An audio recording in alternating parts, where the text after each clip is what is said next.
make it through if we go on this way. You and me will never make it through if we go on this way. And I can see all that's to do is fix our own mistakes. You and me will never make it through if we go on this way. And I can see all that's to do is fix our own mistakes. You want it, you want it, you want it, you want it, you want it,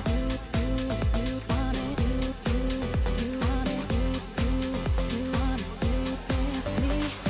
you and me will never make it through if we go on this way.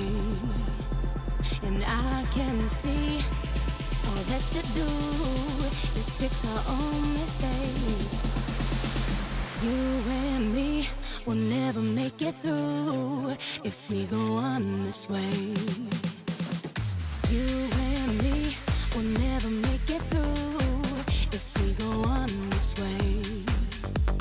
And I can see all that's to do is fix our own mistakes. You and me will never make it through if we go on this way. And I can see all that's to do is fix our own mistakes.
is the head that the crown seats soon. Feel it weighing down on my shoulders.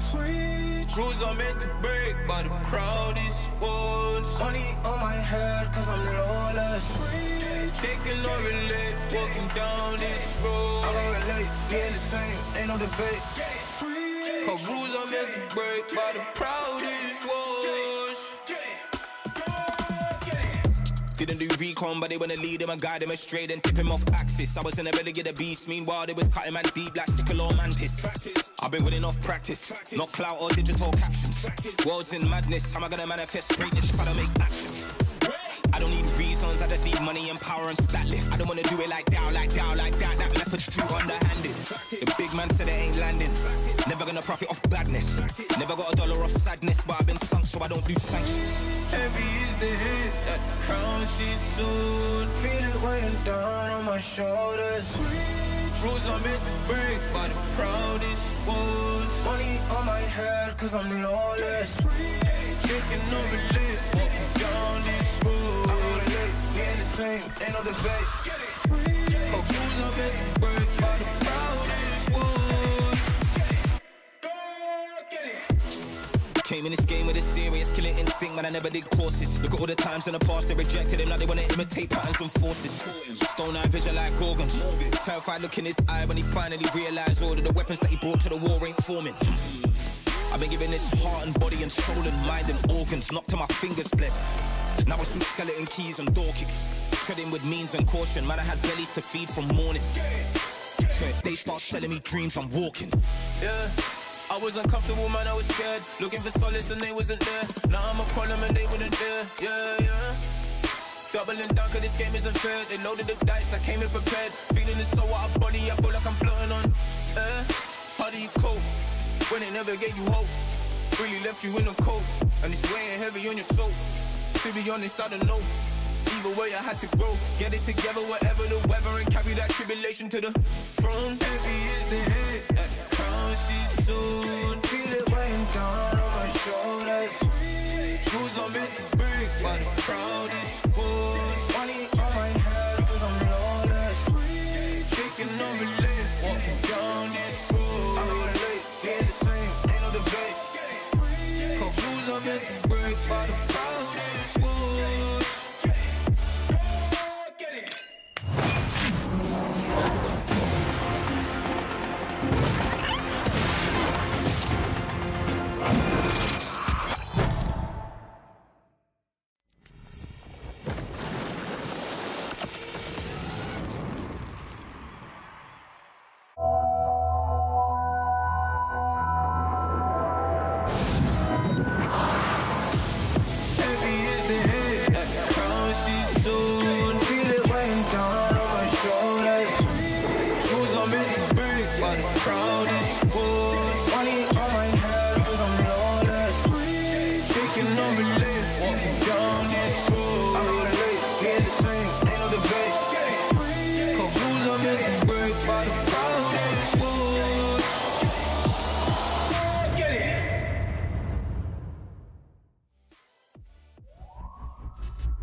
跟奈特其实从很小的时候就认识了，然后那时候我们两个还没有成为职业选手，那时候只是在网吧相遇。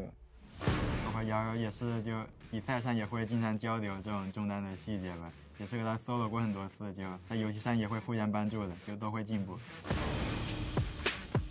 但是那个时候我就感觉到，我跟他以后一定会在顶峰相见的。想说。老弟已经让你赢了我3个 BO5了，这次决赛，哥哥就把冠军拿走了。 2017년에 롤드컵을 중국에서 하면서 많은 팬분들이 응원을 해주셨던 게 기억에 많이 남습니다. 그 이후로는 좀 되게 나는 뭔가 제가 좀 어쨌든 이렇다 할 막 성적을 많이 못 내가지고 저한테는 이번 MSI를 우승하게 된다면 룰러라는 선수가 좀 한 단계 더 성장하는 그런 계기가 될 수 있다고 생각하고.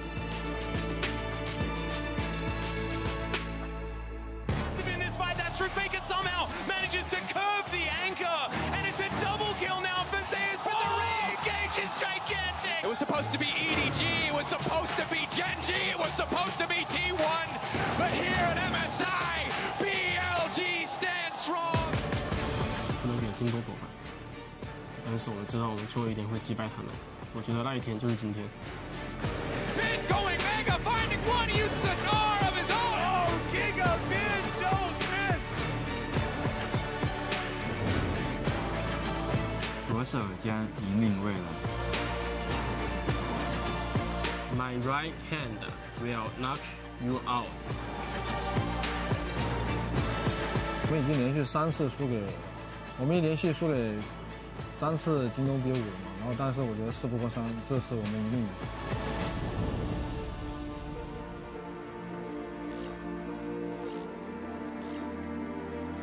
I will become the king.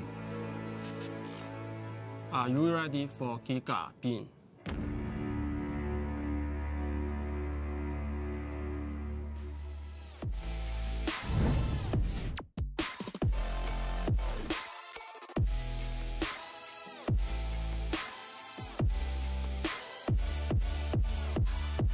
It is a monumental occasion for the LPL tonight, as they'll be crowning their 5th ever MSI champion, cementing themselves as the current best region in the world.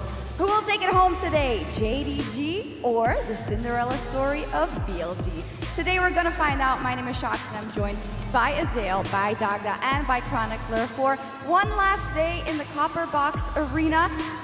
We are very sad to be leaving. I think that goes for all of us, but what a monumental few weeks it has been, Chronicler. Yeah, it's been incredible seeing the rise and fall of, you know, some of the fan favorites, BLG's story coming out of nowhere and surprising everyone. It's been an incredible few weeks, and I can't wait to see wins tonight. It's been so much fun, and let's go down memory lane just a little bit. I'd love to know what your favorite moments have been, Dagda. Yeah, I think because I've been here since play-ins, it's been super cool to see teams like Loud and R7 get their first international series win, especially when you look at Loud, the fact that they had Root and Seos come in and absolutely have incredible moments in this tournament. I had my eyes on Seos, especially since he played with Brunsa back in the day, and then seeing R7 really step up as well. I think it's so cool to see the LLA and CBLOL finally getting to make their mark on the international stage. Yeah, I'm with you there. It's amazing, and we love seeing their development, and also we need to call out, you know, despite historically not getting all those results internationally, their communities are so incredibly alive. I mean, I think CBLOL is one of the funnest leagues to watch, even if we don't understand anything, and everyone is so excited. Yeah, and it really highlights the passions of the fans and how much it means to them to be able to show up on the MSI stage as well, right? These moments really mean a lot to them, and seeing the previously unseen levels of success was really, really boon for that community. Well, and I think that's one of the beautiful things about the format is we're getting to see more regions have these best of series and be able to really show what they have, be able to actually compare these regions better, especially in the earlier stages of the tournament. Yeah, I mean, one thing we can say is the tournament format is harsh on everyone, and maybe surprisingly also on the LCK, Chronicler. Yeah, we got to talk about it, you know, because it was coming into the tournament. Of course, LPL is the big king of MSI, but the level of performance, particularly against BLG from the LCK teams, I think came to many as a surprise. They were completely unable to stand up, and as an LCK fan, I think you gotta try and take these lessons, right? If you're one of the players, try and see if you can adapt. MSI always is so quick and vicious, and it really feels like the LCK has a hard time adjusting. With Worlds, you're gonna have more time, but you gotta actually make use of it. And I think that's what they're gonna be looking towards as we head towards summer, because this MSI, one that LCK fans, and me included, maybe want to forget as soon as possible. Maybe, but maybe you gotta remember it so you can go for revenge at You Worlds. gotta. You have Absolutely. to. Because Azael, you know, UNNA, do we want to talk about it? I mean, it was rough for us as well, but there were some bright spots. You know, I think for EU, Yike really stood out to me. He's so incredible. To have him here at his first international tournament and be a standout for the team, you know, that has all these veterans on it was so impressive to me. And I think for NA, you know, the big bright spot that I was looking at was actually Golden Guardians as a big surprise. And FLICKR, who had such an incredible tournament. We saw him taking down so many players, really performing well in lane. We saw him get a solo kill on 369, which was really impressive. He solo killed Fudge as well. And there was also a lot of kind of confusion online about, you know... Yeah, I saw that. Who he actually solo killed. like who he had solo killed. And people were thinking he hadn't solo killed Bin, but we actually do have photo evidence of him this. solo killing Bin. Definitive there we go. proof. That's real. Him solo killing 100% real. There we go. So real. True and real. Solo killed them all. So Can't fake that. Wanted to clear this up for everyone.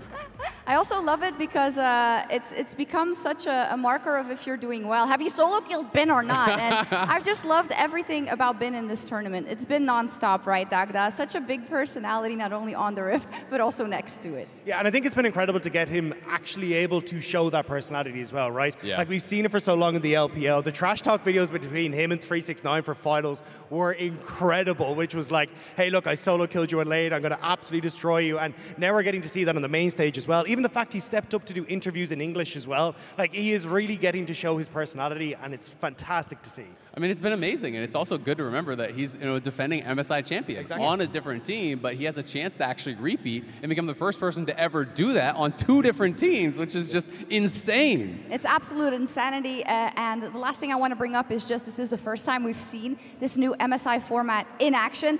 I'm happy about the League of Legends we've seen, and I know, some series notwithstanding that we would have seen, like to go see to 5 games instead of a 3-0 stomp, but overall it's been really, really entertaining, and you can only admit that it is the best teams in the final because it leaves no room for error. Yeah, and it also, if you take it away, like, imagine how different tournament perception would have been, right? It would have been T1 against JDG, and then we never would have seen what BLG were able to when they were with their backs against the wall. And that level of development, I think, is a really big testament to how successful the format has been. I mean, I think it's a great point, right? People would be talking about, JDG T1 was the real finals, but now we know it's BLG. It is. Well, thank you so much for walking down memory lane, and we're going to add one big memory to that today as well. But first, let's take a look back.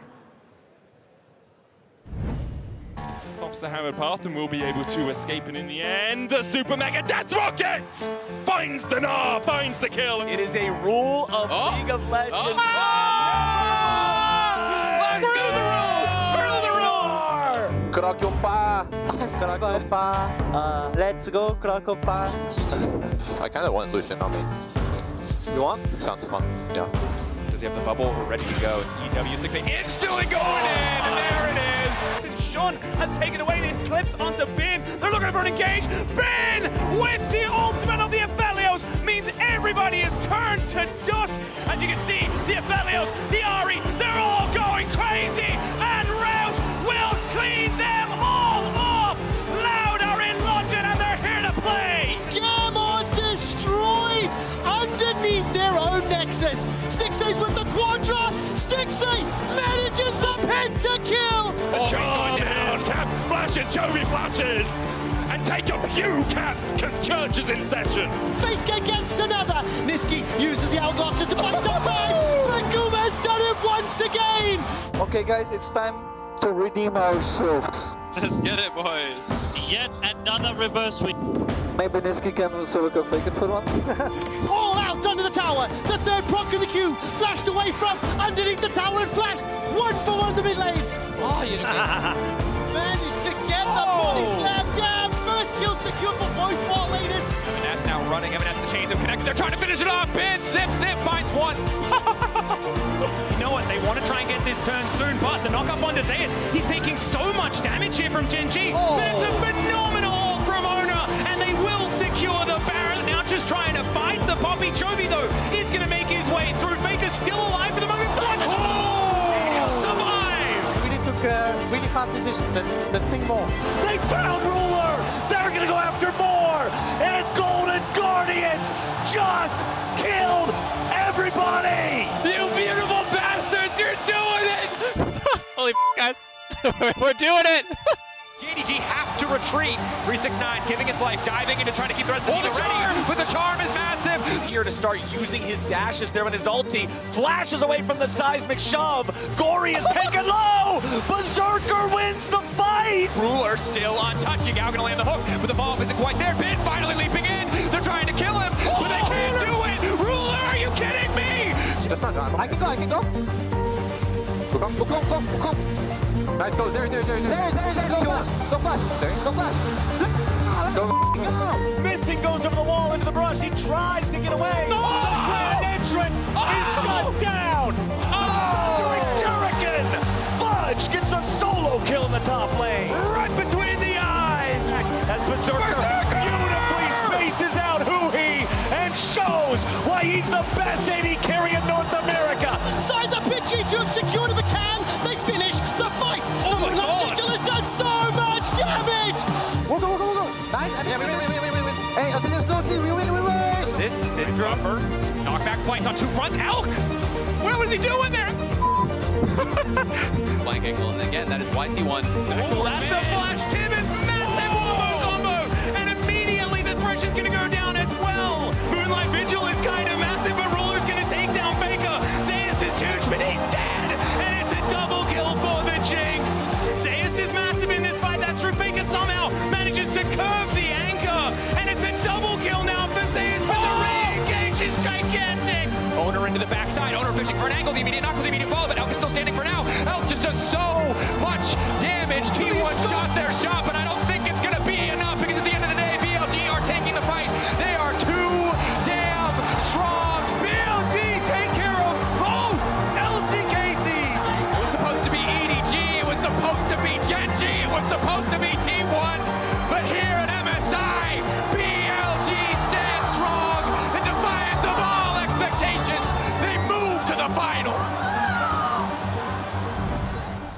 Indeed, it was supposed to be so different, but it isn't. And that video of Tabe, I think, is one of the best videos we've had in so long at an international tournament. It's heartwarming, right? Like the amount of passion that's showing, it's really one of my favorite moments of the tournament. He just wants to get to his players so badly here. Even Doran, who just got demolished, can't help but like giggle as he sees Tabe running around. I mean, it's just amazing. You know, even during the games when they would show the coaches' reactions to plays, he is popping off every single time something goes well for BLG. Absolutely. And it's incredible to see from a guy as well who's like been around in the LPL for so long, right the way back in RNG with like Tabe and White's not bot lane. Like that passion still thrives for this man. Yeah, Jat shared the photo yesterday, I believe, or 10 years ago. I was interviewing this guy already. He is such a monument, and it's awesome to see that in this storied and long career, this is the level of success that he's still getting, you know, winning MSIs back-to-back, now looking for his third with BLG.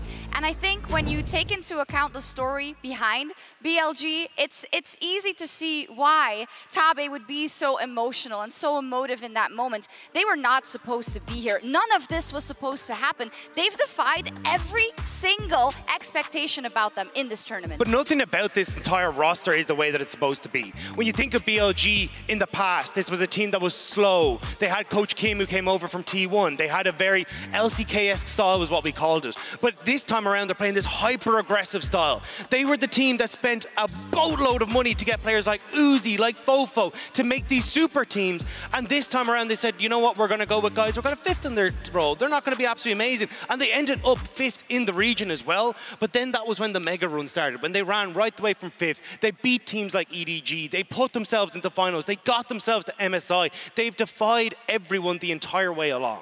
And you can't help but draw the parallels, including a birthday win, right? When everyone came on stage for On, just like last year with DRX. The run that team made was the same, not just because of all the parallels, right? Seen as the underdog, seen as the weakest of all teams, a fourth seed from the LCK, barely made it, weren't supposed to be there. But also the fact that DRX roster, at no point would I have told you that they were going to do well. And Emily and Rob and any LPL analyst must know, BLG, they're not going to get there. A little bit of doubt. But it's cool, right? Because I think these are some of the greatest stories that you can have in sports, full stop. And we're seeing it happen in front of our eyes again. And we learned no lessons from DRX, apparently. I mean, it's amazing, right? You know, but you have to wonder, is it the DRX fairy tale ending, or is it the Suning story, right? Because Ben had already been there at Worlds, where he got that finals. They made that miracle run where no one thought they were going to be able to accomplish that, and then they were not able to get it done at the very end. I'm so happy that you brought up Ben. I mean, we talked about him a little at the start of the show as well, but he sent out a tweet before they were about to play Gen G. Profit Ben? Out what we can expect. 3-0 Gen G happened. 3-1 T1 just yesterday, and for today, he's saying, hey, we're going to win again, and it's going to be Silver Scrapes. I mean, I believe the guy. I mean, how can you not? I mean, with that level of confidence, you know, he's willing it into existence. And I think the Frio Gen G prediction was the one where you're like, okay, Bin. You know, it's just Bin. Calm down. It's just Bin being Bin. but then they smashed it, right? Oh, wait. Yeah, hold up. And then the 2-1, they went up 2-0, and they were like, hey, we'll let Cassante through. We got to get the prediction right. And then they smashed him, right? And I mean, coming into the tournament, I would have not believed at all, but now... I mean, you kind of have to start believing, right? Like, and the guy has such a massive amount of confidence that it's really kind of rubs off on you. Like, maybe he is right? You know, he's giving interviews talking about, what's the top lane meta? Top lane meta is whatever I pick, right? You know, it's like, well, what do you think about these champions? Well, I don't care what anyone else thinks. I think it's good. You know, it's just like, he is just so much confidence, so much of that personality. Bravado. It's so much fun to watch. I mean, even against Gen G, he was like, I'm going to win the top lane, then I'm going to go mid, I'm going to beat Chovy as well. Beat him. And then he tried to do it against T1. Didn't look so great, but he still tried it, you know? I mean, we'll get into it in just a second, but of course, with 369 in that region as well, and their careers running parallel next to each other, this is something that he has had to deal with as well. And today we get to see the top lane matchup again. And it really is about the transition that Bin has made, right? We keep going back to it, but him being able to force almost everyone in this tournament, BLG specifically as a team, to play carries topside when it seemed like a week or two into the tournament, like it was all about exclusively team fighting, so we saw the Ornn and the Sion, is crazy. So much to look out for, and before we get further into the nitty-gritty of today's grand finals, let's send them down to stage for Lore with a special interview with Riot's very own Naza Lata and John Needham. Thank you so much, Sharks. I'm here on stage with John Needham, President of Esports at Riot Games, and Naz Aletaha, Global Head of League of Legends Esports. It's an honor being with you guys on stage. How are you doing? Awesome.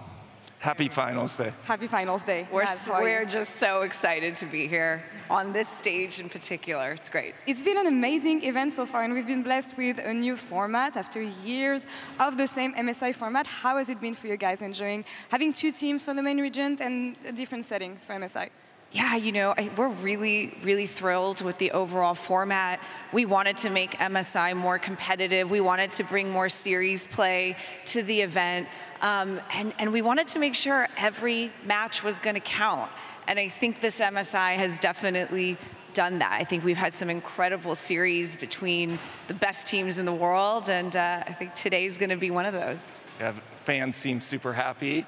Viewership's up, so I'm very happy with the format. We're all happy, and we have two amazing teams for finals Incredible. today, JDG, BLG, and your thoughts on the journey these two teams had, different stories for them, and yeah, the fact that we're going to have them for finals today, Naz.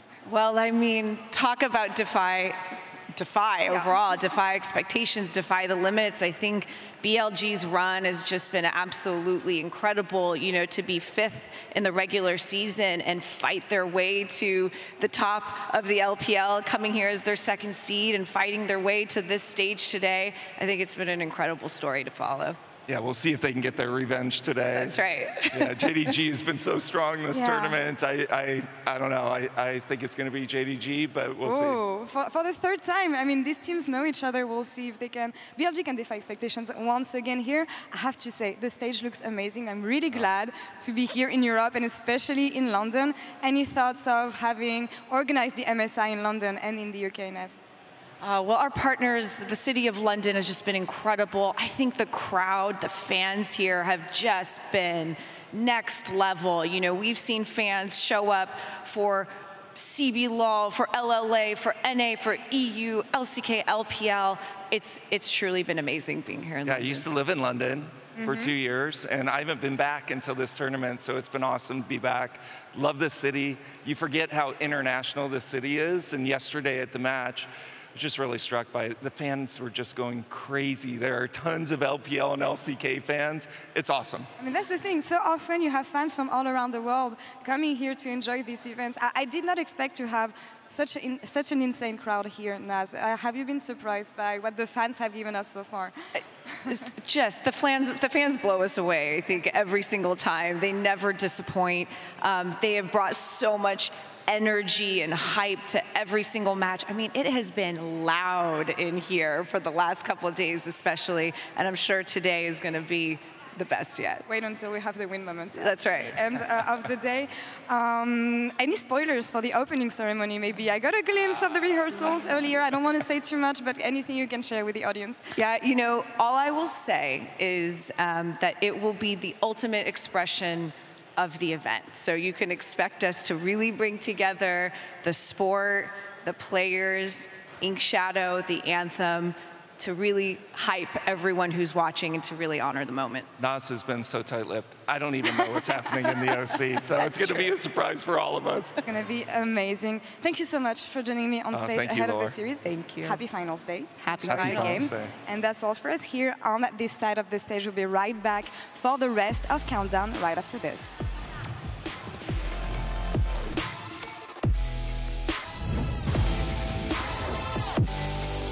Can't sing, ain't no debate. Conclusions are meant to break by the proudest. Get it.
Can't sing, ain't no debate.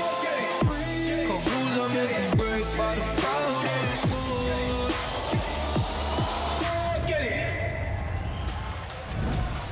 Welcome back, everyone, to the Copper Box Arena as we are counting down towards our opening ceremony and the start of JDG versus BLG.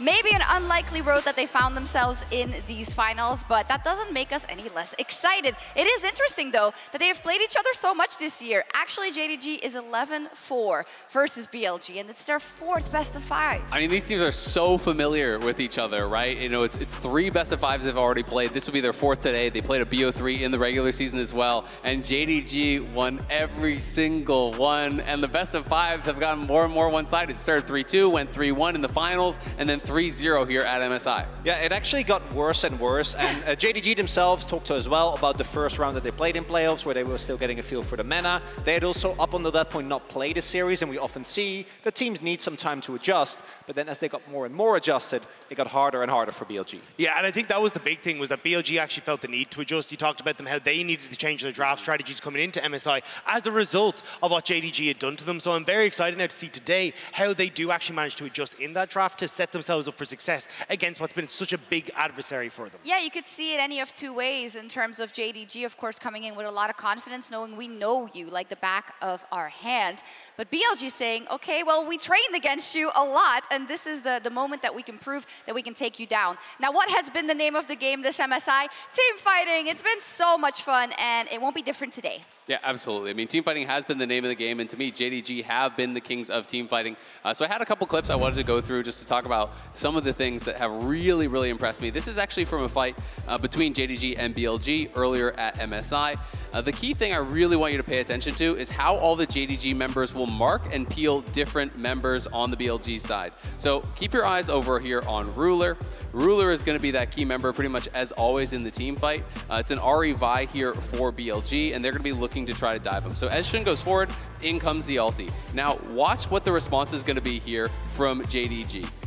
Kanavi right here in the pit, he's going to be moving to actually mark Yagao. We're seeing 369, he's already marking Bin, and Knight, as well as Missing, are going to move to actually mark these two members. So as we roll forward, watch how fast this comes in.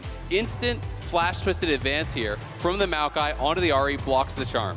Here comes Knight, pushing forward, W stun on both members there, and is actually going to flip them in. 369 already waited out the parry, stunned out on the Fiora.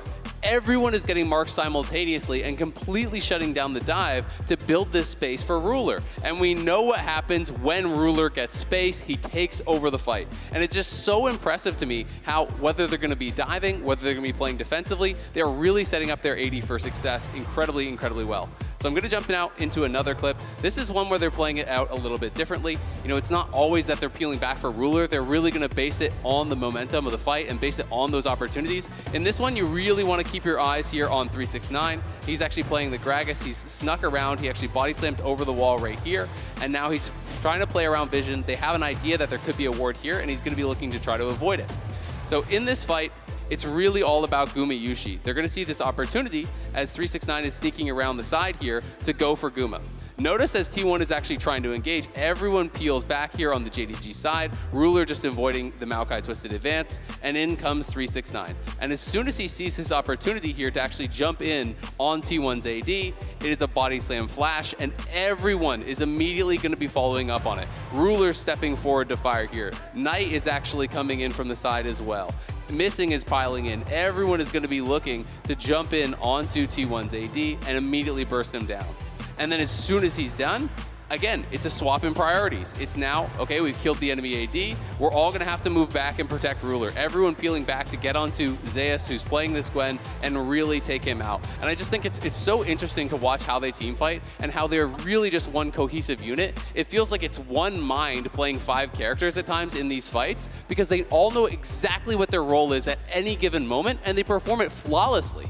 I also think, as you're highlighting Azil, that being able to play different style of compositions means that you have so much more room in draft. I think LPL teams in general have had a really good meta read here, but given the fact that you could either put 369 on something like a Sion, where he is just pure frontline, but also put him in a Gragas, where he will find those flanks and make the enemy backline scared at any given point, makes them such a hard team to draft against. And I think it's so incredible to see the growth that we've had from 369 and from Knight. When you think back onto top esports in 2020, there was a massive joke that, well, top esports don't know how to engage, so they just play long range. And a huge amount of this was 369 not being able to facilitate that, Knight not understanding his role. But now that they've come across the JDG, they look like entirely new players. And it's that growth that is making JDG such a deadly team. Yes, I've always been a little bit annoyed that when sometimes we talk about, myself included, about LPL teams in the past, we talk about their scrappy style and they bring you down to their level. No, you have to step up to theirs because they are so insane in team fights. And one of my questions is, of course, the meta was always going to favor what we see, plays a part. There are other teams that also play very bot heavy and protect the ADC since the dawn of League of Legends. But is it because the LPL was so incredibly strong at playing this that they have formed the rest of the tournament to make them play their style? I think so, right? I think that the people who are at the top of the table, who are actually leading the way, do kind of dictate the meta, right? They are showing you the best way to play League of Legends right now. It is getting your AD ahead. It is protecting them in that team fight. And if you have Ruler, he is definitely worth protecting. If you have Elk, he is definitely worth protecting. Absolutely so. It'll be so interesting to see how today's LPL top lane titans will impact the team fights as 369 and Bin are facing off in our featured matchup presented by Mercedes-Benz. It is clear that the rivalry between Bin and 369 has shaped the way they play as top laners, and may indeed be the reason why these two are facing each other in the finals today. They have faced the best in every other region, and found that only in the old rivalry from the LPL can they truly find the best challenge. Bin's behind! Winter's Bite is there, and Ben's coming around! Snip, snip! They force him to go gold, and they shut him down with Ben! 369. Yeah, he is going to flash in. Doesn't manage to get the body slam onto both of them, but it's still going to be fine. The Jinx is taken down, and Carrier just going to vacate the area. But only one of them will truly be labelled as the best top laner in the world. 369 and JDG were able to win the last time these two faced off, but Bin was able to provide the hope of a comeback for BLG. It was supposed to be EDG, it was supposed to be Genji, it was supposed to be T1, but here at MSI, BLG stands strong in defiance of all expectations. There is no lower bracket for anyone to fall back on now, and no excuses left. Will 369 finally win his first international title, or will Bin defend his? It's time for the featured matchup presented by Mercedes-Benz.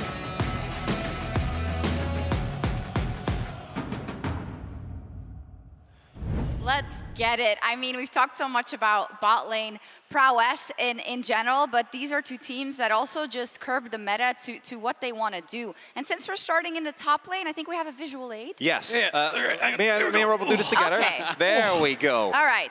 So, what are you going to do? What we have here is a visual aid to showcase as we get through every matchup, where do we think the advantage lies? To hold you accountable. Exactly. I like it. No backpedaling. Don't like that. Don't like that. Absolutely not. Okay. And also, we also have our faces. Great. Coincidentally, mine kind of mimics how I felt watching yesterday's series. But Rob, as you can see. Well, I'm the LPL rep, so I'm very happy. I'm incredibly happy. I thought you were in EU. I see you jump sides depending on who wins. Look, my loyalty's easily bought, you know. All right, stake your mark, lads. So let's start with top lane then.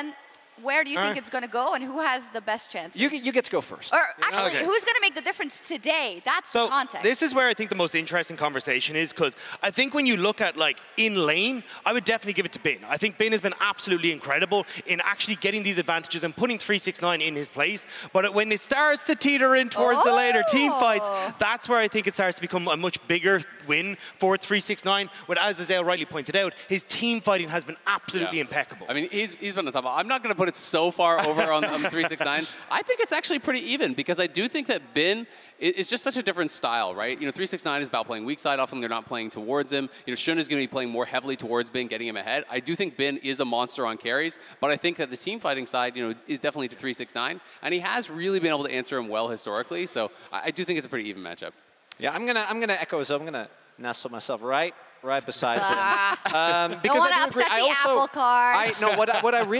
the main thing to me is that I think that the Bin that we're seeing at this tournament is not the same Bin that we saw domestically, right? I think that he has really shown that, as much as we talked about it, you know, 369 and them trash talking one another, and Bin playing side immediately in solo queue, you know, we've actually seen the impact of this. He has actually been able to be more versatile and not just carry on carries. And but that's the thing, is that the fact that we've had Bin who's managed against 369 in their series to get solo kills, to get these advantages, it's been about trying to translate them into team fights, and that's where these carries haven't been able to fully perform, and that's where we've actually seen the adjustment, as Chronicler was saying, the shift towards tanks, towards Scions. These are things that have been picked up after being beaten by 369 and has added another layer to the armor and the repertoire that BLG are bringing. So this is going to be the big curiosity for me. What side do we see Bin go towards? I'm sure he's going to bring out carries at least once, and I hope he does get to have that performance. Yeah, I guess the big question is if Bin can step on stage here as a complete player, a more complete player than he was before this will heavily increase the chances coming out of BLG. But we followed Bin's story so far here, and he's learning English because he watches a lot of WWE, so we found it fitting to make some graphics. And well, yesterday, Zeus is in the pile now too, I guess. He's just adding to the pile game after game after game, dunking on top laners left and right. But This does not tell the story of the LPL. Like we said, they have actually fought against each other. Already have 4 series, and 369 came out on top in all 4 of those. He's going to be looking to put Bin in the bin today and make it 5 for 5 on the year. That's so cool. I heard that it made it all the way to Weibo and like the Chinese community as well, that they love the memes, and you know, we know they do, but it's true. Even though it's a meme image, it does reflect what we expect to happen here today, either of those. Even though I think the individual performance and early laning leads don't matter as much, as Azil was pointing out earlier, the way that your top laner is able to either create space for your AD carry or set up team fights is still extremely pivotal. And if you're not able to deliver on that part, you're not going to be able to get a win. Definitely so. Well, to introduce our first mid laner today, here's Emily with a finals edition of Draw My Life on JDG's Night. Draw My Life, Night. Zhou Knight Ding began his pro career on Young Miracles, an LSBL team well known for scouting strong talent. Knight was known pre-debut as a mid-lane prodigy in solo queue. He initially wanted the name Knight and then added the K without knowing that it too was an English word. The prodigious mid laner is from the same city as Yagao. They once played on the same Net Cafe team and have now met in the LPL finals multiple times. Knight was nicknamed the Golden Left Hand by Chinese casters for his mechanical prowess and the fact that he is left-handed. Knight's parents are both very supportive of his esports pro career. His father teaches the game of Go, and he also won some Age of Empires competitions himself. Knight has been to LPL finals 5 times since 2020 and now has 2 LPL titles, including the most recent one. Known for his strong domestic performances for years, Knight has now brought them to the international stage at 2023 MSI. Thank you so much, Emily. I believe, Dagda, you actually said something when we talked about him being the left-hand king. Yeah, the reason he was called the golden left hand is because he'd actually swap his hands across. So he'd play with his right hand across his body, playing on the keyboard, and his left hand over his body on the opposite side, playing with the mouse. And he played like that from the start, yeah, until he actually started to get the equipment that was useful for him. But that's unbelievable. Yeah. We drew the comparisons the last couple of days about DRX. You know, we had the story of Deft and FLICKR attending the same school. Here's a similar story for Yagao and Knight as well in the same Net Cafe. But I want to focus in on kind of the competitive element and how these two have developed both domestically and on the international plane. For me, the most important is that Knight has been hyped up as a player that could be one of the best mids in the world, right? For years, we've been hearing the stories, and domestically, we have actually seen that he's been able to live up to that expectation. But I think this MSI, we are truly seeing what this player is capable of. Insane carry performances in almost every single game that we've seen of him. I mean, he's an absolute beast individually. And I do think he really does deserve the credit for that. But Yagao, on the other side, I think is deserving of a lot more credit than people have been giving him, right? You know, people coming in MSI were saying, all right, sure, yeah, maybe you're a top 4 team because you're in the LPL, but this guy is going to get clapped by FLICKR, he's going to get clapped by Chovy, he's going to get clapped by Knight, and it has not been the case. He plays his role so well, and in this meta where it's not just about mid lane carries, it's about how you facilitate and enable your team, how you create space for your ADs in a team fight. Yagao has been more than equal to the challenge. He was outperforming both FLICKR and Chovy in back-to-back victories over the LCK teams. And also specifically for Yagao versus Knight. Yagao, as we kind of saw in that story, like Yagao beat Knight to be the mid laner on their hometown team. And it's always kind of been the demon on Knight's shoulder, where he hasn't always been able to overcome Yagao. Yagao's actually had the better side of that matchup when they've met traditionally, and Knight hasn't performed to the level that we expect when he's set up against Yagao. So certainly when I look at this, I think we'll have to see, especially as they know each other so incredibly well. Yagao sometimes just has that edge against Knight, and we'll have to see if he can do it here again. Now, after singing all of Yagao's praises, I think it is very Knight favorite. I'm just gonna. I don't want to seem like I'm. Are you just covering Azel's face every time? Knight has just been so good this tournament, and this guy has been impressing me for years and years regionally. You know, I first really started to watch him because of his Syndra play, and that is what I kind of fell in love with. You know, for this player, he is just built different on the carries, and I do think he can actually facilitate and play multiple different styles and roles, which is, I think, what gives him that big edge over Yagao, who I don't think can take over a game in the same way that Knight can. Yeah, I think especially when you're looking at the meta the way it is, it's kind of hard not to give it to Knight. I'm going to go a little bit more this way, just because Yagao does have this secret special weapon against Knight. I'm not sure what it is, but I definitely do think when we come into this Knight, the matchups that he has, how good he's been, and the fact we're finally getting to see this guy in the international stage perform.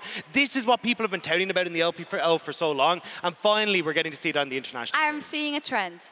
I really am. And I know we've undervalued everyone on BLG and BLG every single time, and I didn't think it was going to change. The sum is greater than the parts. It's fine. Is that what you're going to say at the end? Yeah, it's fine. No, but obviously fair in your analysis, because that is the expectation that we have. So many interesting matchups, not in the least in the bot lane, because Ruler has a chance to solidify himself as one of the all-time greats today. Let's take a look at his story.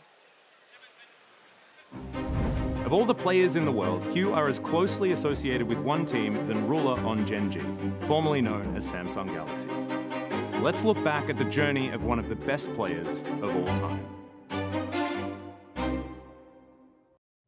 His career started back in 2016 on a team called Stardust in Challengers Korea. From there, we got the move that would define the next years for both Ruler and Samsung Galaxy as he joined the org in May of 2016. Although Samsung was still experimenting with Stitch and Wraith, it was in 2016 that Ruler joined a fairly freshly role-swapped Core JJ in the bottom lane, and unbeknownst to us, would create one of the most formidable late-game duos the LCK has ever seen. Worlds 2016 was the tournament that introduced the bot lane duo to the international audience, as Samsung made it all the way to the final versus the mighty SKT. After struggling the first 2 games, Samsung started what looked like a reverse sweep for the ages, forcing a Game 5. But in that deciding game, disaster struck. He gets devoured by Core JJ, he's in so much trouble, flashes away to safety, curtain call not up, and Core JJ dies. Why were they so far forward? A devastating defeat, but Ruler's first year in competitive play had been a huge success and a sign of what was to come. The next year, it was time for the rematch once again in the World's Finals at the Bird's Nest in Beijing. But now the story was different, with Samsung Galaxy taking a commanding 2-0 lead. And when it looked like FLICKR and SKT would bounce back, Ruler saw a chance to redeem himself with one of the most famous plays in league history. Galaxy push mid first. Flash hold left. They've caught Faker. They've got the CC. The mid laner is down. The unkillable Demon King has done his line. Ruler on the Nexus. The upset is complete as the kills come through. The SKT dynasty is over. The new king had been crowned, but Samsung Galaxy would quickly be brought down to earth after their triumph. 2018 is a year Ruler and LCK fans would like to forget. Samsung Galaxy had become Gen G, and in the world's group stage on home soil, they would finish last, behind RNG, Cloud9, and Vitality. The LCK era was over. Now, despite his success on the international stage in 2016 and 2017, Ruler was still chasing an LCK title. The next years saw him and Gen G finish second in Spring 2020 behind T1, second in Spring 2021 behind Damwon Kia, and second in Spring 2022 behind once again T1. Ruler kept falling at the last hurdle. But then, in the 2022 Summer Finals versus his arch nemesis T1, the legend finally got to lift the trophy he'd been chasing all this time. They're going to try Atlas and Gen G. It might not have happened for them before. Ruler about to pick up his first LCK trophy. Ruler spent 7 years with Gen G. He won 1 LCK title, 1 LCK season MVP, made Worlds 6 times, winning it once and being crowned Worlds Finals MVP in 2017. But after a 3-1 loss to DRX in a dramatic semifinals at the Madison Square Garden, his legendary career with Gen G came to an end. The team put their faith in the rookie Pays, while Ruler made the move to the LPL and powerhouse JDG. So far, 2023 has been a massive success for Ruler, and surrounded by the superstars of JDG, he's continuing an amazing career by winning the LPL, making his first ever MSI, and now just one win away from lifting the title. What an unbelievable story. Ruler could be the second player to win LCK, LPL, MSI, and Worlds, the other being Deft. And just looking at that, Chronicler, it's giving us goosebumps. Yeah, I thought I'd gotten over Ruler. A guy that is so, you know, oh, I'm the best. I'm going to dunk on everyone. Cry when he finally won his title. But seeing that, I need a moment. I mean, it's incredible, right? And he's walking into the finals today as, I think, heavy favorites, right? And if he is able to win, as you say, Shox becomes only the second player to really pull off that achievement. Worlds, MSI, the two massive international events, and also taking a title in the two hardest leagues in the world by far. You have to think that that really does start shooting him up the rankings for potentially being the greatest AD carry of all time. I'd love to talk about it. We have some time. Would he be for you? I definitely think he's up there. I think you were kind of talking backstage about the fact that he's not only been so good, but it's been about how long he's been there as well. Also just the fact that the titles are starting to come through from. He's won across both regions. It feels very difficult to not put him up there. And like there are people that you'd look at, like the likes of Uzi, and people are like, oh, maybe this guy is up there. But the lack of titles, this is where, even though he hasn't really had that longevity now that he's left the scene, this is where he started to put question marks on it. But Ruler's kind of answering a lot of those questions. Yeah, particularly in a role that's as mechanically intensive as AD carry. I think, to me, like being in the amongst the best AD carries in the world for what, like 6-7 years now is an incredible feat. So is anyone willing to put their money where their mouth is and say if he wins today, that's definitely it, best bot laner ever? That's I want to be able to say it, but when you look at like the world championships that we've had that are coming through for the likes of guys who are on SKT and that, it's very difficult to start putting that I think it's forward. so hard to contextualize, right? Because I think you can definitely say he's the greatest ever modern AD carry, right? You know, of this current era. It's so hard to compare to someone like Bang, though, right? Who won back-to-back world championships, who won back-to-back MSIs. You know, those 4 international titles within such a small time was so incredible. But Ruler is making history once again. He's actually topping the kills per game record as far as international events. He's averaging 7.1 kills per game throughout this MSI. If they were to win today, there is a very high chance that he actually will hold that record, as it has been all about him, and he's really turning in 7 years into his career, one of the best performances ever. What does he have to do? Does he have to get 5 pentakills today or what? I mean, if there is someone that is calling for a penta the moment he gets a kill, it is this guy. Okay, I've heard so many comms over the years of, you know, they start setting up a kill and Ruler's like, penta, penta, penta, penta, give it to me. No player in the LCK does it as much as him.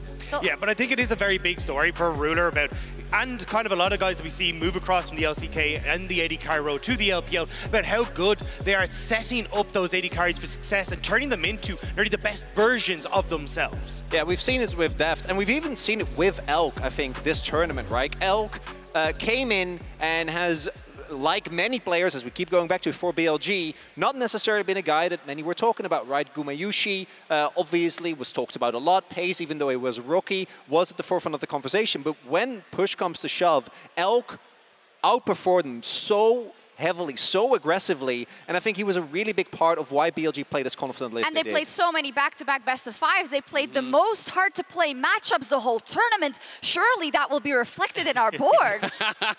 I mean, Elk, to me, can get to that level, but I just don't think he's there quite yet. You know, I think the difference between these players is less about the peak within the team fights. We know that Elk has the mechanics and can really pull it off. To me, it's more about how mistake-prone he is. Yeah. And I think that is really the kind of Achilles heel for this player, is that he has had those moments where he gets too aggressive, he goes a bridge too far, and a team like JDG will absolutely rinse you when you make those kind of mistakes. Ruler on the other side, it feels like he never really has stepped a foot wrong very often in this tournament. He actually, and this is specifically because I've watched some of those players, he has one moment this tournament where he had to flash in his classic Ruler spot, which is like right between tier 1, tier 2, where he does have a tendency to get caught. But you know, you go first, Rob. I don't want to see like him following his ill every time. I think we're forgetting a little bit about these supports that are here as well. I think Honest had an absolutely incredible tournament, especially over the last couple of times. But on the opposite side, Missing and Elk used to play together. If there's anyone who knows Elk's tendencies, it is going to be Missing from their WE days. The fact that like they actually separated because they wanted to play the game so differently, I think is super interesting. So I'm going to go a little bit closer to this side. I'll just cover fully Azel's Fed as well. I purposely did not do that. Come on, We have to keep the train going. We have to keep it going. The bullies. Yeah. Sorry. Yeah, I mean, I think the other thing, obviously, we haven't talked about jungle yet, and I think jungle is going to be such an X factor here. And while I would traditionally say, you know, Kanavi in the LPL, I think, has performed a lot better, I think Shun has been such an X factor for this team. I know we are going to talk about it. You have some cool telestrators to show us, but to me, if Shun can continue performing at that level and be that difference to really get his bot lane ahead, I think that can overcome potentially some of the skill gap in the bot lane. So I am kind of excited to see if Shun can really turn in these same levels of performance. I'll help you then, so you'll push your face over here. Yeah, I am going to put it on Shun's side because I do think he has turned in 2 incredible series back-to-back. I think he was such a huge reason for those wins. Yeah, I think the last 2 series Shun has played have been absolutely incredible. The way he was able to track the enemy jungler, he was always in the right place at the right time, splitting the map when he needed to. And I think Kanavi has had incredible carry performances, so I actually don't know where this one's going to go. So I'm going to slam it right down there in the middle. I think with the way Shun's performing, it's finally we get some disagreements. I'm going to go more over here. I think that as good as Shun has been, I do 100% agree with you. Kanavi, to me, has been one of the smartest junglers of the tournament, and I don't think that Shun is going to be able to do what he did against T1 yesterday, right? Where the continuous bot dives were a really big part of why they were able to get so far ahead in the team I have fight. to give them some hope. Yeah, for sure. I know Kanavi is really good. He's really good. We got to put one head on this side. But I'm glad you brought it up in terms of the bot dives. It happened over and over and over, and T1 just didn't seem to get the memo, Rob, but we expect that JDG will. Yeah, and we're going to take a look at this on the telestrator here, because I think the big thing that you have to look at is not only the fact that Elk has been able to split the map, but how they execute on these dives as well. I want you to keep your eyes on as this clip rolls through, because we're going to see this continuously happen with the Lulu as we go through a few of these, which is just how much On is doing in these. Always tanking, always setting up, and this constant juggle that we're seeing coming through. You catch it again, Elk and On have already made these incredibly aggressive trades. And you can just see how low Gumayushi is, and it's become such a signature of these dives as they start to roll on through, that Elk and On have just been taking these hyper-aggressive trades, but they're always having On just barely on the edge of range, making sure that he's able to set up the plays. So they're juggling these health bars so incredibly well, and it's making it so hard for teams like T1, for other members, to really deal with the dive, because you want to try and dive on the Lulu, but On has been positioning so incredibly well on the back of these and making it nigh on impossible for anyone to turn these around for BLG. Well, I just think it's so interesting because most teams, traditionally the logic is, unless you can actually slow stack the waves, zone them off XP, and do a level 3 jungler, 2 level 2 bot laners against a level 1, people don't usually dive that, right? These are level 2 bot lanes against level 2 bot lanes with only +1. It's 3 versus 2 dive. They're getting 2 kills. They're almost never giving a kill back. Like, it is really, really impressive, and I just think T1 weren't prepared for it because very few teams will actually go for that, because if it goes even the slightest bit wrong, all of a sudden you actually get all killed, and it's a disaster. It also highlights, I think, a really big stylistic difference, which is that in the LPL, and this is also the reason why we've seen players like Deft and Viper really level up their laning, every single minion is contested so much more aggressively. And I think Elk and On really embodied that every time they step forward, went in with the Lulu, with the Zeri. And as a result, you know, even with the summoners still up, the health bar so low,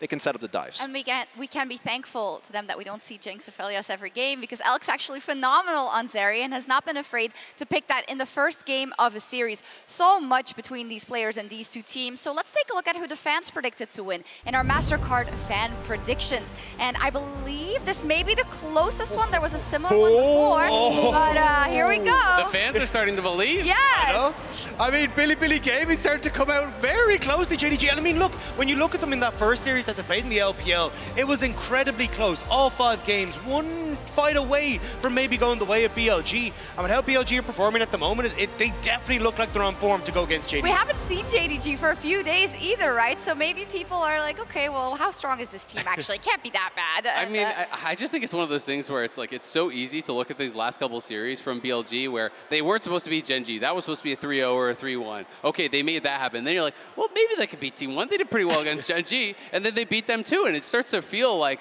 everything that you're looking at these teams on paper and saying JDG should be favored kind of starts feeling like maybe that should go out the window, because they were supposed to lose to all these other teams, and they won there too. And what's important as well is the way in which they won. It wasn't, you know, like it wasn't scrappy. They were very much in control. They dropped one game against the #1 and #2 LCK seed, right? It felt like they were in control for many of or basically the entirety of many of the games. And it's going to make you rethink, even though we've seen this matchup so many times this year. True. Thank you so much to the fans also for voting every single day. You've got a pretty good win rate. Thank you for checking in with @MastercardNexus on Twitter. Do it for the next event as well. It really helps us, even though we don't really know what's going to happen today. We're only a few minutes away from the opening ceremony presented by MasterCard. A quick reminder for all viewers here in the venue and at home. The following program contains imagery that may cause discomfort for our photosensitive viewers. For the audience in venue, please remain seated during the performance.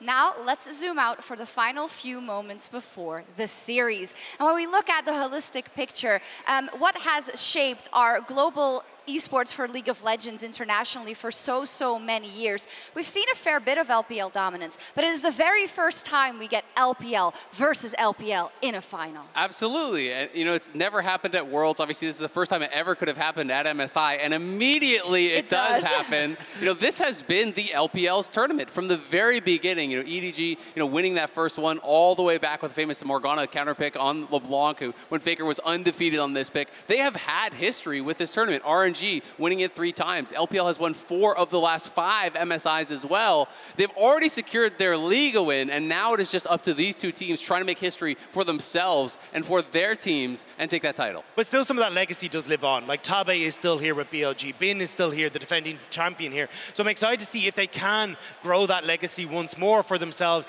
but now for a very different roster in BLG. And cool that we have these 2 converging stories coming out of the LPL. JDG, the super team to end all super teams. I've seen some stories where it doesn't work out the way that you want it to. So what is different about this super team? Well, I'm going to loop it back to what Azil was saying earlier, right? Like, is this a DRX story or is it the Suning story? Because Dom1 was very similar in that they were so dominant when they won Worlds in 2020. And right now, JDG looks almost impossible to beat. The level of cohesion that these players have with one another and the fact that they actually live up to their individual skill levels is what makes them seemingly unbeatable. Yeah, especially when you look at, like, historically, 369, who was one of the best laners that we had. Now, Bin has kind of stepped up to take that mantle a little bit, but Knight in a similar boat. Ruler and Missing have been unstoppable. Their laning phase is incredible. You had Kanavi, who's been one of the top junglers in the LPL for so long, and then add in the fact that, as you were saying, they all seem to be mind controlled by one thing. It's like, it feels so difficult to beat this squad. Well, and that's the difference, right? You ask why this super team and not the others, to me, is not 5 incredible individuals playing League of Legends. It is 5 incredible individuals playing as one cohesive unit, and that is why they're really exceeding expectations. But who would win? The most storied, experienced, best fit for a super team or a ragtag team of BLG players who have showed you all wrong the whole tournament? You can see me on this, right? I'm all the way over at the JDG side. But you know, I actually talked to one of the LPL casters, Munchables, and he told me about the principle of mojo. And let me tell you, when you include that, maybe we move some of the faces. You know, maybe we go a little bit further this way. Here, look. And maybe, just maybe, BLG can get it done today. Here, look, we'll stick that on there. Boom! I love it. We'll stick that there. Thank you. This is very scientific. I mean, it just goes to show that you can predict and you can try to predict and you can take the parameters of what you have seen so far this tournament, but it's all going to have to go down on this stage. Whoever steps onto it with the most grinta, with the biggest focus. And with that, we are less than a minute away from the MSI 2023 Grand Finals. And what a historic success it has been for the LPL. The current best region in the world is fighting it out for their 5th MSI title on the stage here today. Who will take the trophy? JDG's super team or the Cinderella story of BLG? It's time for the opening ceremony presented by MasterCard.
Everybody wanna lead him and guide him astray, then tip him off axis. I was in the belly of the beast, meanwhile it was cutting man deep like sickle or mantis.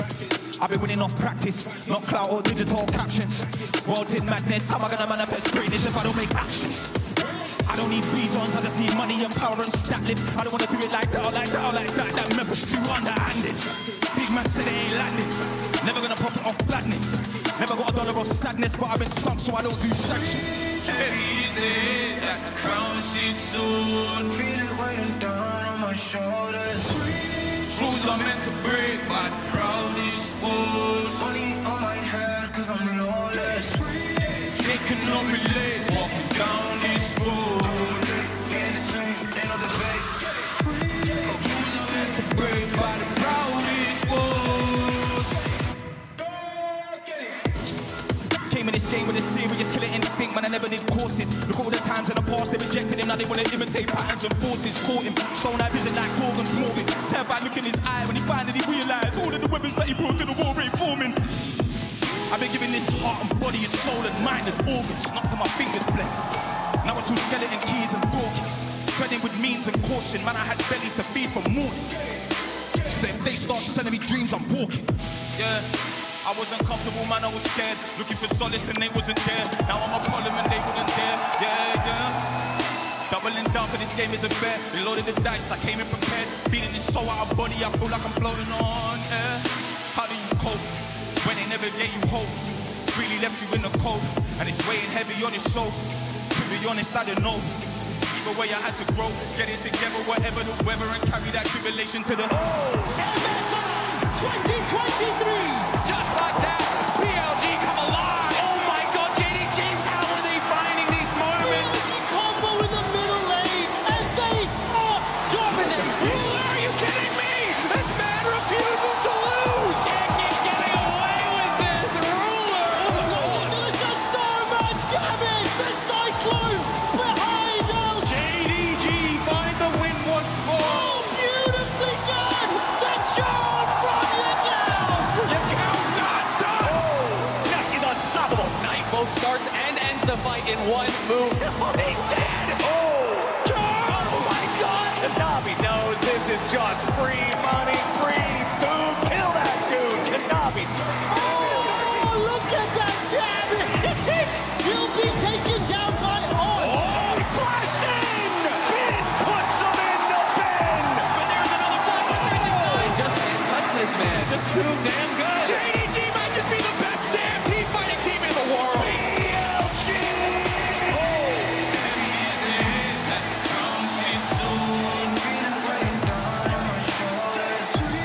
Rules are meant to break, but proudest wood. They cannot relate, walking down this road. Rules are meant to break, by the proudest wood.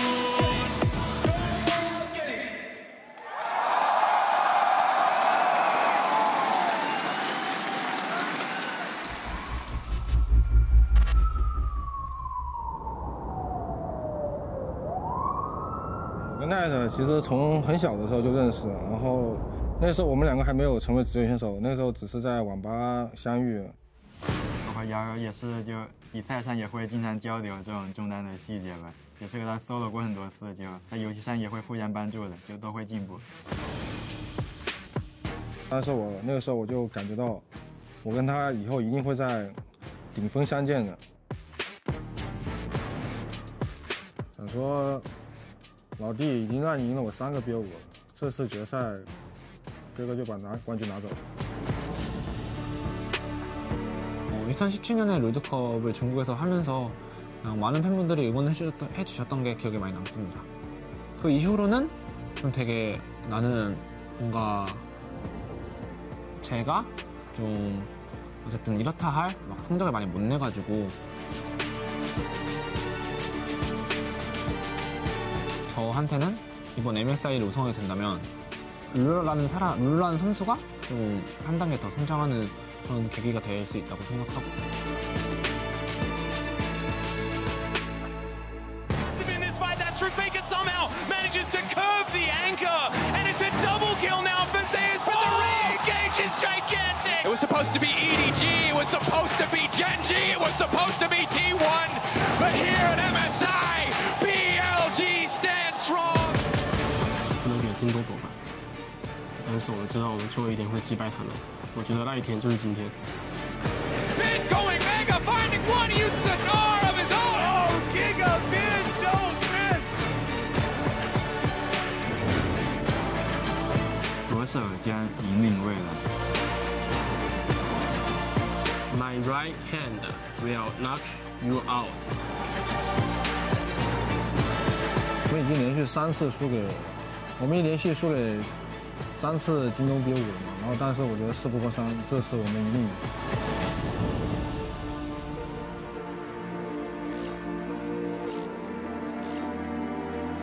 I will become the king.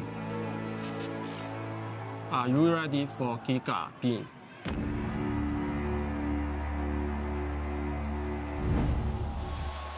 Welcome everyone to MSI Grand Finals 2023 here in the Copperbox Arena in London. I'm Medic, that's Betty, and in the middle of the Medi sandwich, we've got some Kobe beef. The British for the caster finals. sandwich.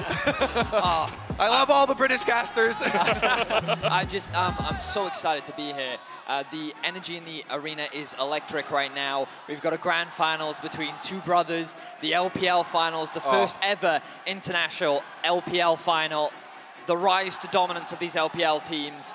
I'm more than ready to get into the game. So many storylines behind these two teams, behind these players. How cool was that intro too? Highlighting the heroes on these teams. Knight, the golden left hand of the LPL, but Bin says he's gonna knock you out with his right. Whew. Yeah, honestly, the entire opening ceremony presented by MasterCard into that video have got me so hyped up. I'm a little teary-eyed, I'll be honest, Kobe, as we get into the draft for Game 1.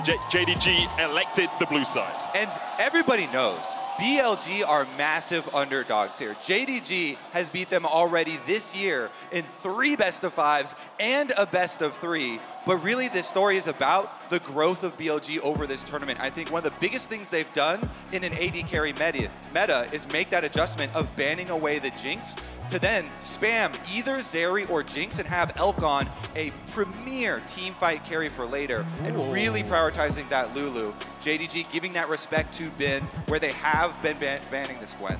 Well, the last time that they met, Rakan was a really important pick here at MSI. We'll see if BLG choose to remove it, because I'm sure that they were not expecting the Gwen ban. The Ahri will be taken away from Knight. We now look at some of these priority picks. Will it be the AD carries?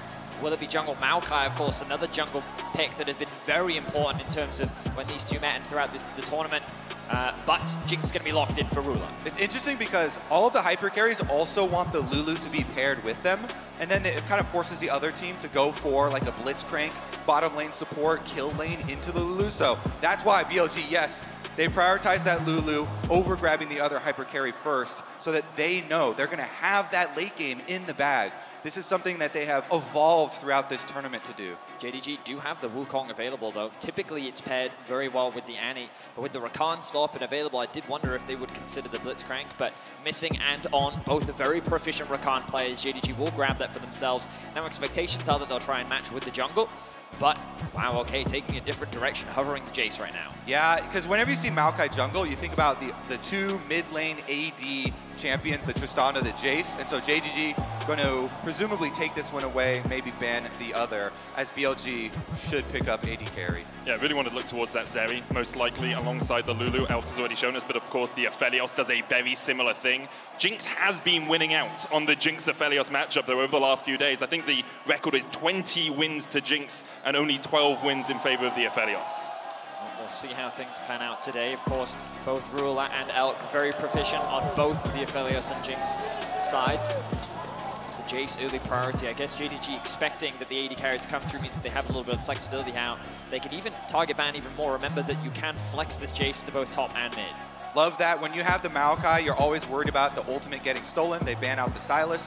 See about JDG here as far as their focus. Is it going to be continued on Bin, or are they going to actually try and take away things from Yagao, like the Tristana, like some of maybe those utility supportive style mid lanes? I wonder wonder if Yagao will even consider the Talia if JDG want to try and remove it. Right now, top lane is being banned away. Okay, so this heavily suggests that this Jace is heading towards the top side of the map. Wouldn't be surprised to see something like the Jax taken away as well. So what about Sion here then? Because 369 is the top laner that made Bin question his whole approach to the game and start spamming tanks. So if all of these bans are going towards Bin from JDG, are they worried about 369, you know, picking up that sign with all the protection here? Did it the last time they played here at MSI. It didn't work out too well for BLG. They did manage to do that initial invade, but weren't able to get enough of a lead for that to snowball for them. Sejuani now banned by BLG. And we'll see if JDG decide, as you said, Veddy, maybe a supportive pick in the mid lane like the Nautilus. Instead, that's worked its way all the way through into our second round of picks. Okay, so what will BLG choose to do? The safe approach here is to just lock in the Sion. With it up and available, you know that it will be a fine matchup into the Jace, so of course you will get bullied, but you can create that split map, already put pressure on the bot side of the map very early. It's something that we've seen Bin play to great success multiple times, but you have to question, is this something that JDG want to come through? And wow, so Yagao going to be picking Syndra into the Syndra god himself now. Yeah, steals it away from Knight.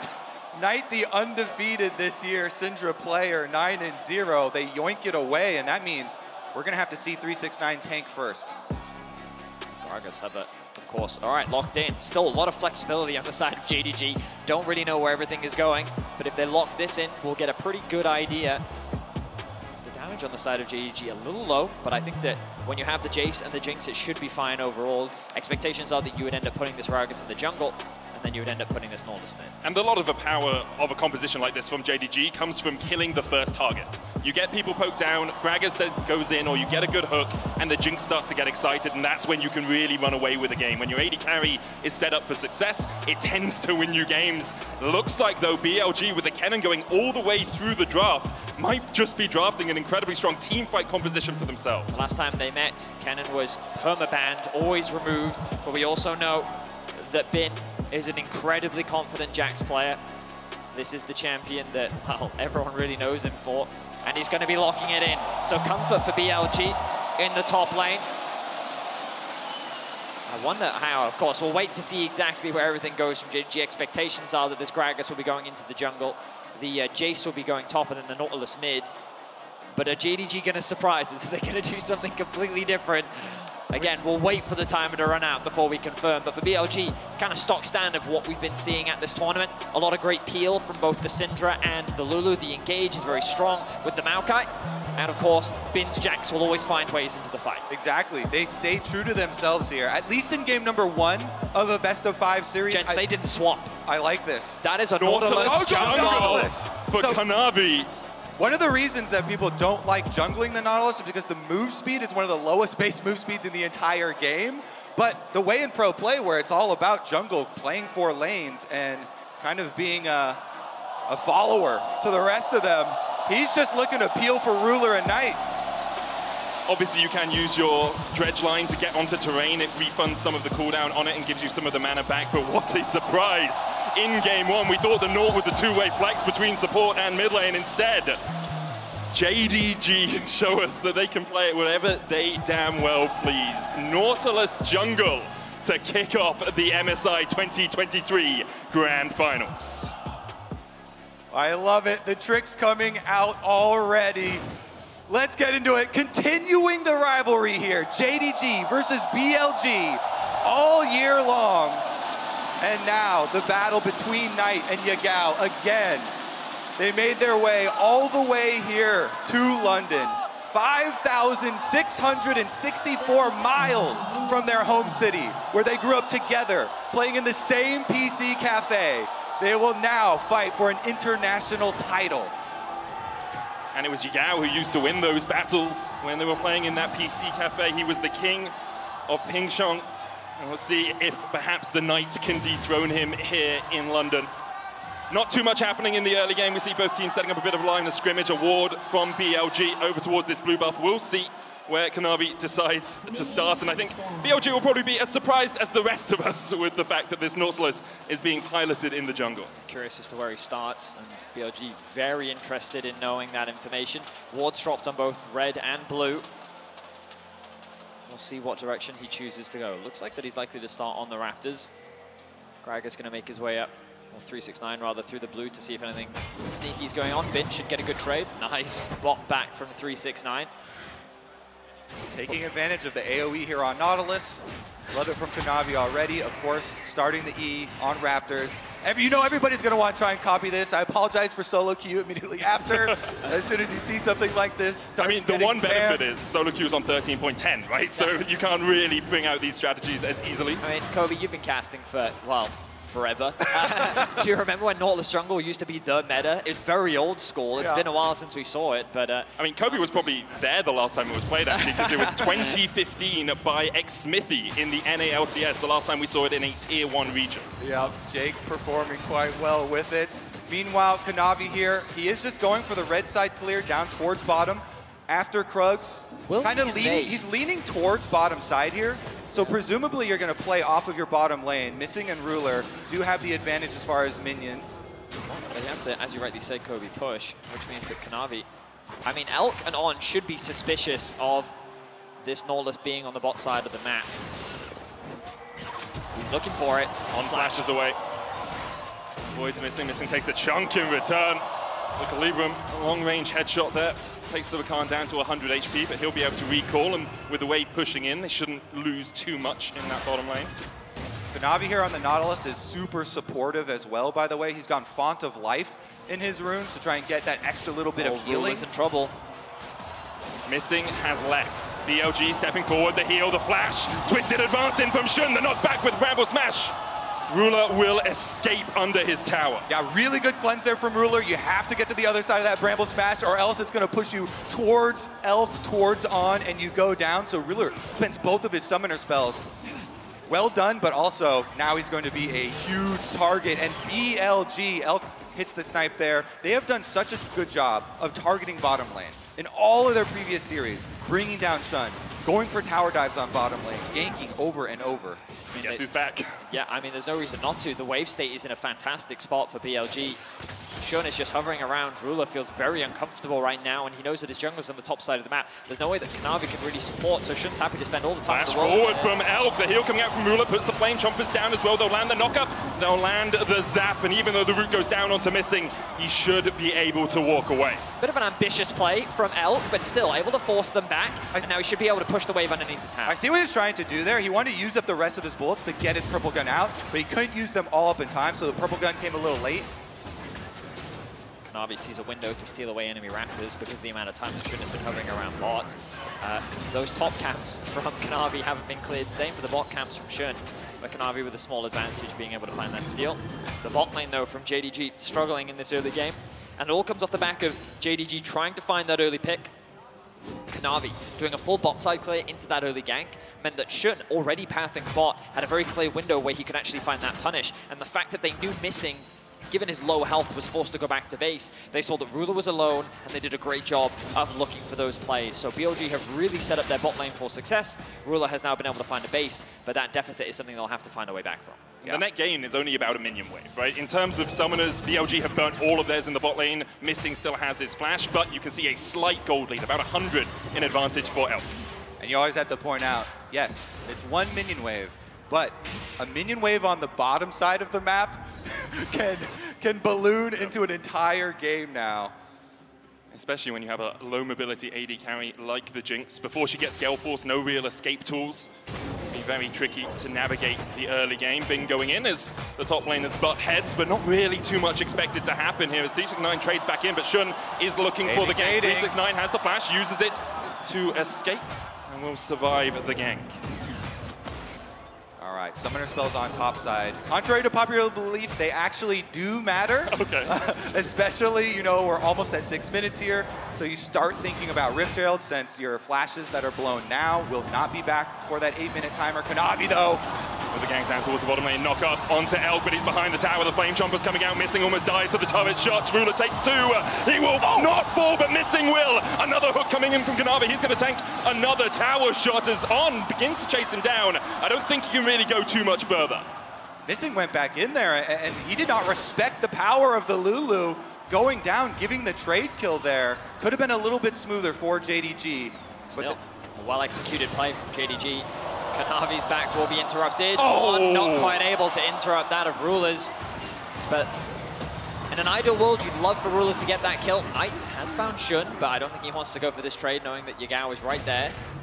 But because BLG know the enemy jungler has been forced away, they can play towards this dragon. You can see Missing and Knight trying to stop it from happening. Knight down to about 30% mana, but with Yagao here, with Shun here, with On here, it should be an easy enough secure for BLG. Yeah, and we're seeing the reason why in Champions League we're kind of talking about looking for, oh, Missing's going to pop in just for a little look.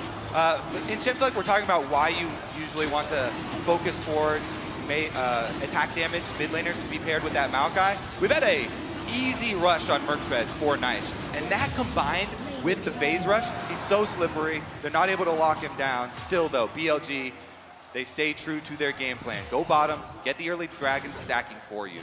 I mean, just great adaptation from JDG after their bot lane was put in a bit of an awkward spot earlier. They didn't even have a massively stacked wave, but they're still able to find that dive just because of information they had. Remember that Jun, because he spent so much time on the bot side of the map earlier, he needed to go and clear his topside camps, and this meant that the two junglers were always mismatched from one another. So there was a very big window for JDG to find a clean dive, largely uncontested. Both junglers right now, just really great awareness on the map of finding their windows. And again, you can see if you look at the base, or the minimap rather, Maokai nowhere really there to offer support.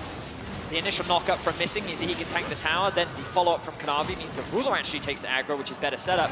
Of course, the Airy, thank you observers for highlighting that, ends up getting the execution down onto Missing, which means that it ends up being a 1-for-1 overall. All right, the repeat visit. Kanavi setting up super deep vision for repeat plays towards bottom side. I think they read it though. You can already see on the map, Shun immediately pathing towards bot, but the pressure from Knight in mid is making it harder for Yagao to really offer any assistance. He doesn't have his TP available, but Shun wants to be in a position to stop this dive. Now Shun spotted on a ward. We'll see it with the sweeper as well. Knight and Kanavi decide they don't want any more of that action as they back away. Kanavi can step back forward.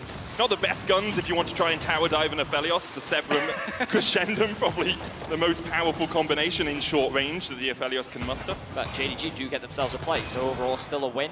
And the pressure continues. Just once again, great awareness from Shun, knows where he needs to be on the map. Kanavi though getting a bit creative here. Will he find a mid-dive?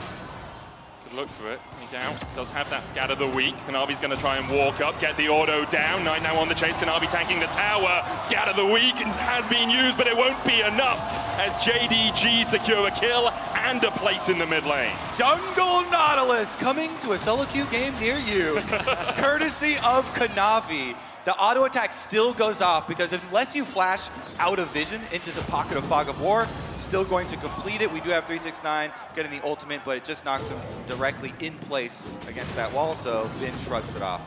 Props to JDG, they're finding a lot of great plays on the map. They found the dive in bot, they find another dive in mid, and Yagao, very little that he could do there. He flashed away for most of the CC, but still enough damage. Now BLG on the attack themselves. 369, no flash, Nice. gets a knockback flash forward by Bin, popping the ultimate as well as they look for the damage down on this Gragas, but he's a tanky boy and he's difficult to kill. One more order will be enough, and Bin secures it. Oh, he had a couple seconds left on his flash there. 369, so close for him. They squeeze out that timing window, but it's a big kill. Knight flashing forward as well, and Bin can do nothing but be put in the trash. Meanwhile, around the Rift Herald, Missing going low, he tries to flash away. The Moonlight Vigil did connect, and Missing will be put in the dirt, and now BLG are looking for more of a fight, they're looking for more of a fray. But JDG will just back away. BLG have the numbers advantage in the river for now, but no, 369 has TP'd into mid lane. JDG don't want to give this up. Shun's going to get forced away here. Doesn't have that ultimate right now. BLG trying to gain that mid lane prio, but Ruler and 369 will be able to answer El. Yagao perhaps looking for a scatter of the week, just short on Ruler. As in the end, after a brief skirmish, we see both the teams just reset to mid. Rift Herald is worth so much now. We've seen so many games won and lost around this objective, and they're not willing to give up on it. The last time these teams met, they fought over every single neutral, and it looks like things will not change. They're waiting for Kanavi to join the fray.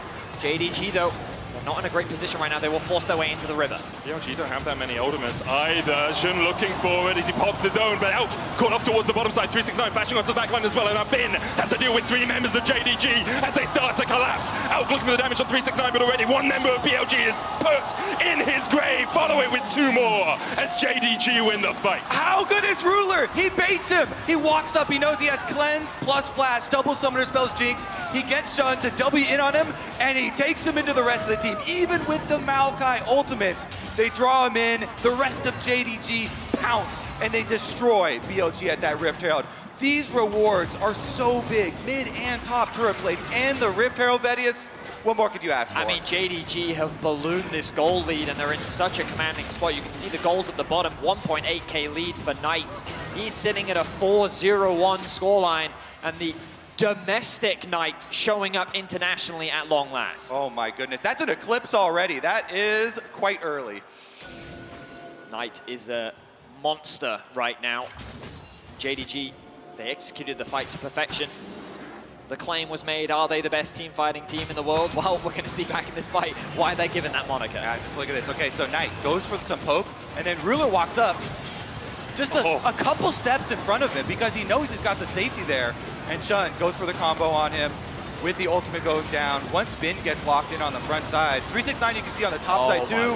Ultimate onto Elk. I mean, splitting up the team. JDG dissecting BLG on two fronts. We've seen so many great 369 flanks specifically on this Gragas, and that was another spectacular one.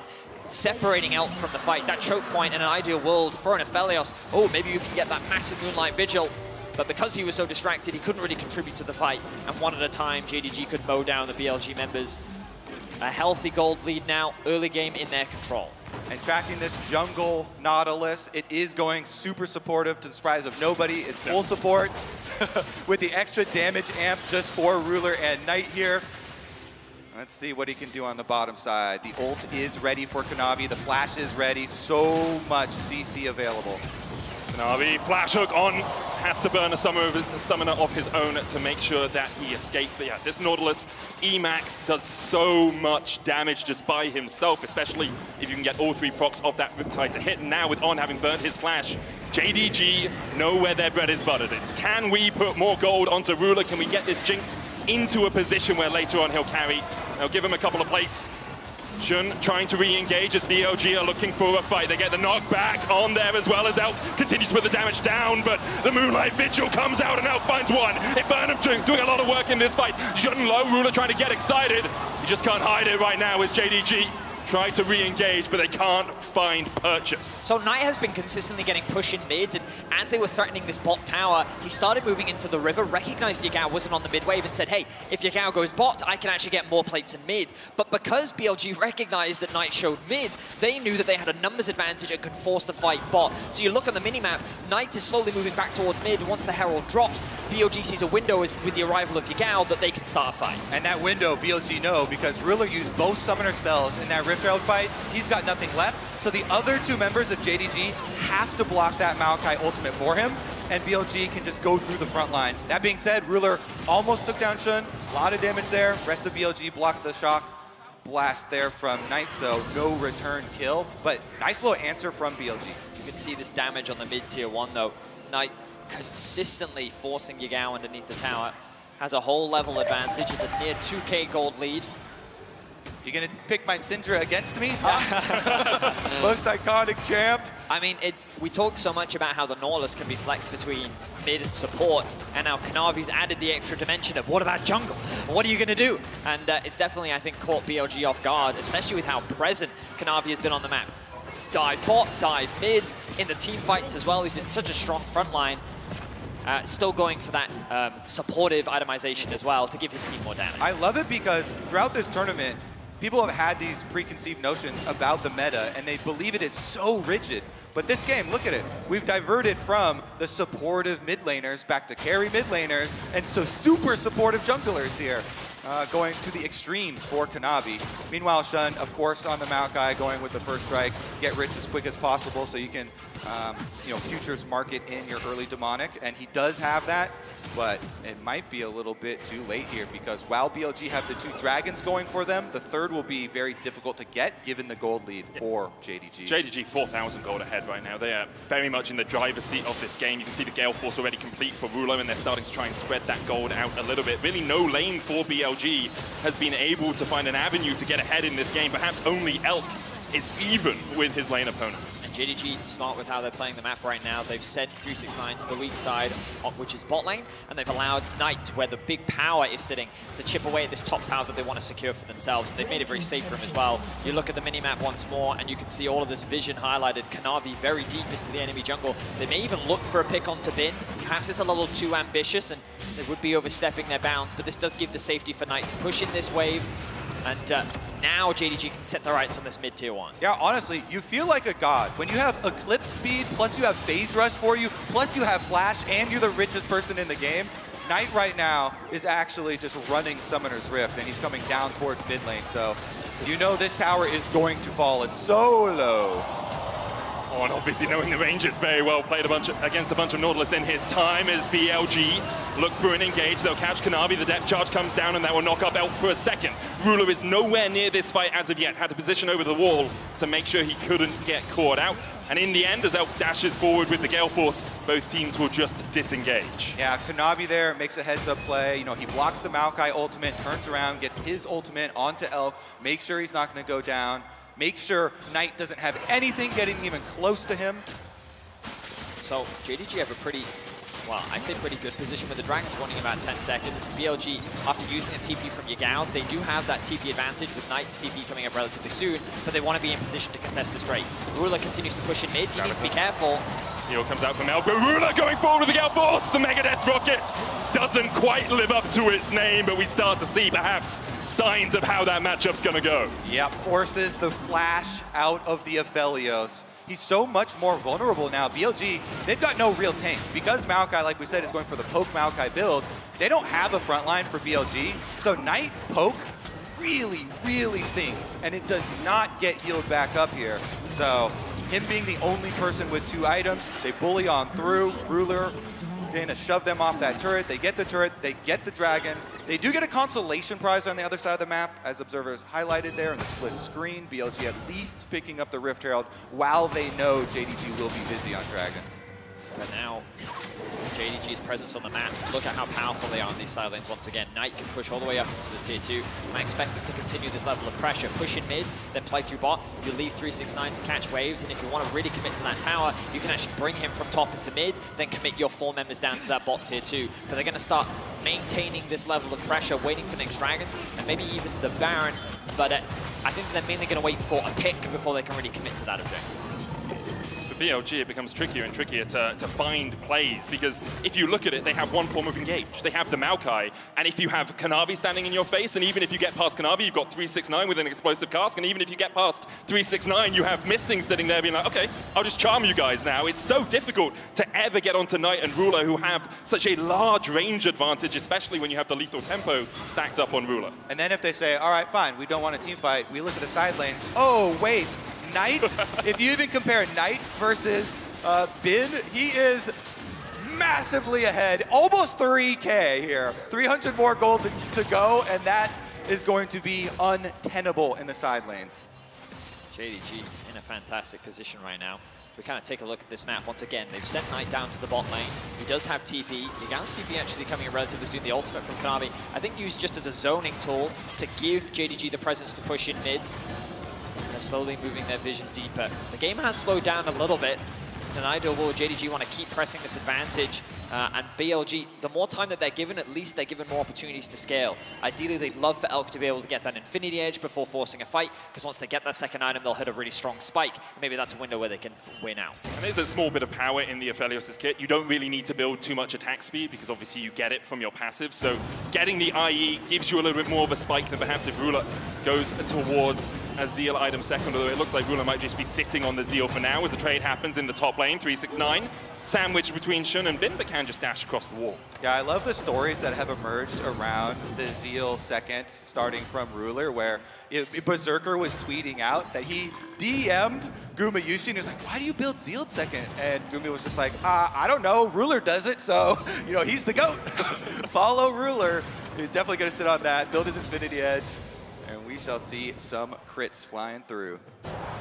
I think that's a good enough reason to do things most of the time. I mean, if Chovy does it, I'm probably going to do it. Well, the actual reason and why Ruler does it is because Zeal is such an efficient component item. It had to get nerfed in 3 different ways for live. If you're playing on live right now, it got its cost nerfed, it got both stats on it nerfed, the move speed and the attack speed.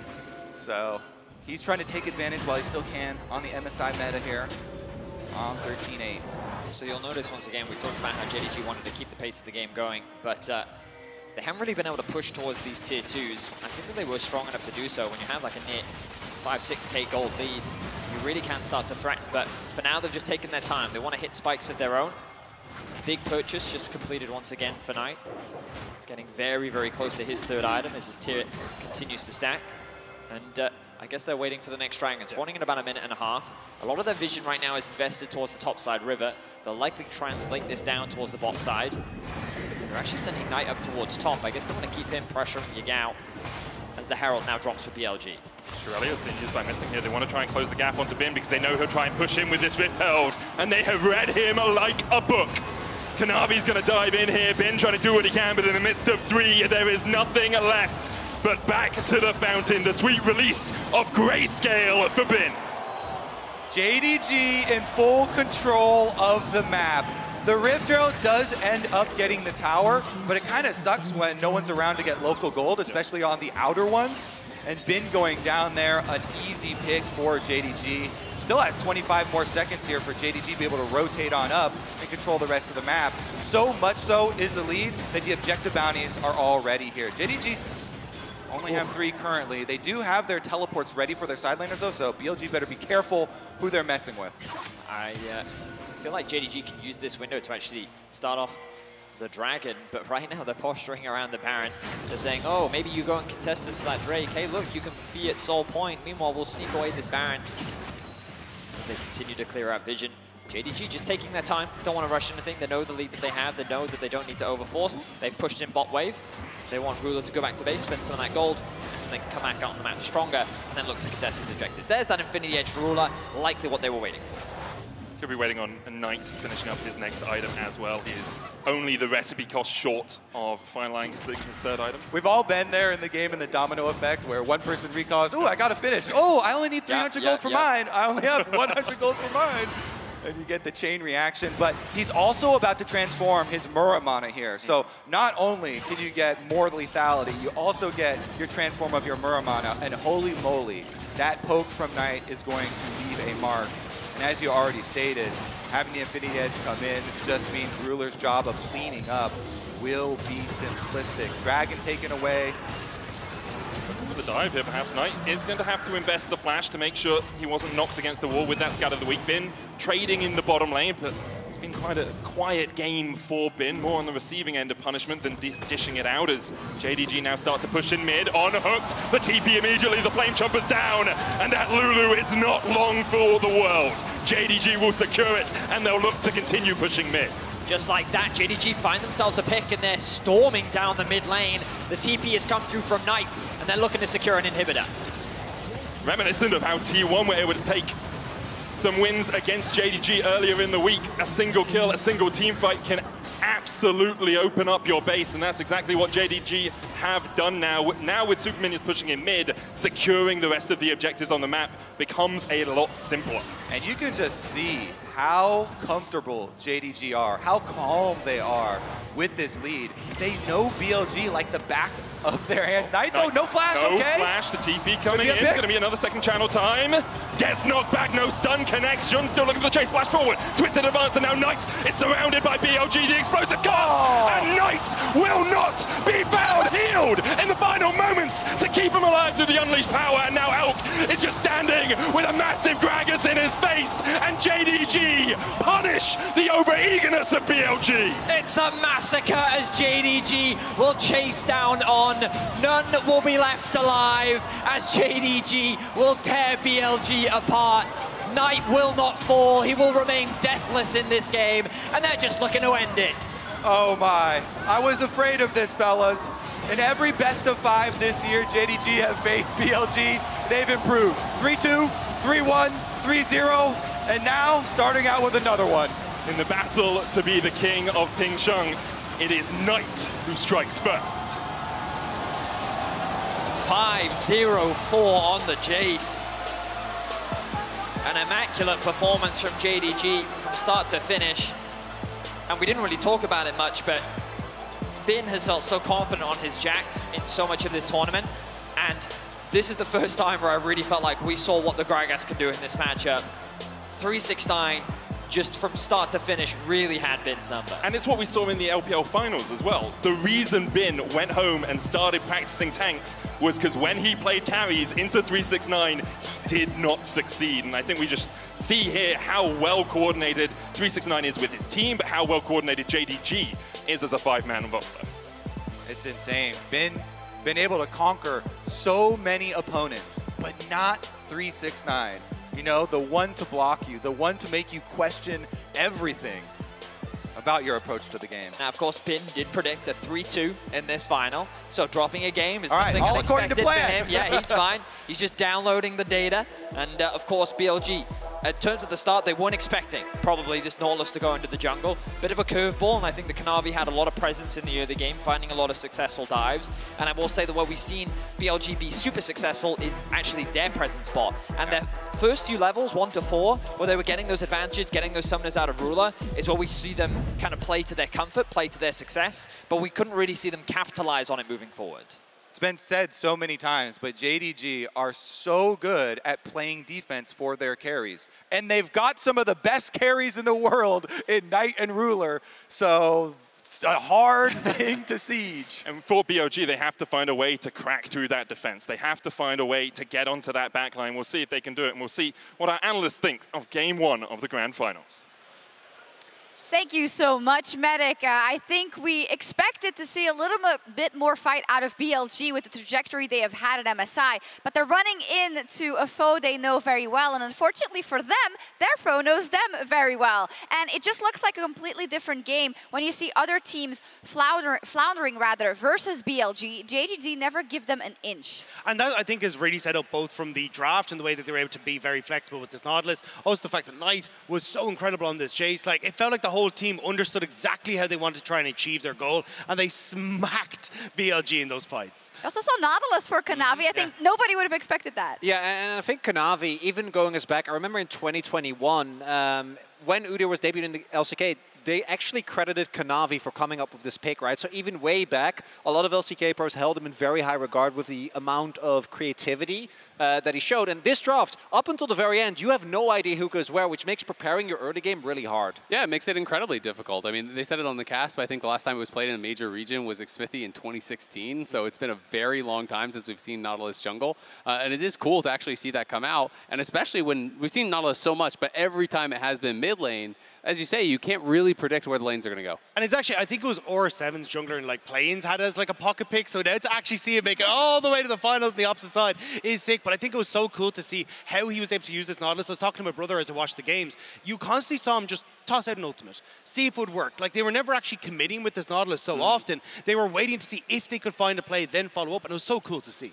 Yeah, absolutely. I think we have a bot lane role that Chronicler wanted to go over let's talk about it, because we knew they were going to do this. Yeah, and it worked for a little. What I really want to highlight here is the problem that was there for T1, which was getting the bot lane set behind, started off working out. But then, crucially, like in many other series, Kanavi is able to equalize, right? Is able to, after Shun forces Ruler Summoners, and the bot lane Elk and On play very aggressive, actually get the kill here, take down the enemy AD carry. And before this, I think Ruler was sitting on like 2-wave deficit. After this, he's comfortably back in the game. He's able to get ahead, get his item spikes earlier, and you see how well JDG kind of recovered from the early hit and then snowballed the other way. Exactly. I mean, it really just has been the story of MSI, and we're going to have to see, shouldn't be able to make those plays and be able to cover on those dives, because if you're getting Ruler ahead, there just doesn't seem to be a way to come back. And I think that was the big difference that we actually saw in Gen G and T1, is how good Shun was good at tracking these and getting into a position where he actually could try and prevent these. But the problem was, once you end up getting that lead in the bot lane, they're able to transition that so well into team fights and into the skirmishes. Yes, and the Herald fight we want to look at as well. Yesterday it was a big focus going into the series, and we saw T1 and BLG brawling over it, but especially in the context of how this was going to go for JDG, we see that BLG had to make something happen. Yep, absolutely. So we do have a play here. We're going to try to go over. We'll see if we can get started. We can just do it starting, pause. This is a fight that is really, really impressive. Again, we've talked so much about JDG. You're going to have to keep your eyes, I think, on 369 as well as on Elk on the other side. You know, how he actually plays around him in this team fight is really impressive. So we can roll the clip. And it's just about how they actually utilize the terrain, how they're creating space. You know, BLG knows that they're down early. They want to be able to create this play over at the Herald. They're trying to force us. So we can actually just pause briefly here. 369 again playing on this flank angle. And we see that Kanavi is coming out of base. So they don't actually want to just hard commit to a fight. They want to slow play it a little bit. They want to allow BLG to take their time here. Elk is split off from the rest of the team. And we have this 3-man squad right here for JDG. So we can roll the clip again. And it's going to be about these initial engages. Shun goes in, but it's the instant cleanse. They're peeling back. If we pause here, you can see that 369 is not actually overcommitting. He goes in from the side, body slam flash, you know, right here onto the carries, but he realizes that his team is going to be cutting back, so he's not actually fully committing to this. He's just playing in this area. He's creating that zone of threat. Knight is peeling back on one side, and they create this kind of zone control here where they have this bodyguards basically just in front of Ruler. You have to go through Kanavi, you have to go through Missing if you want to be able to get to Ruler, which is going to be incredibly difficult to do. And on the other side, it's access for 369 towards the BLG carries. So if we play the clip once more, just watch how 369 is actually playing this out. You know, Elk tries to get over towards him. He just ults him. He's kiting back. He procs. You know, the Q on him. He hits the Q. He hits the W. He's just knocking down Elk. While meanwhile, no one can actually get to Ruler. And I just think it's, again, so impressive how they play around him, how they're utilizing this terrain, you know, creating these zones of control, which is a fight that starts out 4v5. They dominate. And there's so many elements to it, right? Ruler, and in general, I think we've seen the LPL doing this entire tournament, actually using his summoners extremely aggressively, baiting them to come in, and then the ebb and flow of them absorbing the blow, and then Knight and 369 coming around and both doing so much in allowing the rest of the team to play the game. And I think that's why, especially when you're in these little choke points, the Jinx is so important. Because you can see Bin was actually about to leap strike onto the Jinx, but just managed to get those chompers down in time. Could have bypassed the whole bodyguard line, but it just gives you so much control in these fights, especially when you can play around those chokes. And we see again why between those AD carries, Jinx has been favored in those situations. BLG did select blue side, so maybe they prioritize that.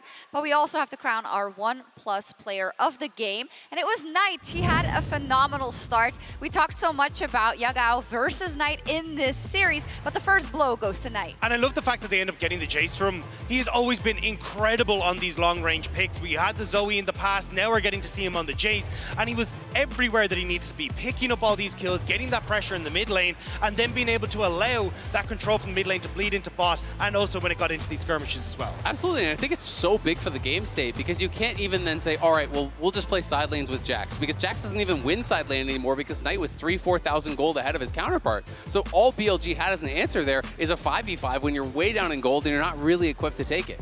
Additionally, what you're going to be looking for, right, if you're an Aphelios and a Maokai, you're behind, you're trying to get like the big all-in, the 100-0, but unless you can dodge every single shot blast, you're not even going to get that opportunity. A single hit from Knight, once he got fed, meant that whoever was in front of him had to peel out, so it takes away so much playmaking potential, and BLG never got to fight their way back into the game. They never did. They didn't get to play their game maybe for the first time in a long time. They'll have to regroup because JDG deal out the first blow here in the MSI Grand Finals. And the Grind Finals maybe for BLG if they want to come back. We'll see you after the break. Bottom lane knock up onto Elk, but he's behind the tower. The Flame Chomper's coming out, Missing almost dies to the turret shots. Ruler takes 2. He will not fall, but Missing will. But he's a tanky boy and he's difficult to kill. One more order will be enough, and Bin secures it. JDG now starts to push in mid, unhooked. The TP immediately, the Flame Chomper's down, and that Lulu is not long for the world.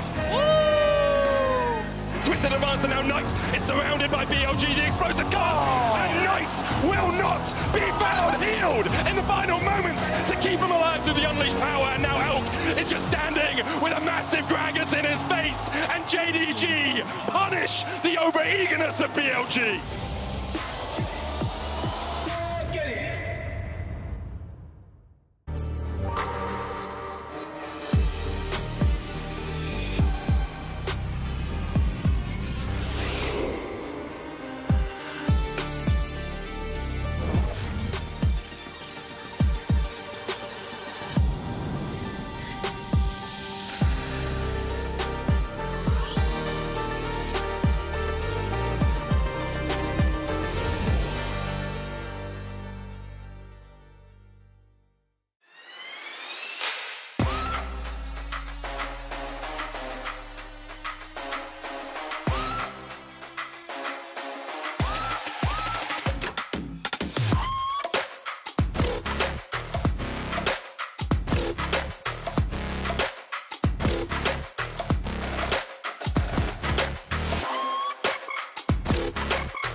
New and existing customers can choose the phone they want, like the incredible iPhone 14 on us.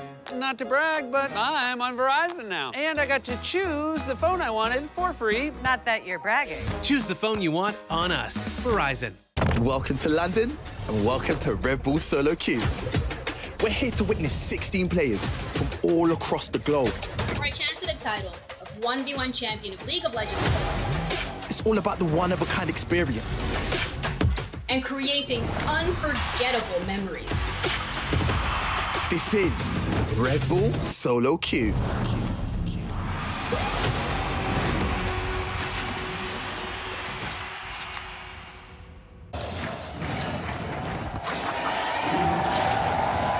Red Bull gives you wings.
Welcome back to the MSI Grand Finals here in the Copper Box Arena in London. Game 1 was very JDG favored. They had control of it basically since minute 1. We'll see if BLG can bounce back here in Game 2. Yeah, it was a bit of a stomp.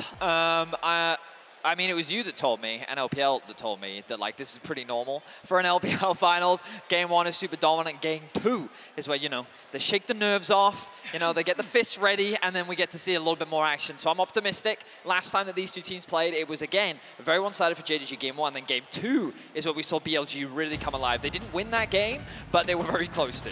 There's just so much riding on Rift Herald fights. So much snowball. If you're going to get turret plates plus the Rift Herald plus the win in the team fight, these teams are so good and these comps are built so straightforward that they can run it through. Let's see about the changes though here.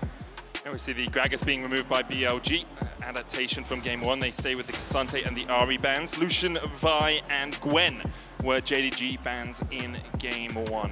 On red side, obviously, you can switch things up a little bit, but right now, there's so many power picks. Maybe this is an Annie ban. Could try and get rid of the Nautilus, the Jinx as well. We've seen be very strong. So JDG taking their time in deciding exactly where they want to put the pressure, and it's in the top lane as Cannon is removed. Okay, that respect shown towards Bin. What will that first pick be? Jinx is up. Annie is all up. I'm saying. Jinx, I mean, Maokai, Annie, Wukong, Jinx, everything. There's so much that we usually count as a tier 1 pick, and Jinx it is, has been winning the battle of the I agree with this pick. Remember, in game number 1, I was so set. I was so set on BLG. They had this strategy versus both LCK teams.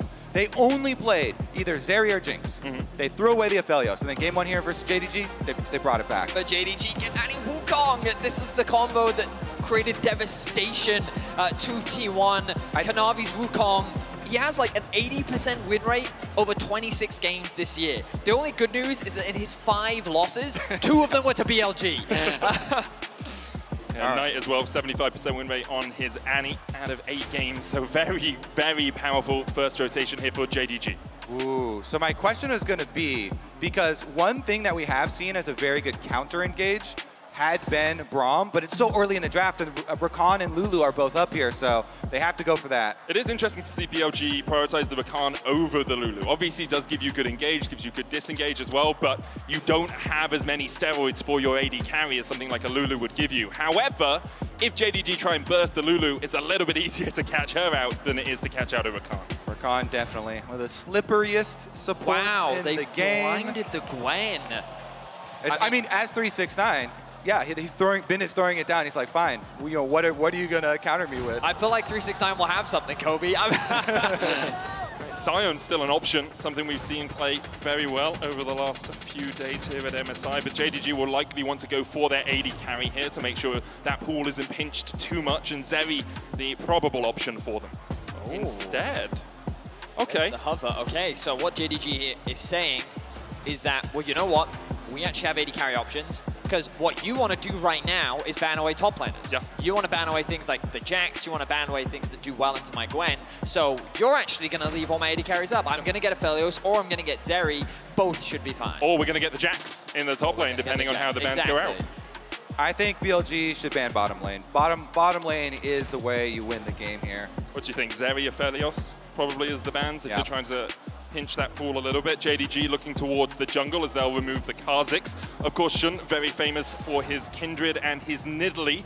Nidalee didn't work out too well for them the last time they played it against JDG, but you don't always have to go to the meta if you're BLG. They brought out some different things, and there we are. Bot lane bans for BLG. They'll take away the Aphelios. Yeah, I just think it's too much of a waste to try and ban top lane versus 369 when he's so good to just play team fights and, like, you know, give up side there. He creates so much space in them, even when he's on a losing matchup. Put him on a tank, create that structure. And JDG, as you mentioned, Vedius, the reason this Annie plus Wukong is so highly prized, the snap engage. It's just instant. Kanavi and Knight are just so proficient at the combo as well. Let's see how it's rounded out. I imagine the Zeri, yeah, there it is. So BLG are attacking that bot lane. How will JDG pivot now? Because really the only hub... No! No, Vedi, no. I mean, the crowd's getting excited, man. We've got to pander to the crowd. Is it Ruler's Vein? Is this what we're going to get? No, it's going to be like a Zaya or something, Vedi. You got way too excited. I got to pander to the crowd, man. You know, it will be the Zaya. Of course, Ruler, he does have a skin. The Xayah Lulu is not a bot lane combo that you're used to seeing. But one of the beauties of playing the Xayah here is that Lulu can actually support the Wukong a little bit more in the team fights, often being responsible for keeping your AD carry alive because of that self-peel that you have on the Xayah. While your scaling isn't quite the same that you have on a Jinx, it still makes a lot of sense when it comes to these team fights. And it's AoE damage, you know. The Vayne is so many style points. But Xayah Blade Caller. Xayah Blade Caller just synergizes so insanely well with an anti-Wukong engage, and even if you use Lulu Ultimate for the knockup as well.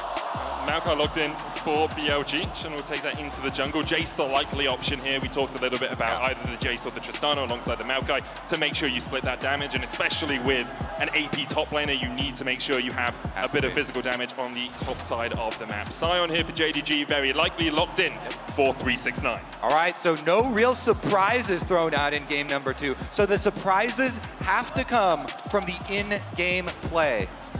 I will say that looking at these drafts, I just prefer what I'm seeing from JDG right now.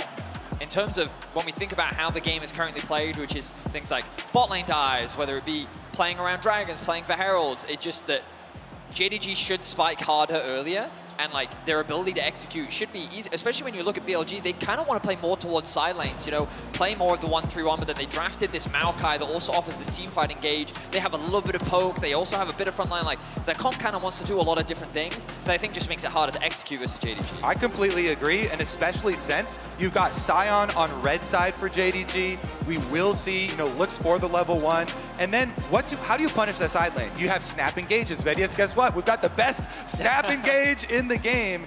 Annie Flash. We'll see if Knight can get those for JDG. And we'll see if BLG can get out to an early lead. When they played against T1, it was very much, and even against Gen G, very much around playing around bot side. We saw it a little bit from Shun in game 1, but they weren't able to shut down Ruler, and Knight was able to gain advantages on the other side of the map. For JDG, it is match point if they win this, one game away from hoisting the MSI trophy for the first time in any of the players' history, in the organization's history, and what a performance it would be for them.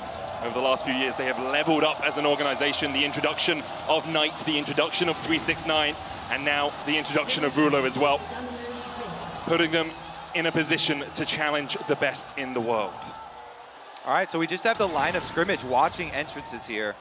No level 1 shenanigans, although there are sweepers on both supports. Nothing too crazy happening at the start. The cheers from the fans coming out. WE sign coming out from On. Of course, Elk and Missing, former teammates on that said WE. Inspirational story coming out from Missing, encouraging Elk to continue with his pro career. Many a credit Missing for the reason why Elk is here today, the fact that he's persevered. And we see JDG starting to set up for this level 1 strat that has been rife throughout the tournament. Yagao and On will be able to spot it. On, of course, very safe on the Rakan, can start to step away, can jump away. How will BLG counter this? Well, Knight just got some first strike money off Yagao while the rest of the team goes for that Sion level 1 invade.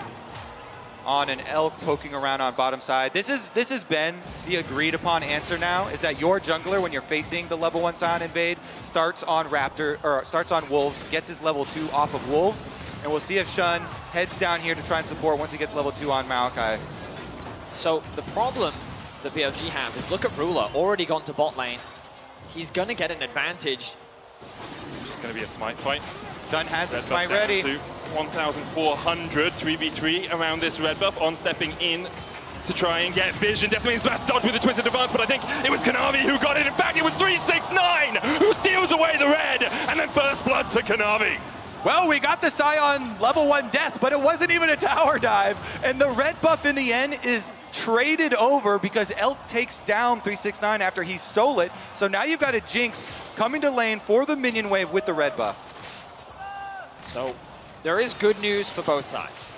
The good news for BLG is that Elk secured first well, not first blood, but he's the one that's got himself the kill. So whatever he ended up losing in the bot lane, he's going to make up for in terms of gold. He will be behind in experience. You can see that Ruler getting very close to level 3 already, and he's going to take advantage of that as much as possible, denying the level 2.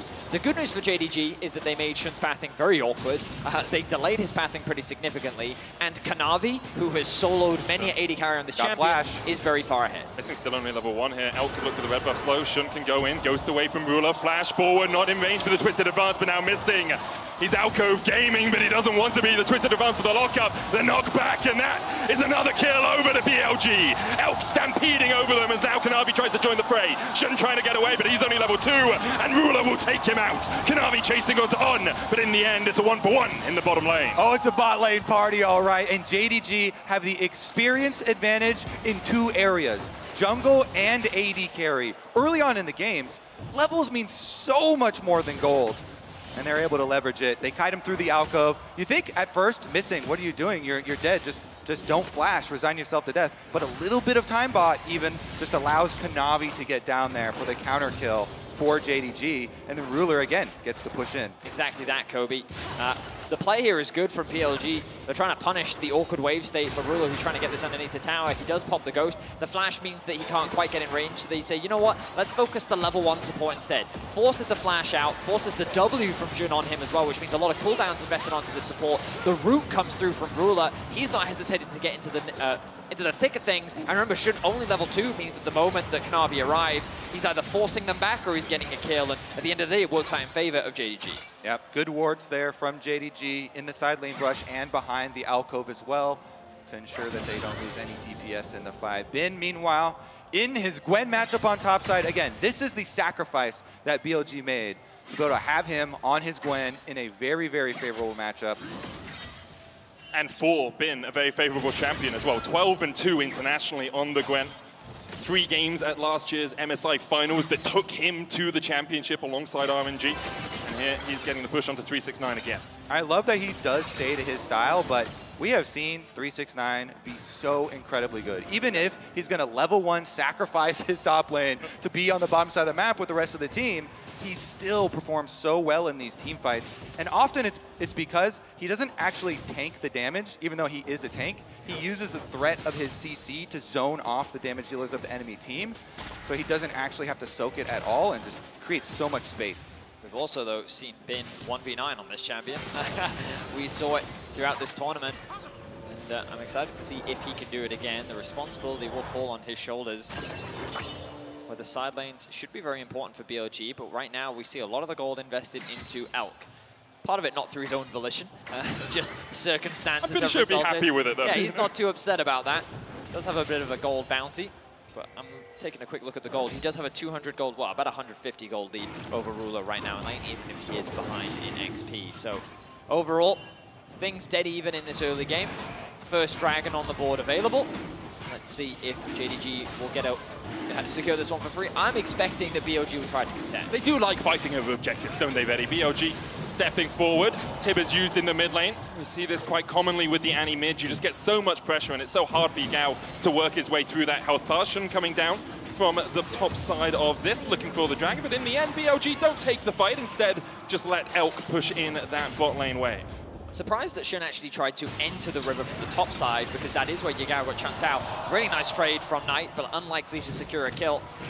It does mean that he can't really get in range of the dragon, given that Knight actually had that pressure in the mid lane, meaning he could rotate faster, and then JDG are able to secure it uncontested.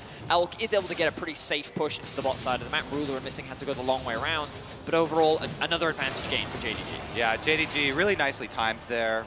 They had the bottom wave shove, so it took Elk a long time to be able to push it back out. They didn't drop any minions while they're helping with that dragon. They get back for it, and meanwhile, Knight is just Annie gaming in mid lane, dropping Tibbers on him, full combo, first strike. Thank you very much. Half your health bar is gone. You can't help your team. And one of the things with JDG is they've triaged the bottom lane. You know, Elk getting 2 kills, you want to make sure he's not going to keep snowballing away. But there's quite a bit of bleeding in the top lane. Bin is so far ahead, 800 gold in the lead, now has 2 plates. And I wonder if Kanavi will start to put a little bit more attention up here just to try and shut down Bin from snowballing too far away. I'm mean, it's a question of how concerned they will be with him in the team fights. I think that Gwen is a champion that really thrives in environments where there's a lot of range, specifically because she can pop down the mist, and then she can kind of have that isolated 1v1. There's a bit of trading happens in the bot lane. But you got to remember JDG's comp, pretty short range overall. Any Wukong, they kind of want to be in your face when dropping that combo. Perhaps against the feathers, champions like Gwen can be very effective. But yeah, it depends about how much of a concern they actually find this Gwen as a get laner into. And I would say, with Flash available and Wukong just getting level 6 now, his eyes get real big looking towards this mid lane here with the Annie stun, with the Tibbers coming back off cooldown, with bottom lane also pushing in. There's a lot of options over there. Remember that there is no cleanse anywhere on the side of BLG. A stun from Knight means that it is a quick, well, follow-up. Follow-up is the word, yeah, from Kanavi. Another plate should be secured there. Oh, actually just went over to missing. Support's favorite moment right there. So you got to, I ordered it, it's mine. I deserve the 175 extra gold. Knight knocked away. The tip is coming down as Kanavi can jump across the wall. Has that Cyclone, holds it. The Gao still had the flash, and so they didn't want to go any further. And obviously, Kanavi can keep that Cyclone for what could be a Rift Herald fight now. Jun secures it. As you say, good ultimate from him to make sure that Kanavi couldn't get any closer. Kanavi does still have the flash, but in the end, the BLG jungler will just walk away. I was just about to comment on how JDG should look to do the same thing that they did for Drake, right? Just drop the Annie combo initially, guarantee that mid-prio, force your Gao back, and then make your way into the river. But Shun, ahead of the play, was able to secure the Herald, even used his ultimate to secure the objective.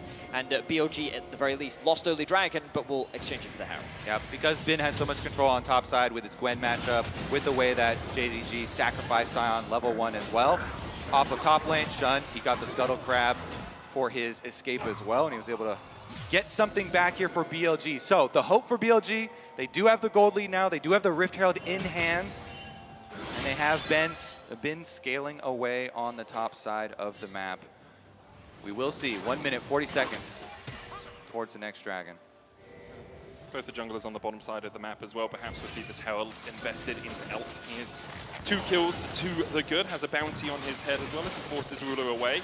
Harvey coming down here is on and missing start to trade. Level 6 still about half a level of experience away for both the supports, so not the most powerful engage you can find from the Rakan, and not the most powerful disengage you can find from missing. On now, goes for the control ward. Shun steps forward, seen by the ward, and immediately missing and Ruler back away. So a very slow early game. I'm kind of surprised, gentlemen. Yep. The last time we saw JDG and BLG fight at MSI, it was a bloodbath. It was non-stop action, specifically around these neutral objectives, but both taking their time. Obviously a lot of weight on their shoulders here at the grand final. An LPL team will be a victor. 5 of the 8 MSI champions will rest with the LPL. The question is, which team will it be? Right now, JDG looking like the heavy favorites, but they do find themselves at a bit of a deficit here in the other game of Game 2. It's kind of beautiful, the tender care and love that these junglers are showing to their bottom lanes. Coming through, sweeping out the wards, hovering here for recalls, hovering for waves being shoved in. That's a lovely way of expressing it, rather than these babies need to be taken care of. I think that junglers are misunderstood, okay? Oh, really? We are really tender, passionate kind, loving, caring individuals. Truly with the best intentions in our hearts at all I've played times. with enough Nunus to know that's not always true. But we do see Jun pathing up towards the top side. I wondered if he'd use the Rift Herald up there. He does still have about a third of the timer on it, so he could decide just to invest it all into Bin, who has already completed his Riftmaker, but I'm sure Bin will be happy keeping that lane going for as long as possible. Makes it a bit easier for him, and he's less susceptible to a gank as On starts to flank. Hits the level 6 off the minion. Kanavi coming up here, and now Bin, he started proxying, and he's going to find himself in the face of 3. Bin puts the needle work down, trying to trade in. Kanavi going back in with a Cyclone, chases him down. The knock-up with a decimating smash with the healing from the needle work as Bin almost snips through Kanavi. Close, but he can't cut him down. The idea for the whole thing is to get this dragon, though. So Bin is proxying, as you're saying, on the spawn of the dragon, so that in worst case scenario, his team is still able to have numbers down here and hopefully get the dragon. They actually don't have any DPS there. Just a Maokai trying to work away on an Ocean Drake. They might want to call over at least On or something to make sure that they can finish it off. But in the best case scenario, they get the dragon and Bin gets a counter kill there. So that reasoning, I think, is still quite decent from BLG. It does end up not going in their favor, though, and you just lost out quite a lot because Sion is able to take a turret play with the Demolish as well. Kanavi was spotted on vision around his Razor Beaks. He's now recalling, but that gives BLG the opportunity to put this Rift Herald down and invest the gold into Elk. It's only 88, so not as sizable a sum as perhaps he would have liked, but still keeps him basically even with the Ruler in that bottom lane. That it does. Plates going across the board, but a bit of action at the very least. Bin once again showcasing his prowess on the champion. He should be able to secure a plate for himself here in the top lane, which should once again equalize the gold as we've been seeing. Herald spawns in about a minute and a half. I expect this to be the next neutral that we see contested. The Jinx. Oh, I thought that Elk would try and get base there, but it's a little early. Ruler should push in this wave, look for a recall, or maybe he wants a plate for himself. All right, so right now, typically you'd expect to see these bot laners look for an early recall, at the very least of support, so they can already start moving towards the top side, start clearing out that vision. When we do highlight the minimap, you'll notice that right now the vision is mainly in control of BLG with these deep pink cords. This means that gaining access to the river, especially with the push that they have in mid, is that much easier.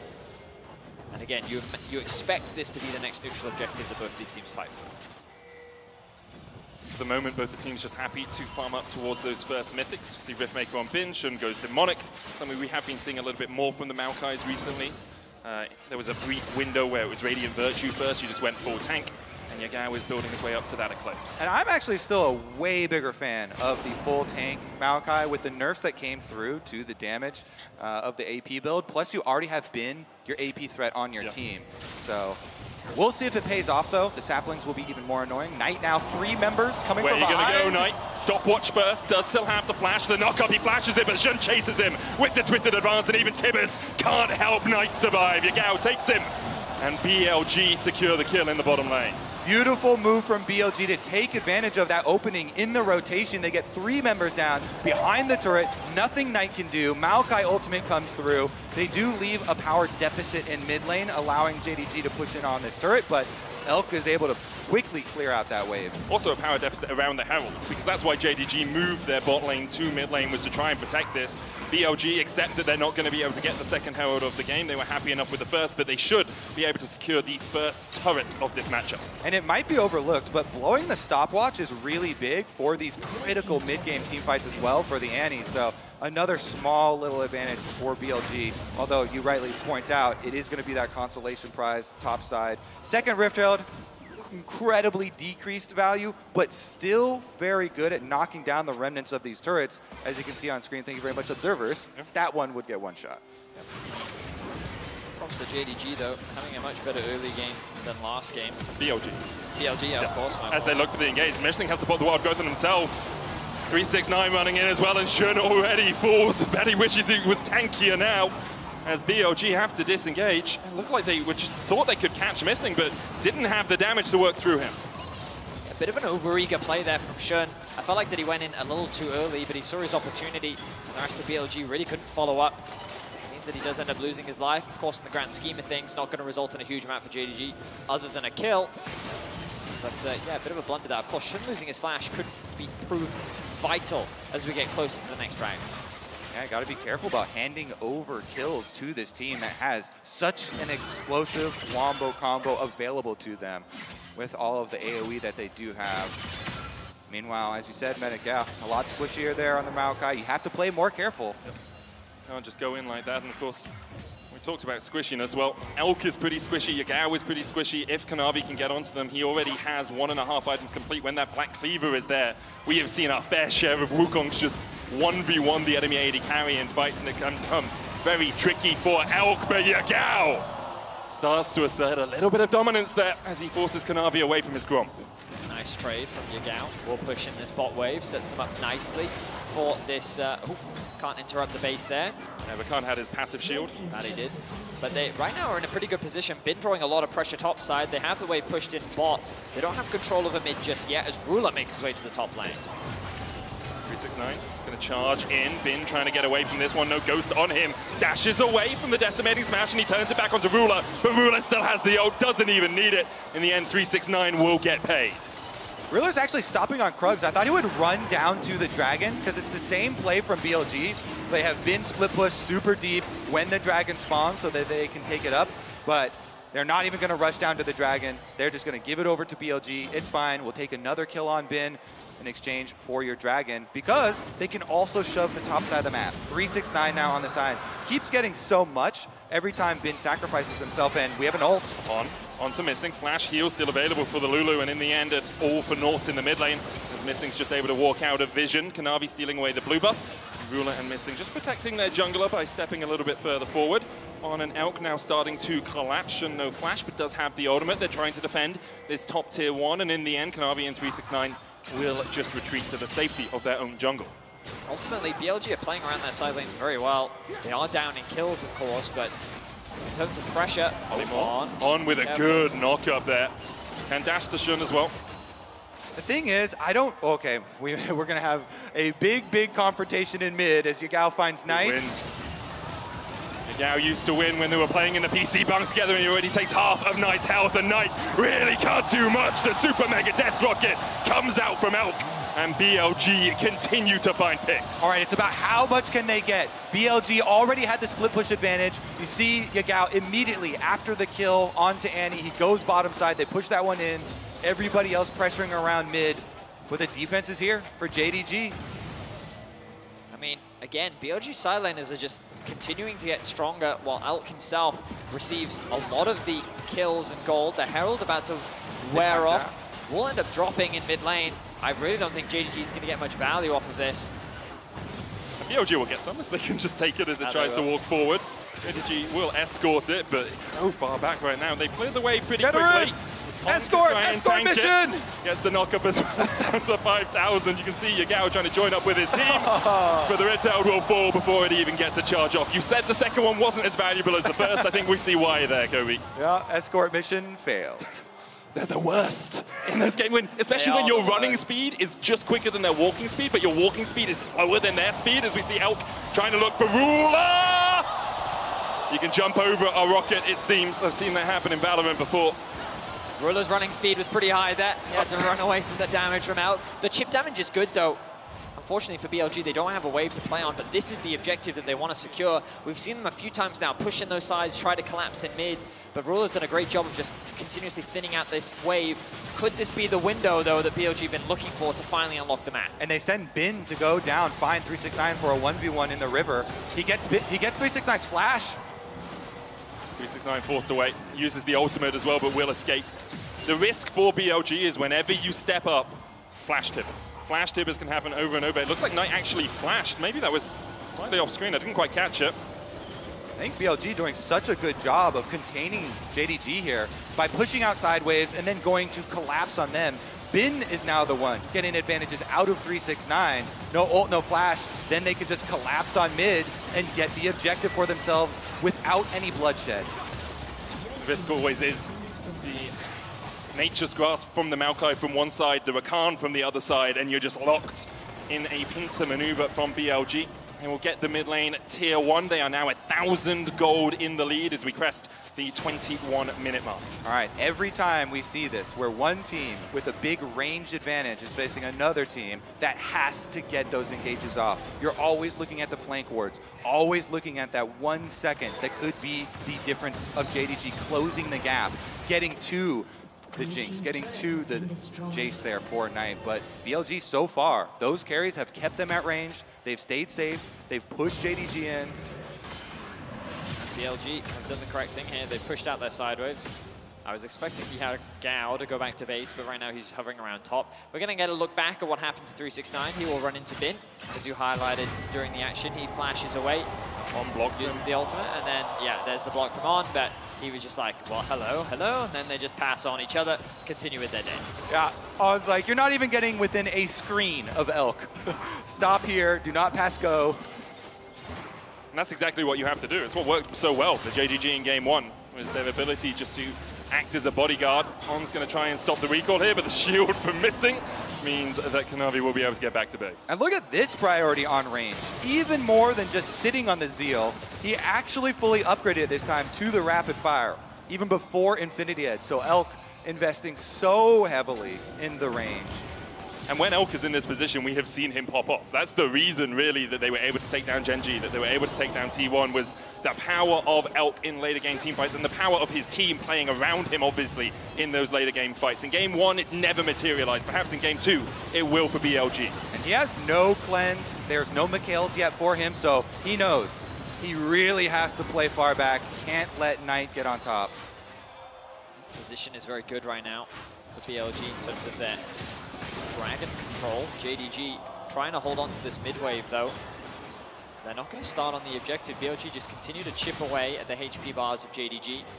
Good poke. Shrelly's used.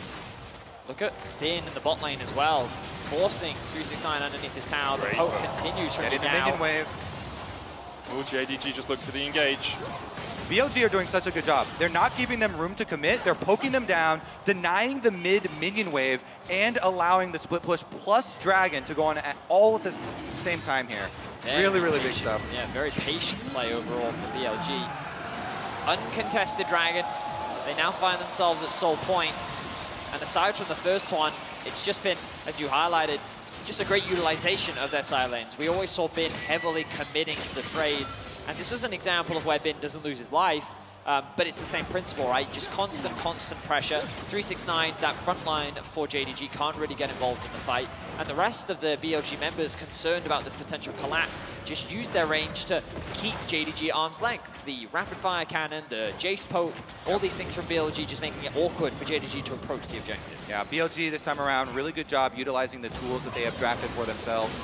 The idea there, JDG's only option is to try and hard shove mid. You see them jumping towards that minion wave while trying to avoid poke, but BLG, they never overcommitted. They still caught the red minion wave, and they got their objective. That is 3 dragons here, so 4 minutes on the clock, gentlemen.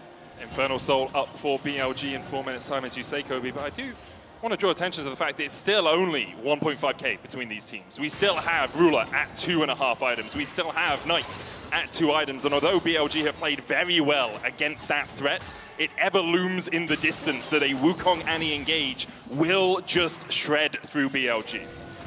True. Great point, then. Thanks. I was on the AD earlier in the tournament. Ooh, now we have a mismatch here. JDG going for the team fight while Bin is split pushing. There's only one more minion wave for Bin to deal with on bottom side. And with JD it out though. Yeah. He'll stop the Night Flank from happening. It's actually something that BLG did really well in their T1 series as well. There were a couple of times where Owner on Wukong would try and have a really long flank around the blue buff around Baron fights.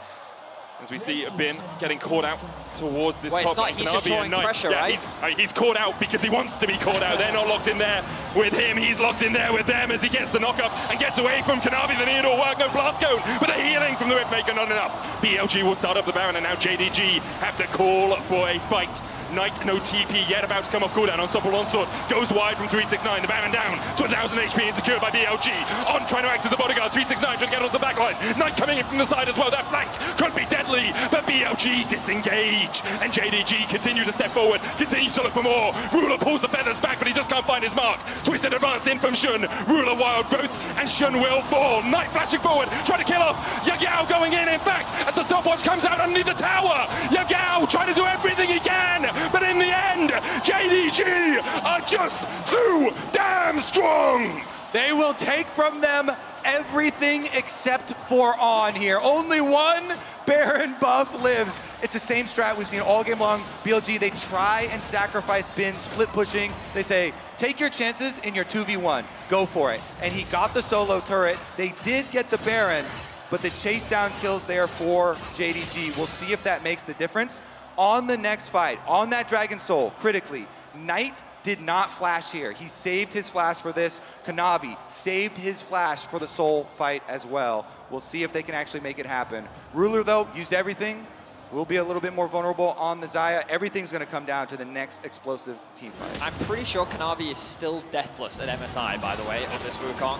And I think the problem for Bin is that he just takes too much damage too quickly.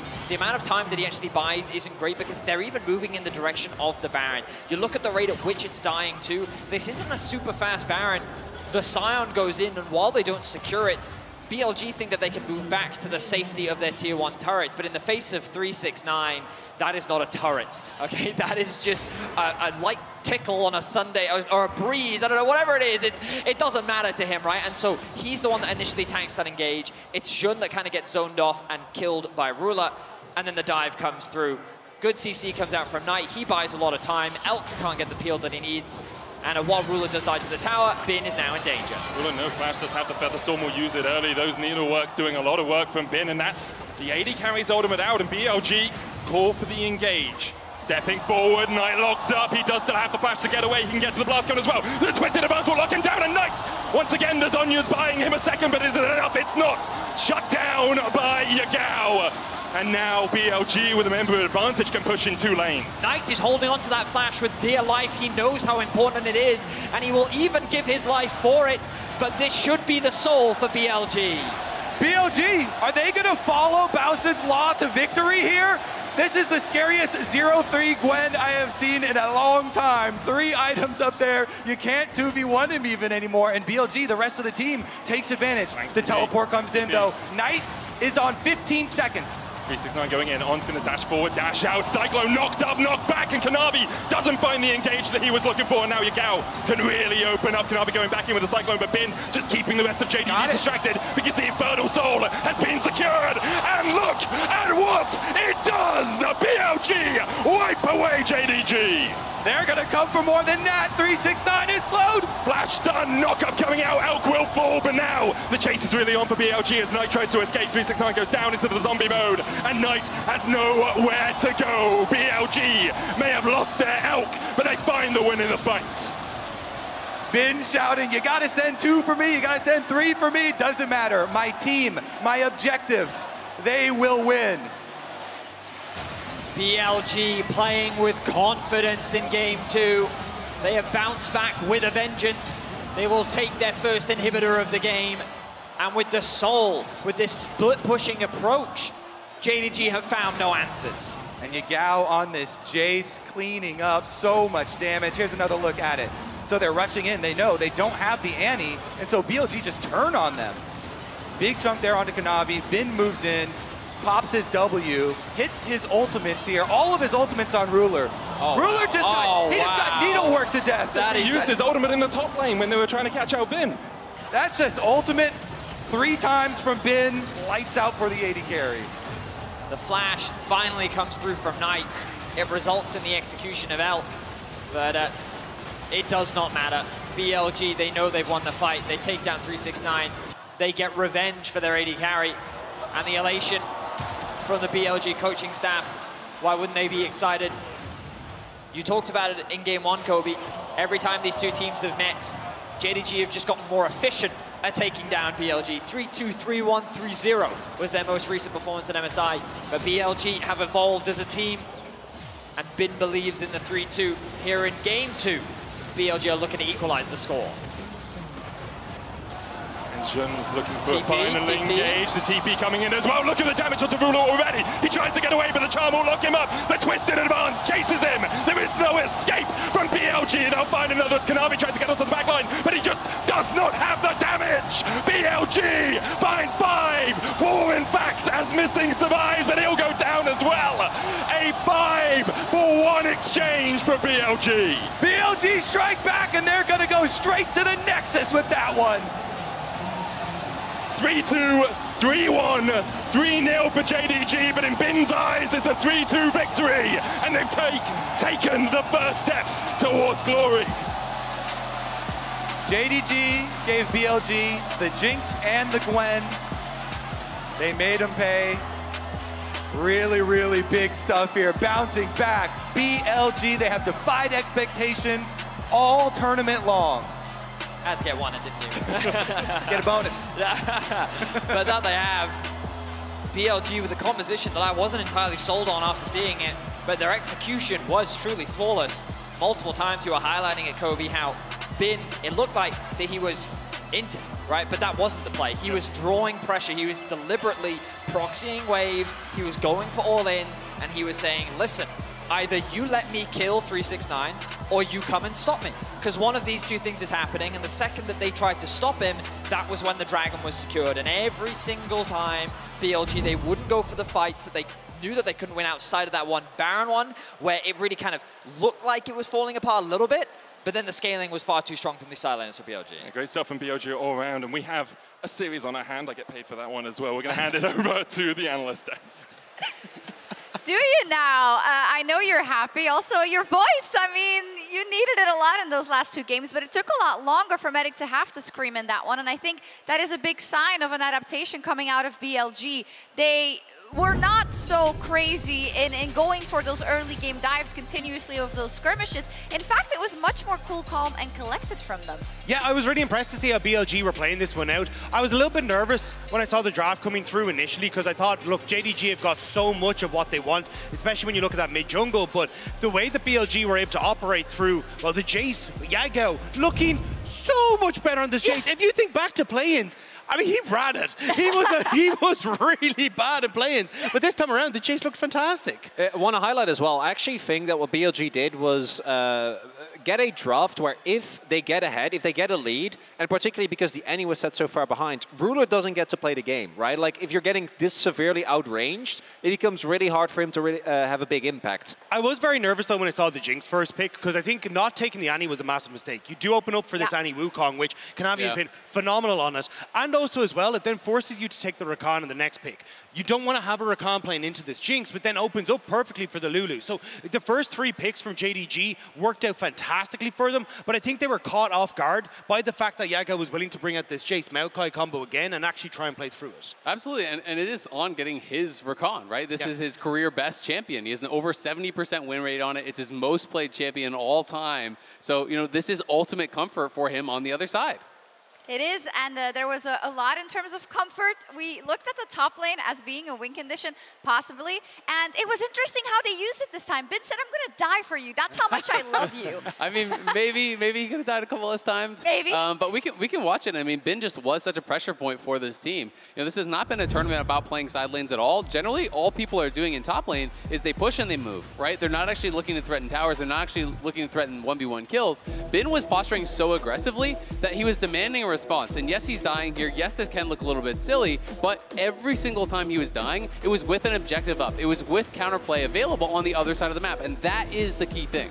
What is also really big is the fact that on the Rakan is able to engage from such a great range. Like normally, okay, you send two people over, but if you can make sure that you don't get engaged on when you're down a member, you can maybe still contest for an objective. But every single time we see this, everyone on BLG is playing very far forward immediately, looking for an engage or being ready to take the objective. And it shuts down that everything JDG want to do. When you look at this team, it's like, hey, can we get Kanavi in a flank position? Can we get Knight on this Annie in a flank position to actually get access to these long-range targets? Because you have to deal with Bin, you're never there at the right place, the right time. And then you're allowed to use this range. You're allowed to get these like early dragons that you never should have been able to get with the position JDG were in. And this is why I just don't think Bin should ever be allowed to have Kennen or Gwen. To me, those are the two carry tops that really work best in this meta, because it's not just purely about side lane. They can show up to the 5v5 and have massive effect. If you allow him to play a Jax, sure, he can threaten in the side lane, but if he ever has to show up for a 5v5, he's massively less effective than he is on the Gwen or the Kennen.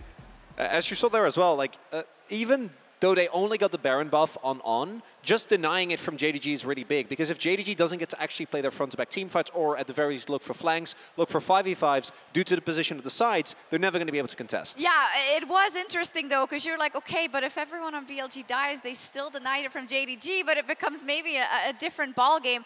Good deaths from Bin. I think all the top laners that are watching from home are like, same thing I'm space, doing when great, I'm 0-10. I'm helping you. He's just like me, for real, for real. Yeah, totally. You know, we said it was all going to be about the bot lanes, and it definitely was, because that was kind of the side effect of this as well. This was a situation where Ruler was not able to take over the game. And I would say Elk was having a fantastic game, but it was, for me, more about the general game plan of BLG than it was about just relying on this pop-off performance. Yeah, I definitely think Elk played well, but I think he was a benefactor of kind of the scenario that was happening around him, right? Especially when you look at the ability for Yago to get control of mid, he looks for picks inside, they play out through side lanes, and then collapse onto mid. So well can actually use the range with the Jinx and the Jace, and he was able to pick up a lot of success there. And I think that's where Ruler really started to fall behind. When you can't find engage for the short range Xayah, she's just going to get poked. She has to early use her ultimate. I mean, we saw how many times in mid lane was Ruler having to just effectively use his ultimate because there was a Zap or a Jinx rocket coming his direction. Yeah, I mean, it's really, really tough. But I also think, him getting that first kill and the red buff really did help, because Elk was supposed to be behind from the word go with the Sion play. Definitely was, and every second counts. And thanks to the reliable Cisco network, BLG catch Knight just in time before he reaches the blast cone. I mean, this was actually so big, and it's like a triple ward dropped on the blast cone, so he actually just can't click on it. You can see Kanavi was there to actually auto the blast cone when Knight arrived, but the triple ward blocks the play. And this was so critical because Knight did not want to spend his flash before the soul play. And that's the big one. The fact that he was trying to hold on to that, that's why you don't see him flash over the wall. And it means that at this stage, when you come into the fight, you're in a much better spot. Somewhere Uzi's cringing, thinking he doesn't know where it come from with the wards trying to get the blast cone. And my favorite part of this play, who was drawing both Ruler and 369 to the top lane?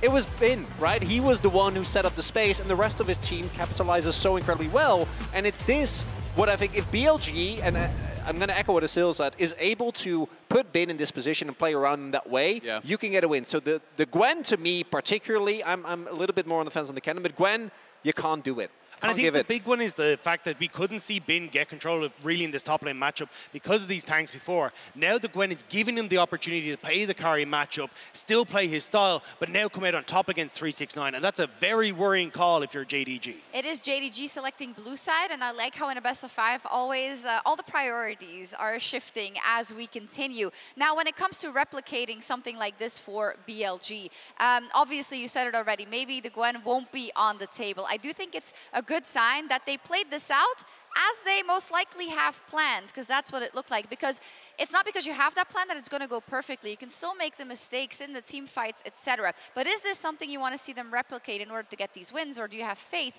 they can keep going on a different strategy as well? I mean, I think as closely as they can replicate it, if Bin gets an advantage in the side lane, is drawing multiple members, then the team doesn't have to necessarily play through them. They can play to the other side of the map. They can trade for objectives and try to continually trade up like they did in this game.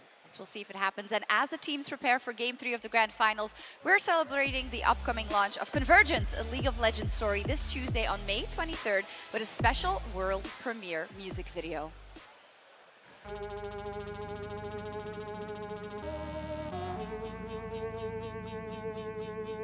Pressure make diamonds, it's all in the timing. And I got a license to make it rewind it. You live it too lawless, I'm bringing back order. It is my hands on the clock on the wall and I'm gripping it strongly. Cause I am a prophet, guided by conscience. I am the lost, children is on and you cannot stop us. You cannot stop us. Stop it. Don't throw no dirt on me, look. Don't throw no dirt on me, look. Don't throw no dirt on me, no dirt on me, no dirt on me, look. Feel so much better these days. I'm building legacy, hey. Don't throw no dirt on me, no dirt on me, no dirt on me. Space and time for life. I will rest rewind to kill you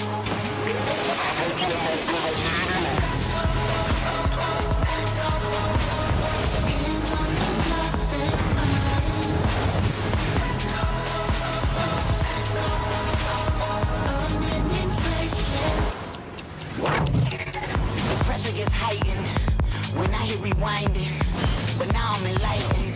Call me Echo the Psychic. I'm bringing back honor, boss guys. I'm sick of you all, so you cannot cross me. You better not cross me. I am a prophet, guided by conscience. I am the lost, children of zone, and you cannot stop us. You cannot stop us. Stop it. Don't throw no dirt on me, look. Don't throw no dirt on me, look. Don't throw no dirt on me, no dirt on me, no dirt on me, look. Feel so much better these days. I'm building legacy. Don't throw no dirt on me, no dirt on me, no.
Red Bull gives you wings.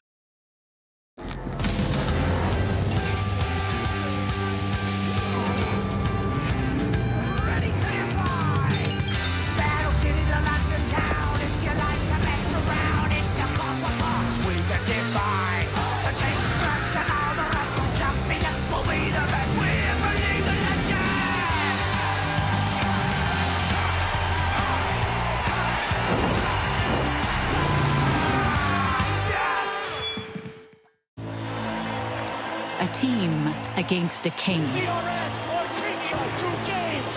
Seeing against believing.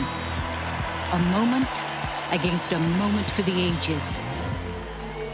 Countless battles, one arena, the realm. The only thing capable of powering the game, the stage, the broadcast, and the worldwide spectacle we know and love, aka the Cisco Network. New and existing customers can choose the phone they want, like the incredible iPhone 14 on us. Not to brag, but I'm on Verizon now. And I got to choose the phone I wanted for free. Not that you're bragging. Choose the phone you want on us. Verizon.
Bin puts the needle work down, trying to trade in. Kanavi going back in with the Cyclone, chases him down. The knock-up with the decimating smash with the healing from the needle work is Bin.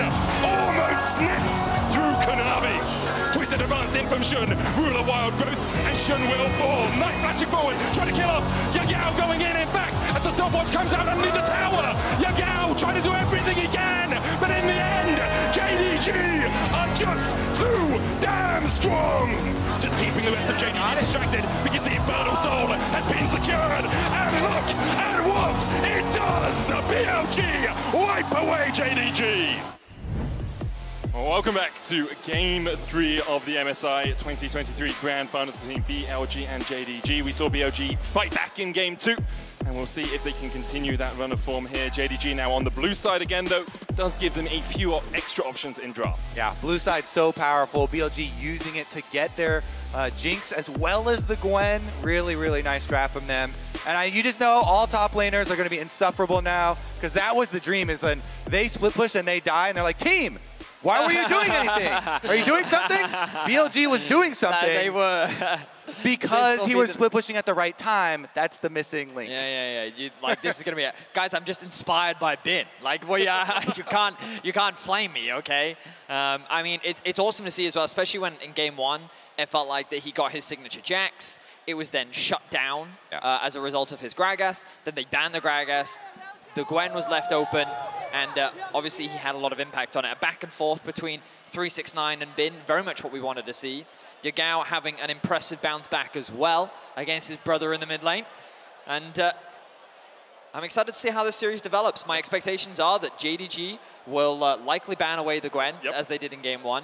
BLG, Cassante, Gragas, very much expected to be their bans. And Lucian is something that we continue to see, so wouldn't be surprised to see that come out once again from JDG. Once again, I really liked the adaptation that BLG previously made versus the Korean teams, where they were banning the Jinx.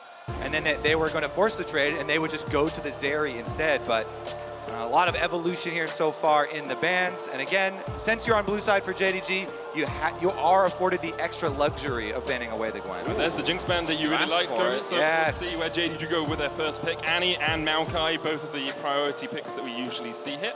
This is a beautiful adaptation. Oh, hang on, I stand corrected. The immediate Jace lock-in. Clearly in this series, Jace is being given that respect as the first pick. Because remember, the beauty of Annie is that while she is strong, what we've learned from LPL teams is that it's the Annie-Wukong duo that makes it really, really strong. So the question for BLG now is, well, hang on. Do we get ourselves Annie Lulu? Do we get ourselves Annie Maokai? Do we even care about Annie? Maybe we just want the Maokai Lulu? And it looks like that they're saying, we want ourselves the Annie. Currently we'll lock that in. Alongside that, can look towards AD carry here. Could also go into the jungle, get the Maokai as your second pick. Knight all time on the Jace, 80% win rate over 19 games. He's pretty confident on the champ, and instead BLG will go towards support. Lulu going to get locked in for them. Yeah, and no matter what you're picking on the side there for blue side, this is the goal for BLG with the Jinx ban. Boom, they get both of them. They've got the snap initiation as well as the scaling Lulu to supplement that presumed Zeri pick for them. Maokai makes a lot of sense here for JDG. I think that they could also look to get themselves the Rakan if they consider it that powerful. The concern you then have is if you do want to pair it up alongside the Xayah. Yeah. Oh, hang on, a last-minute pivot here for JDG. They're going to take Good denial. the Zeri for themselves. BLG can, of course, still go for the Aphelios. Then take the Rakan for themselves here for JDG. Get missing that engage. Get that Zeri plus Rakan combination. But maybe they don't care about the Rakan. Maybe they still just go for the Maokai instead. Yeah. Looks like that they do.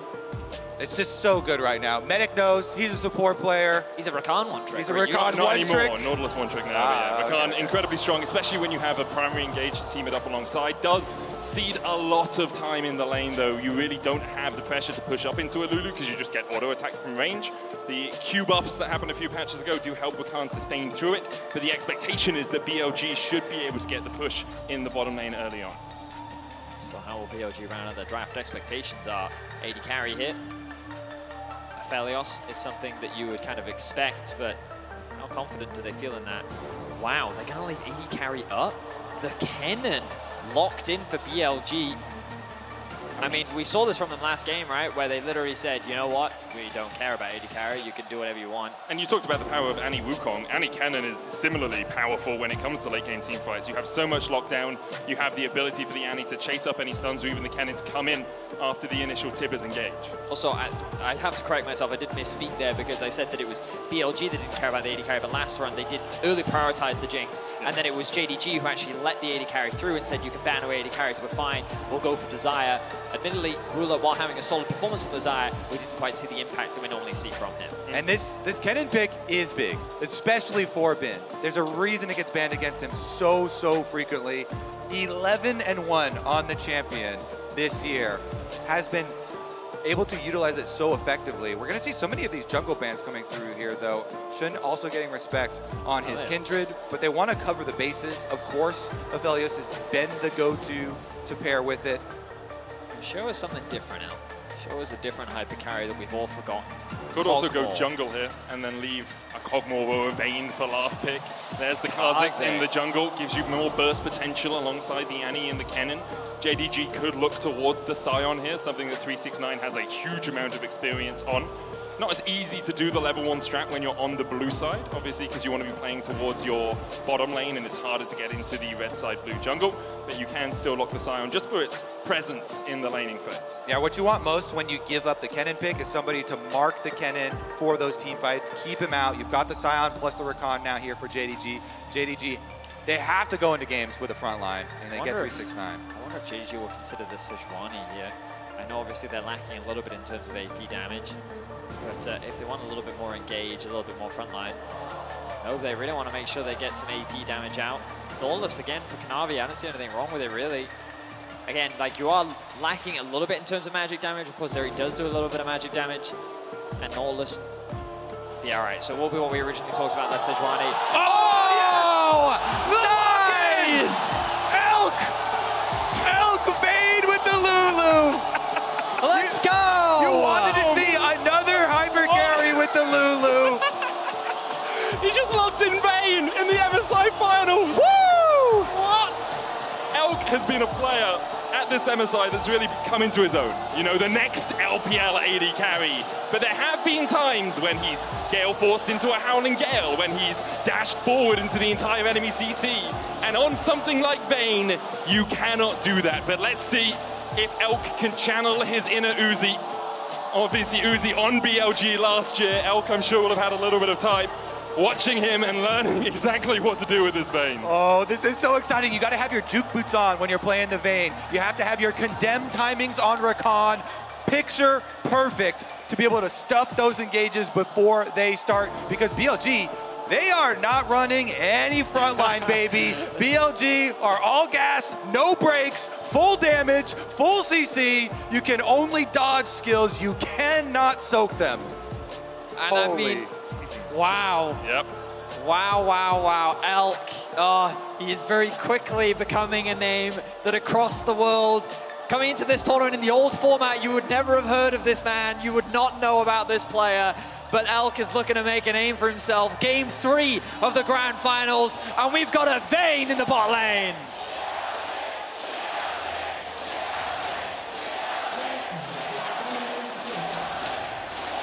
BLG has so much swag, it's insane. The entire arena here erupting. You want to talk about mojo? This is a mojo pick if I've ever seen one. And it's something that the new format does give you the leeway to do. You have the momentum from beating Gen G, from beating T1. Missing an Elk. We were to each other. Obviously, we're on the team together and on from the side. Come on. Don't talk to my AD carry like that. Jealous of the X. Oh, wow. Oh, my goodness. Modern day love story before our eyes here in London at MSI. Yeah, as Medic did say, they were, of course, former teammates back on WE in 2021. But when Elk was contemplating him retiring as a pro, was missing, they gave him that encouragement to continue playing. Yeah. And so much credit has been given to Missing to encourage Elk's future career. Now here he is on the Vayne. We've talked a lot about it. But like Kobe, I mean, when we look at it compositionally, I think, okay, Vayne into all this front line, like, that's pretty good. But in terms of lane, like, I don't have a lot of experience, but talking like Vayne Zeri is not a matchup that I often see. And you gotta look at the support too, because the Rakan is so much a part of it here. It's gonna be really hard to get any engages off. Into a Lulu Vayne, Condemn is ready. Missing might just get spaced the whole laning phase here. We'll see about BLG. It's also a very risky composition if you're talking about looking at it holistically. Whenever you're running all damage, of course, your clicks have to be so precise here for them to actually make use of it, because JDG, they've got the guaranteed front line. 369 Kanavi will move up into you. They have the Shock Blast as well. Knight already, you know, warming up his Jace, performing very well with it, so we'll see about him too. It's only the third Vayne we've seen in MSI qualifying regions this year. Has a 0% win rate, so I'm sure Elk wants to turn that one around. It was buffed on 13.6, a little bit more damage, movement speed on the passive, a bit more damage on the Q as Knight caught out. Yagao could flash stun here. Knight holds the flash himself, and Yagao will just back to the lane. Knight down to half HP though. So Shun already making his presence known on the Rift. No summoner spells traded, as you highlighted, Medic. But Sejuani doing a full bot side clear into top side. This does mean that the jungle is likely going to be matching around this scuttle, but with no priority in the top lane, and Knight losing a lot of HP. Nice trade from BLG's bot lane, missing chunks to about 25% of his HP. Yeah, it's pain for the Rakan here in this matchup, but I really want to highlight Shun for that gank on mid. Small ganks like that of chunks of damage mean so much for these mid matchups, where we saw, you know, if the Jace is allowed freedom to punish an Annie, push you under turret constantly, then you don't get those big Annie roams, you get the Annie behind, and it doesn't have the explosive effect you want, and the Jace gets to become this massive poking machine. But if jungle can intervene and take away a lot of these early levels where Jace is trying to have the advantage and harass the Annie down, and take advantage of that range, then it really changes the dynamic. Yeah, Shun actually skipped his Crux on his top side of his clear, now goes down to the bot side scuttle cap, now can look to gank Knight, who doesn't have much mana, but with the wave pushed in, can just back away and then TP back if that wave gets too close to his turret before he can walk back to lane. And you can see the positioning of Knight. He's always keeping in mind the W, the flash W range from Yagao, because that's what you have to worry about. The Q range, not as scary because the travel time of the stun gives you extra a little bit of time, but he makes sure that he's not going to let Yagao move up through minions towards him to get the instant W1 off there and allow Shun to get in. Now, Kanavi will have a fairly decent jungle advantage, given that Shun, starting on his Gromp, is actually pathing towards the top side of the map. Meanwhile, Kanavi already getting the re-clear of his Raptors, and with the information that he now has, he's going to drop a deep ward to see if he can track out Shun and see what he's up to. Won't decide to contest that Gromp. Of course, he doesn't really have any information, nor does he have his bot lane available. But he is getting that XP and farm advantage of Shun, perhaps catching 369 unawares. And ward not quite on the right side of the bush to spot out the river ward there. So though Shun thinks maybe he's out of vision, he is very much spotted by 369. The wave not in a great shape for 369, but he's on Sion. You sacrifice a few minions, you back away, you make sure that you're not caught as he manages to put some damage down into the back of Bin. Keeping my eyes on this bot river again, you'll see how much vision is invested as Yagao and Knight go for a bit of a trade. Right. Stepping forward here, Yagao down to half, gets the stun off. The ward there will help Knight. Kanavi can jump across the wall as well. Yagao still holding his flash and doesn't need it to escape. Elk dashing forward here, flash away the heal as well. Elk with a little bit of a misplay as soon as that tumble was down, Missing was able to go in. That's huge. 2 summoner spells for 0 here. Really big. JDG now opening up possible plays down here. Elk only has the cleanse to rely on. They're going to need some extra wards. They're going to need some extra coverage. Oh, Bin flashing, slicing Maelstrom. 369 will be able to flash under the turret. In the end, it's just an exchange of summoners in the top lane. Yeah, but now he's concerned about a potential dive. They know that Yagao is underneath this tower. You can also see Knight moving into the fog of war, topside river, to see if he can spot out Shun. That information should be gained relatively soon. Ward. Okay, they're suspicious of Shun. But Kanavi actually building a pretty good lead. He was able to steal away the Gromp as far as I can tell. On though. Ruler dashes across the wall, missing, goes in, can dash back to Ruler. Shun can't quite get in range. The Condemn doesn't lock him against the wall, and now Kanavi coming in for a re-engage. The flash forward knocks up Elk. The shield, the hero, but the permafrost will lock him in place. Shun flashes, and he will escape as Ruler flashes forward. In the end, a 1-0 in favor of JDG. They punish the flashless Vayne. He even blew his cleanse as the stun from Sejuani came in, so now he's got nothing left. The Vayne pick, tenuous here. Yeah, and I think Missing just basically wanted to keep the fight going. You know, sometimes you'll see pros diving in, even if it looks a little bit more dangerous than it should be. It's almost like bait that false sense of security. Oh, we just got a really nice trade. Oh, we have a health advantage here. We might even be able to find a pick. But Missing, leveraging his mobility to dash back to the safety of Ruler, kind of baits Elkin on to then overstay in the lane, and that gives Kanavi a clean avenue of attack where he finds a knock-up onto 2 with his Q. And it was very close on the wall to almost having the good angle to be able to get the stun with Condemn. But as you said, Missing, he's able to get a jump through, and then the Condemn just pushes him further away. And that Sejuani with the advantage, Kanavi knows he can flash in on this Vayne. There's nothing left for Elk to dodge. So JDG, they take control in the most important area of the map. Wave pushing back towards them right now, too. Ruler is so happy right now. Of course, Ruler feeling a lot more confident in this matchup. He has about a 400 gold lead. We're going to take a look back at this again, and you'll see here Missing gets the 2-man knock-up as Ruler is going out. But again, this is to kind of bait them in to stay into this fight a little bit longer. Then they realize too late that Kanavi is going for this play, doesn't care about the slow, thanks to the passive, and then gets that 2-man knock-up with his Q. The cleanse comes out from Elk, but the death has already been secured, which means that JDG walk away with first bloods. But the good news for BLG, Bin has about a whole kill advantage, even more so. He has about a 500 gold lead in the isolated 1v1, just due to the, well, the advantage that he can gain on this Kennen into the Sion matchup. Yeah, we'll see if that outweighs the jungle here, where Sejuani, level 6, has ulti ready. Maybe he could make an early play. Shun trying to farm up his Krugs, gets his level 6, gets his red, but it's all WoW. The early start on Rift Herald here. Already bot lane's moving up, though. It's On and Elk who have a slight mover's advantage as they look for damage onto Missing. Can knock him into the wall, they'll do so, but no third silver bolt proc. Shun now in the pit. 369 trying to keep Yagao at bay as the charm comes out, and Ruler starts to rampage through BLG. On already down, Elk tries to answer with a bit of damage to his own, and Yagao with a flash forward will be able to get one. Ruler trying to get away from the Tibbers, he'll be able to escape. Shun forced off towards the top side of the fight as the Rift Herald was taken by 369. Big for JDG here. They get the objective. They get the counter kill too with Yagao coming in to flash. It was a big play from Missing. He finds On, takes him down. But the mid lane equalizer here is used. In an ideal world, On is able to get level 6 off the mid wave, and then they can or rather move up into the river and then support in the Herald exchange. But noticing that level discrepancy, Missing finds the window, great engage onto 2, with which Ruler is very quick to follow up on. So great initial play from JDG, but then a response from Yagao equally as good as he's able to trade a kill back. Yeah, and then the sturdy tanks over there getting the objective is Missing Israkhan, no problem, we'll be able to slip out. But the Sejuani Sion being able to get that objective, and they use it, they start it really far back in top lane, so they've got the travel time to work with, sending Ruler up there with this. Missing stunned, locked up, isolated, but still just able to dash out in time. Shun going back forward, Glacial Prison gonna go wide as Shun is locked up, and answers a 1-for-1 there in the mid lane. I don't know if that was worth it for Shun.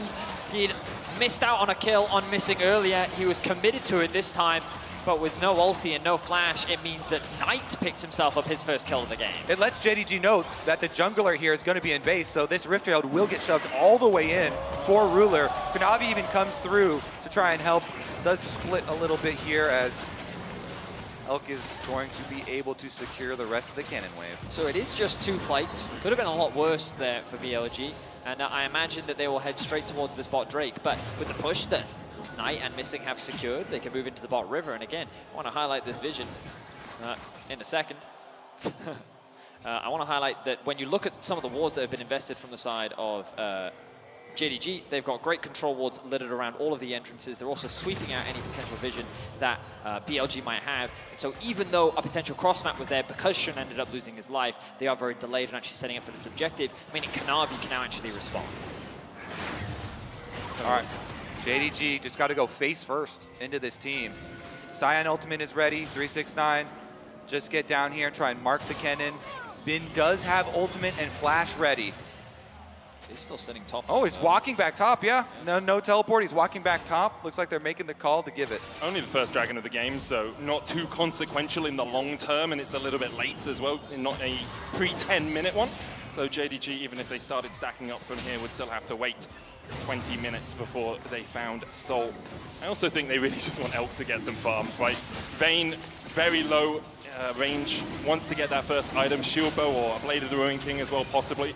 We'll see where Elk decides to go as he trades with Ruler in the bottom lane. I just feel this game is going to get really difficult for BLG to play because 369 has all these answers for Bin for team fights. Not for lane at all, but in going spellbook, you see here, he preemptively, you swap over to the exhaust for the team fight possibility.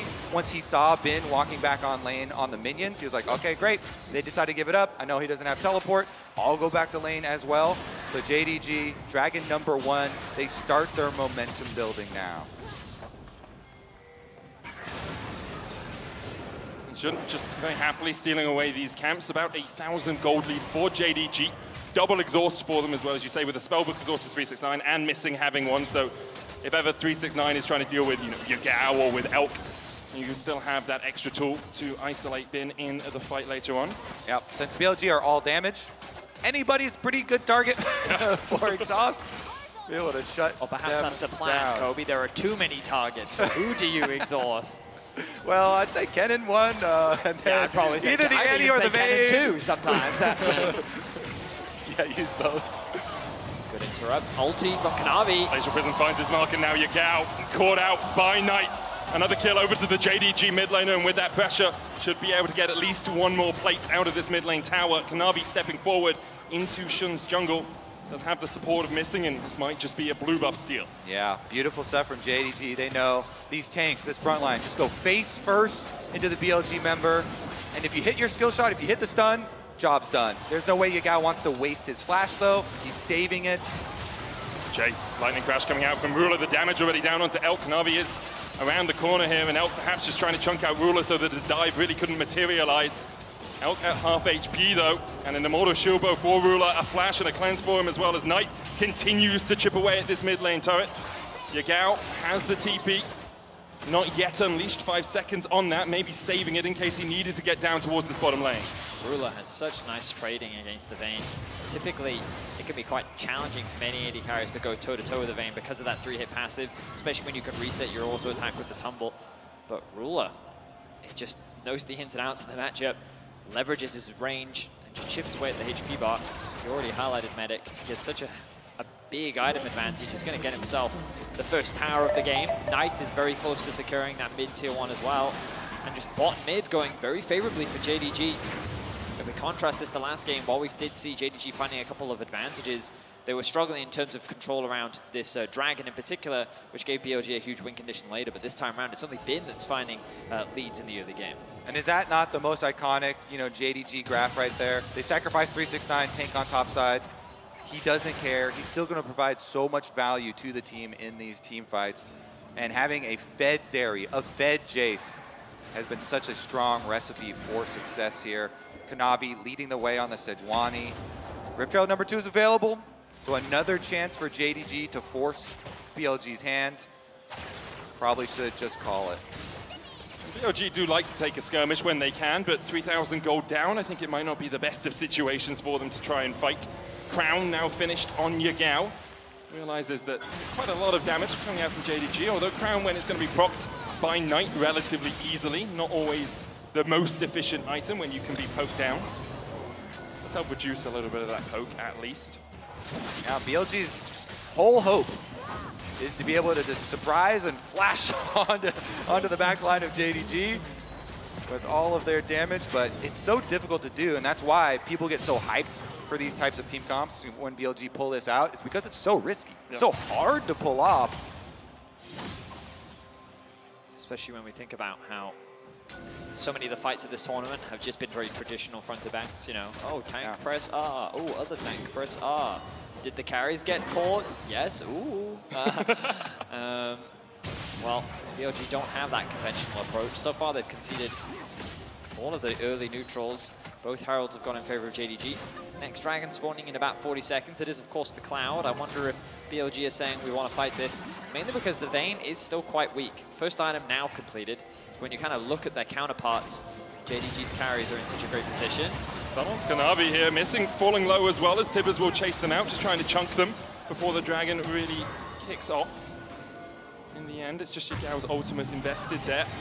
Kanavi can use the Herald back recall to get back to this a little bit quicker. Bounties now available for BLG as they fall 4,000 gold down. And the thing is, if BLG can find 1 or 2 fights, they're very much back in the game. But right now, JDG just aren't giving them anything to really grasp hold of. They're not giving them an avenue to approach these fights. Yeah. That's the benefit of also having your front line, is they can face check rushes. Yep. It makes it so much easier to control the vision game. And it's even Rakan, who's not that tanky, has the extra dash that we just saw utilized very effectively. And BLG know it's so risky for them. Just trade Dragon for objective bounties. Okay, and flash forward for the Wild God, knock up and missing will fall to On. Meanwhile, in the top lane, Knight TPing behind Bin. He does have the flash, can try and get across this wall. He gets there, the blast cone available to him as well. The TP in, Yagao immediately flashes away. And BLG will survive to fight another day. They rotate tentatively all 5 up here to make sure they can get everyone out, but that is both flashes off both solo laners for BLG in exchange for the teleport behind from JDG from Knight there. So JDG, they see that BLG are going to let them have Dragon and try and call, and they say, no way, we're not gonna let you trade. You're so far behind, we will force more out of you. So really big 5-head teleport here from Knight. Not only do they stop the play, they get the flashes, and they get the turrets. Good All trade. right. Not that much damage, Yeah, it's just the ante. But it's just, we're continuing to see this great control from JDG. Yeah. We saw this a lot in their series versus T1. I was also expecting what happened the last time BLG and JDG fought each other, where it was just fight, fight, fight, fight, fight. But again, a much more controlled play as they go for the fight. Glacial Prison's gonna hit, and immediately Yagao is just gone. Taken out by JDG as they secure the tier 2 as well in the top lane. Red team's turret has been destroyed. And now JDG go back to just pushing the lanes, gaining control of vision, gaining control of the map. Yeah, the objective remains the same. Just go face first into BLG members. As long as you don't get surprised by that flash play, you've got the front line to do it. Kanavi led the way on top side, 369. Despite the troubles early on, unperturbed in the bottom side, in the side lane now, he's tanky enough. And it's just, it all started with that bot lane play where they were able to, in the 2 versus 2, get Elk's flash and cleanse, which meant that they could then find that gank from Kanavi. The second that Ruler got a small lead, he is very quickly ballooned it. 369 now in danger. Stunned up, isolated for the moment, but Kanavi is here to help his buddy. Bin getting forced away, Shun has to flash as well. 369 falling low to the silver box, but now Kanavi takes over tanking duties, and even condemned into the wall, he condemns BLG to death. The collapse begins from JDG and On, trying to heal, trying to get away. Elk doing the same, he has the flash, has the cleanse, will use it to escape the decimating smash, but On cannot do that, and he's turned off. Bin now put in the trash by JDG. JDG is merciless as they protect their top laner. BLG tried to find a collapse, they tried to find a pick, but JDG was more than ready. 3 members die on BLG, and as excited as we were for this Vayne, it feels like BLG's comp is never being given an opportunity to really show its strength. Yeah, excellent usage of tanks by JDG. You see the advantage there. 369, he's not scared at all. He's not gonna flash over the wall away from a 2v1. He can soak it up, wait for the reinforcements to arrive. Even though he gets pincered here, he doesn't care. He's able to fight them off, and as soon as Kanavi gets close enough, he just makes the turn on to Bin. Kennen already used ult. It barely scratched 369. He's down to 50%. And then look at Kanavi. He'll be able to finish this off. He has Aftershock. The W2 hits. The bug is down. It's just too good. They've got the range from Knight backing them up behind the safety of those 2 tanks, and they run them down. The fight is also very scattered for BLG, right? You have On trying to come in from the top side of the river. He has no real way to contribute. He uses his ultimate very early to stop Knight from diving onto him, and then basically he spends most of that fight just running away from multiple damage threats from JDG, hunting him down. JDG now, though, have their eyes on Bin. Kanavi across the wall, the Glacial Prison hits the Hextech Rocket Belt, not enough to escape, and now Knight 6-0-1 on this Jace. You have to wonder, gentlemen, if the Jace has been the problem the whole time. You feel so? Knight's Jace once again having a pop-off performance.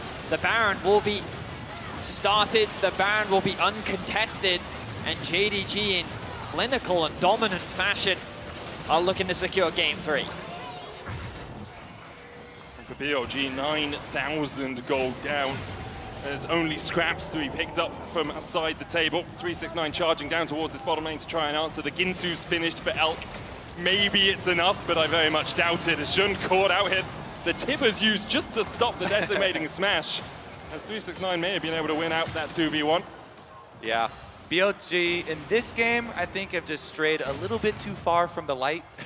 you can play Bin, Gwen. You can have some carries topside, but not carries everywhere. If you forego the tanks, then it's just so easy for JDG to move in. And you mentioned the Jace. The shock blast just hit like a truck. The poke damage is not really poke. The poke damage is going to run you through. I do get the Vayne pick, though. The passive called Night Hunter, and obviously the Nightman is on the enemy team in the mid lane, so perhaps Elk thought there was a little bit of a lore advantage as JDG continued to step forward here. Kanabi low, though. Forced to flash away. Bin looking for the flank. Does not have the flash. I think it's just come off cooldown. With Maelstrom as well. With that Rage Blade for Elk, the dream scenario, trying to use that true damage to cut through tanks is, it's the theory, but you have to get pretty late to actually be able to do that safely. And JDG don't look like they're going to let BLG get to the super duper end game. 23 minutes in, already pushing on 2 inhibitors at the same time. Kanavi taking the Dragon. It's a Mountain Drake for them, would put them at Soul Point. TP behind Elk. Still defending under the tower. Bin is taking the longest flank I've seen in years. Starts off in Narnia. Let's see perhaps if he can find out Ruler. Still a flash and a cleanse though for the Zeri. Dashes in, lightning crash, cleanse away, flash away from the slicing Maelstrom. And now it's all on Elk to try and really open up. But immediately JDG just dive back in. There's no escape from Knight as he finds the kills. The double for Ruler as well.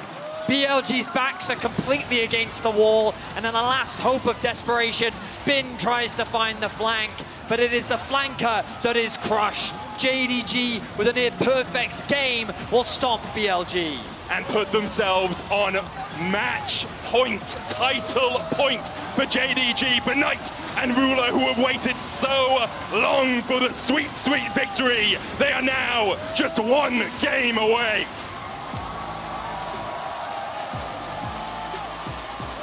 JDG conceded 3 kills, but no towers, no heralds, no dragons. From start to finish, it was just decimation. And you talked about this multiple carry threat, Kobe. It felt like that there was 0 threat composition by the end of that game. I just like how JDG used that strategy that we identified BLG using against T1 against them, banning out the Jinx.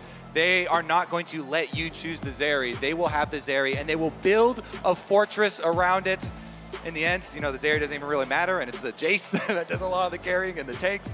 But massive, massive stuff there. The rock that is JDG holding strong here.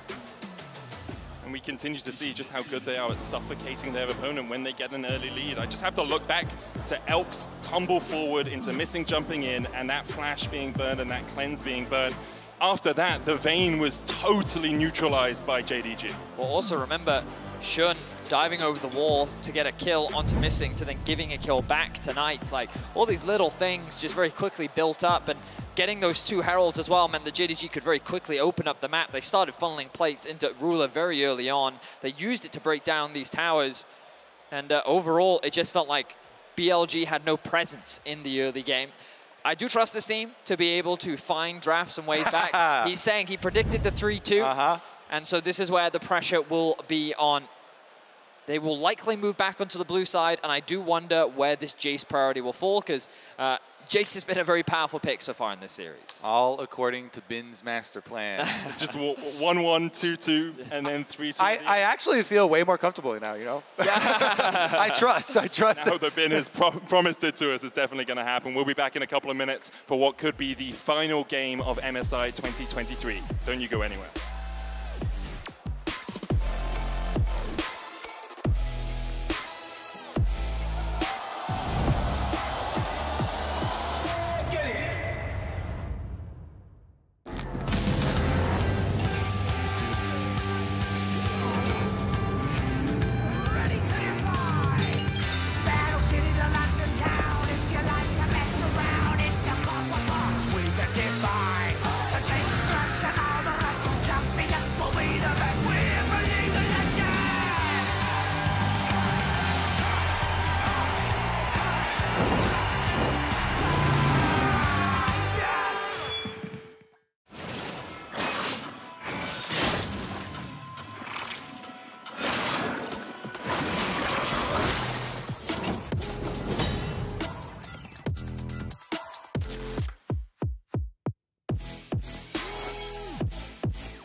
You have the momentum from beating Gen G, from beating T1. Missing it out.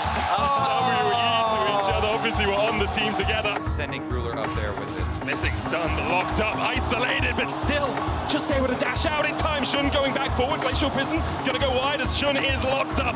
Trying to heal, trying to get away. Elf doing the same. He has the flash, has the cleanse. Will use it to escape the decimating smash, but On cannot do that, and he's turned off. Bin now put in the trash by JDG. JDG getting themselves to match point, and that favorite rolled up in that we awarded them, they are living up to it for now. Otherwise, they wouldn't be here so fast. And I think the 2 games that they did win were very impressive. So I'd like to look at what we saw throughout the series, and maybe we bring the board up again. What do you think? All right, it's time. Because when we left, we were still feeling fairly optimistic. Were you? Well, up until, not really up until the moment. More optimistic. More optimistic, but I think we're now going to get rid of this. I've got some updated standings, you know? Okay. Yeah, okay. Bin on Gwen. right? Nice, good. Bin off of Gwen. Oh. And that's where we introduced the new addition, which is... Well, this is the problem. It's like, can they solve for that, right? Can they find something else to fit that same role? Because I think that, you know, again, Kennen is a great team fighter, and I thought that was kind of maybe that other pick that could slot in, but he doesn't have anywhere near that same side lane pressure. Even if you get an early CS advantage against Sion, it doesn't really amount to much. And I think that's the big one, is the fact that you're not able to actually play these sides as effectively as you did in Game 2, right? We saw how good they were at using Yagao to look for picks in that bot side jungle, specifically on Tonight, and then using that side to collapse on mid. So I think you do need to go back to that style. And the big question mark for me is if they do bring out something like a Camille. I think Camille has been a really big pick for Bin. His solo QID is I love Camille, and if you want to play split push, you want to play something that can dive, Camille's kind of it. That works. It also helps if you can do something in the bot lane. Now, Vayne, listen, I understand her. I'm also from a different age. Like, she was in a time when, like, you know, things were a bit easier when you were a bit short range, and it was maybe not easier to play the game, but you didn't have as much long range as you did now, not as many knockups and stuns and everything.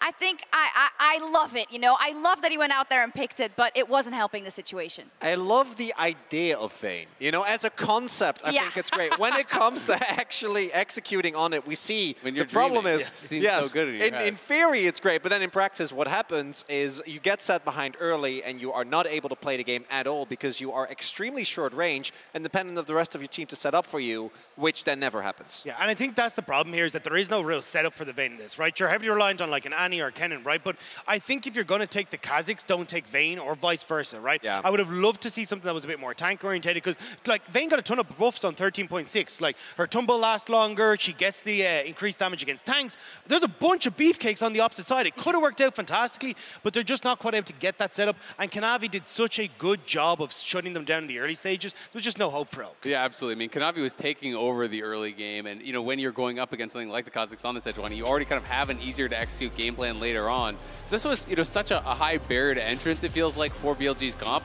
They had to get massively ahead, but they just couldn't.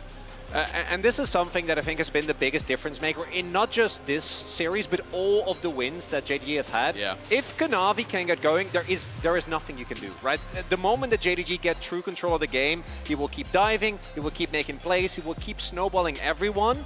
And as long as you can't contain that, even with Shun, I think doing a great attempt at trying to snowball early, like when Kanavi gets plays like this, it feels like the game is immediately over. And there's a reason that JDG have invested in this man, to make him the core of the team. Everyone else is changing around him, but Kanavi has stayed the same, and it's because he can play the tanks, he can play the stall. But when you look back, he's been a massive carry player as well.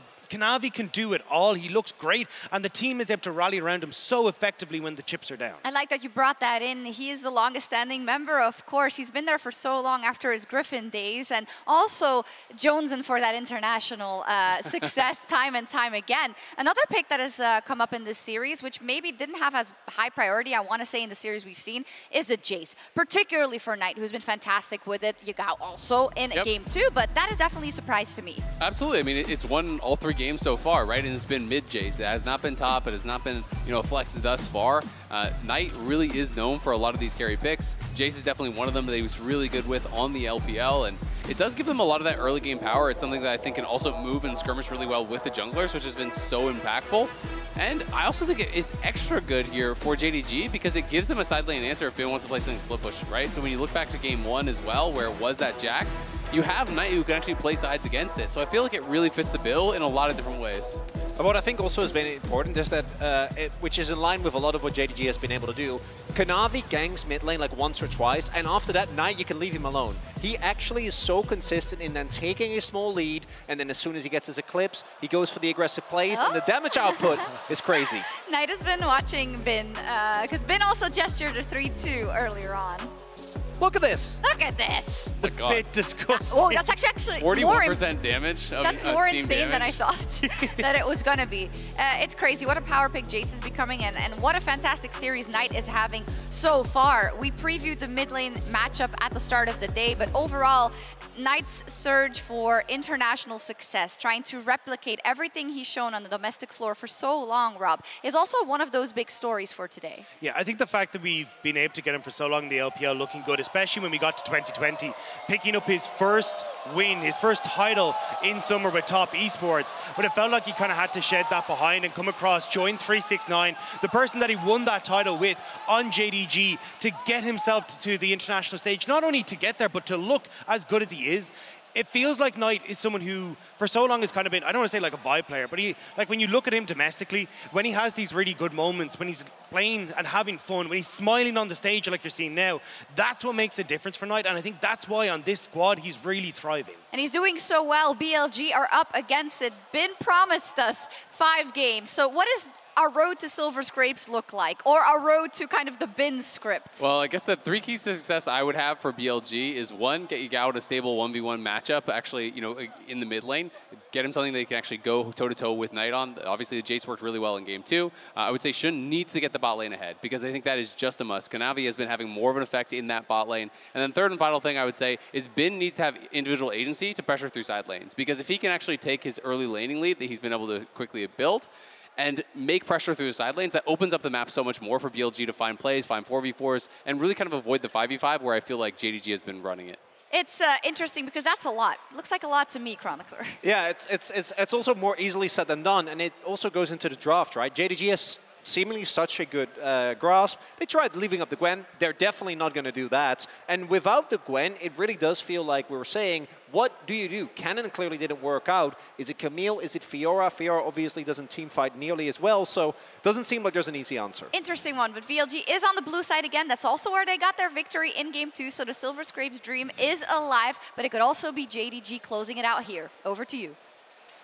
Thank you very much, Shox. What a moment we are here for and ready for what could be the final game of MSI this year, with JDG looking to claim a prize that was promised to them so many years ago. I mean, Ruler won Worlds in 2017 and then has been chasing both a domestic and LPL and the MSI title. Knight, seen as the best mid laner in China since 2019 and has never been able to really back it up at an international event. There are just so many stories behind this JDG team, and of course for BLG, they need to bounce back in this game if they're going to take it all the way to 5. Yeah, Bin wants to defend his title still. Yeah. The current MSI champion, obviously winning last year alongside RNG. Let's see if BLG can adapt. The Gwen, of course, removed from the side of JDG. The Lucian also going to be taken off the board. Wouldn't be surprised to see a Van by. True. Could be a Van By or could be a Ban Vi. Could be one of the two. A Vi ban going through JDG. Vans by Bin for all your trucking needs. Oh God, the trucks. All right, well, we still remain high priority on these carries, and this is the evolution that I want to jump into. Is the Zeri band on blue side forces then the Jinx band from the red side here, so then you leave up the supports. Rakan still highly prioritized. You expect the Xayah to go with it, and JDG. Look at this though, Rakan first pick, which means that, I mean, there's no reason not to. Actually, this is really interesting, because I thought that the Ahri Vi would be Jace plus Maokai, maybe? But it may very well be the direction. I mean, JDG could also just do 80 carry lock-in now. It depends how much they care about securing the Aphelios. Maybe from their perspective, they don't believe that BLG will go for the Aphelios. Of course, with the Maokai up, you did talk about it, Jace can be flexed, has proven to be a very effective mid laner so far in the series. It's just such a good one, too. Instead, we'll see where they decide to go in the end. Obviously, Annie's still a possibility as well, but so far, Jace has been winning out in that matchup. Knight, especially on the Jace, has just constantly been barraging damage down onto BLG, and he'll have it once again for Game 4. All right, so now we expect the Xayah and jungle here, possibly, for BLG if they want to keep it even. I mean, Vi Ahri. Yeah. Like, Vi Ahri, Ahri. bring the Ahri back, yes. Yeah. Forgo the Annie completely and go with that kill combo. Level 6, hit that Jace where it hurts. Gives you really good gap close onto the Jace as well. Vi locked in. The Xayah as well, which does make sense because you don't want to have the Rakan teamed up with something else in the bot lane. Xayah really facilitates him so much in what he wants to do, and now JDG looking towards a bot laner of their own. I think the Aphelios makes a lot of sense. This does, of course, mean that for BLG, they're looking to ban away the Lulu. I wonder if they'll also ban away something like the Thresh or the Tahm Kench. Ahri, of course, being removed from JDG makes a lot of sense. Yeah, the Ahri Annie kind of expected, I guess, on that side as far as the explosive engage possibilities whenever you combo it with Vi. Meanwhile, the answers here from BLG. Try and whittle down on some supports, we expect. Take away from Missing's pool here. Wouldn't be surprised to see a Talia ban come out from JDG as well. Something that we've also seen Yagao pair up with the Vi's. And Tahm Kench works well into that, because if Vi ever locks someone down with the cease and desist, you can gobble them out and make sure they get to safety. So the Tahm Kench ban from BLG. I feel like they'll follow it up with a Lulu ban to deny the Aphelios here. Kennen actually going to come out. Okay. Again, it's just a really strong zone control. As much as like it didn't look great from Bin in the last game, if Elk hadn't been so far behind that you really couldn't do anything through your AD carry, the Kennen does still give you a huge amount of presence in team fights. Gragas instead banned away by BLG, which hints to me maybe they're looking for the Jax in the top lane once again for Bin. 369's Gragas has been very good into that Jax. I think it will be Sion Talia for BLG, and I think for JDG they'll do either Thresh or Lulu. It depends on what they value more. Because the thing is, if they don't believe that they're going to get the Sion and they want it, this would be a good time to lock it in. Perhaps you'd be worried a little bit about your damage, but in terms of frontline, I guess, okay, they're fine. So they have the extra safety from the Thresh. I think Thresh Flay can also be very effective into both the Rakan and the Xayah. Let's have a look now. What will the final lock-in here be for BLG? I did contemplate the Sion. I think the Talia is a given for Yagao. It's such a comfortable pick for him. I think it synergizes so well with the Vi as well. Of course, the Gnar would work well with the Talia. You can Gnar Safe people blind. into the wall, as you say, a very safe blind. Silas, obviously, we have seen picked into the Maokai, and it will be locked in for BLG. All right, and then they know 369 already sees his Gnar matchup. They're just they're browsing through all of their options right now. JDG no. Yeah, I did consider the Silas, but I thought it would be a little bit too risky, just because like you are playing that melee into melee, like the Jace can have a lot of advantages. You also don't have a great ultimate to steal specifically away from the Jace. But the main reason why you pick Silas in this position is more for the Maokai. We've seen it so many times. We saw it at Worlds last year. Zeka, in particular, was a big advocate for the Silas into the Maokai. And I think that this is something that just gives you a lot more teamfight agency, and then you have the great follow-up with the Vi and the Rakan as well. This is just such a straightforward comp here from BLG. After what we just saw in the previous game, they're trying to get back some stability. Vi here with the ultimate can go to either mid lane or bottom lane, looking for some focus early on. JDG have been so good, though, about setting up Ruler, and they get that Thresh Lantern for him for that extra safety to be able to reposition in the face of all this engage from BLG. So much dive here from BLG. As we see the coaches fist bump on the stage, we are getting ready for game 4 of this series. So far, it has been a 100% win rate to the blue side. We'll see if BLG can continue that going on. We'll see if Bin's prophecy can still ring true. After this game, he predicted a 3-2. We'll see which of our LPL teams takes home the championship. So often, MSI is an LPL-dominated tournament. We've seen RNG win it 3 times. We've seen EDG win it. And once again, we will see an LPL team take home the title. The question is who? Is it JDG, the team that was built to succeed, the team that has been promised victories in essence throughout the course of the year, or is it BLG from 5th to finals and perhaps a title to boot? JDG 5 men strong going down towards the bottom lane. Split map to be expected. 369 on this Sion. Wants to make sure that they can get vision in this bot lane. Will they go for the delayed invade? Of course, BLG already trying to scout it out.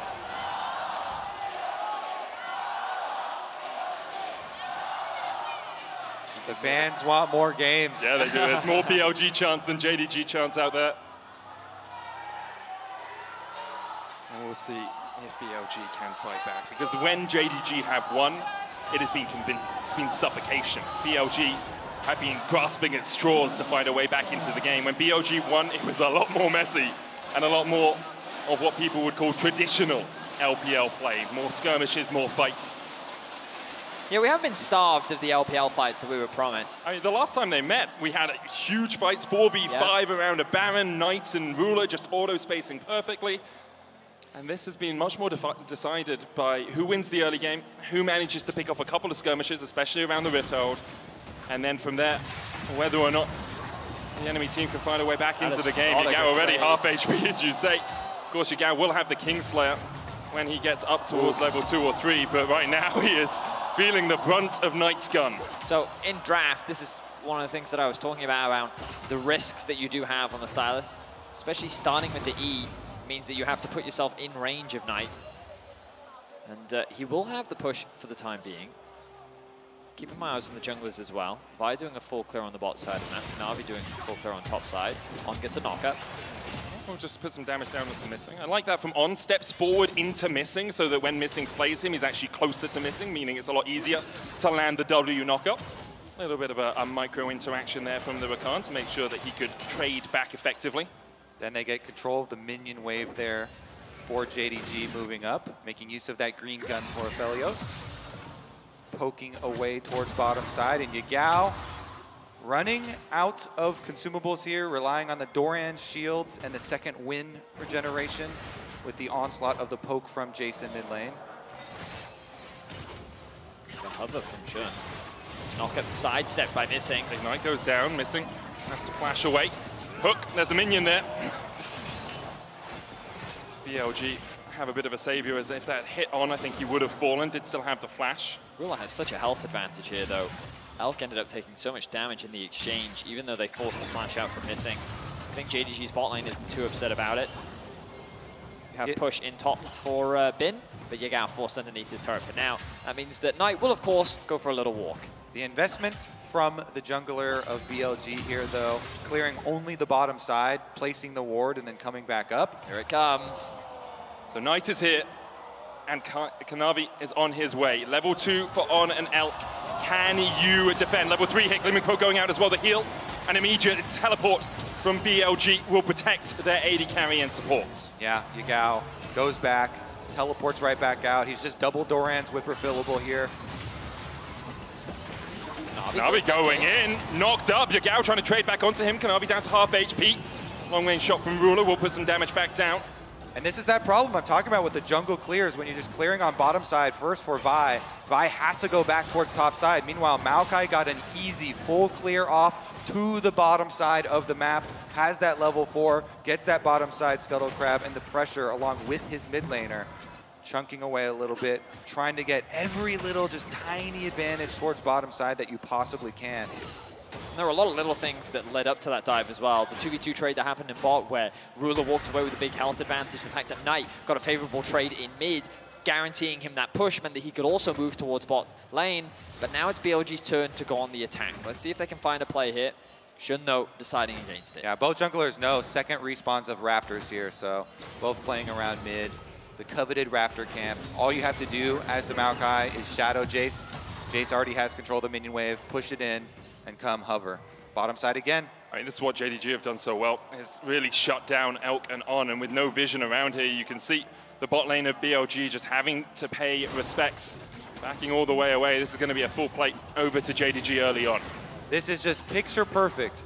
Mid lane prio leaks into bottom lane. Every minion wave matters. That last minion wave, again, shoved in by Ruler, by Missing, with the support from their mid lane and jungle, hovering just in the fog of war, just with that threat. 300 gold lead already in the bot lane. We see about 150 in mid. And of course, Bin, with his isolated 1v1, building a lead once again. So far, he's done a great job this series. It was only really game 1 where we saw him not having a lead in the Jax versus Gragas matchup. But aside from that, the carries, Knight and Ruler for JDG, have consistently found advantages. Unfortunately for Shun, he's not really been able to have his presence felt on the map over the last few games. And Bin knows he's got a long farm lane ahead of him. Yep. Goes for the 5.5 minute cull. Well, if you know you're going to get an extra 100 CS, that's 300 extra gold for you in the end. Bin realizes, as you say, he's on a little bit of an island, but we consistently see Ruler step up when it really matters. Elk has been so strong for BLG through the course of their progression through the lower bracket against Gen G, against T1, but throughout this series, it has very much been the Knight show, and Ruler there to back him up when called upon. And when BLG are set behind like this, often they look up towards the top lane. They look up towards Bin on something like the Gwen to really be able to carry the later game fights, but here on the Nart, does still have agency, still can do a lot in a team fight, but doesn't have the same damage output as a Gwen. Meanwhile, since the bottom lane was able to push back out here for BLG, Shun slips in on the Dragon. Kanavi could come across, can just twist it, advance forward, look for the smite still, could even just go on to Shun. On coming across, but Kanavi has the smite. Looking to get that down to 600 HP. Good hook from Missing, will keep On at bay. Kanavi needs to hit it, will secure the Dragon now, and BLG I'm left wondering exactly how that went down. Really just Kanavi coming across and spotting out Shun. Well, Knight was able to move first. The bot lane also not really in a position to offer assistance. And Shun, I think he was just mainly concerned about the collapse. You also look at the level difference between the junglers. A full level advantage in favor of Kanavi. And Shun didn't actually have the support of his bottom lane there, so now they're under attack. Kanavi, with his level lead in the jungle, with the power farming of the Maokai that, remember, started from the very beginning. Easy full clear for him, down to the bottom side of the map. Level 6 Maokai walking in, face check. Shun runs away from it. He's going to respect it, I guess, again, because of the pressure that Knight has in mids. And we talked about how impactful this Jace has been. We're continuing to see it again. The risk of running the Silas is how much agency it gives Knight over the matchup, and now Kanavi focuses his eyes on bot lane. On will block it, El gets hooked, but the cleanser out immediately. Good Moonlight Vigil from Ruler, and On takes an absolute chunk of health. In the end, we'll be able to dash away and survive, but that's all Summoner's Burn for the BLG bot lane. JDG are just so good at utilizing mid-jungle to leak into bottom lane. They go for the dive, they get all the Summoner spells out. Now Elk, all by his lonesome. At least he did get his level 6, so he has his ult to be able to stick around and pick up the minions. I mean, JDG just continue to play around their bot lane so well.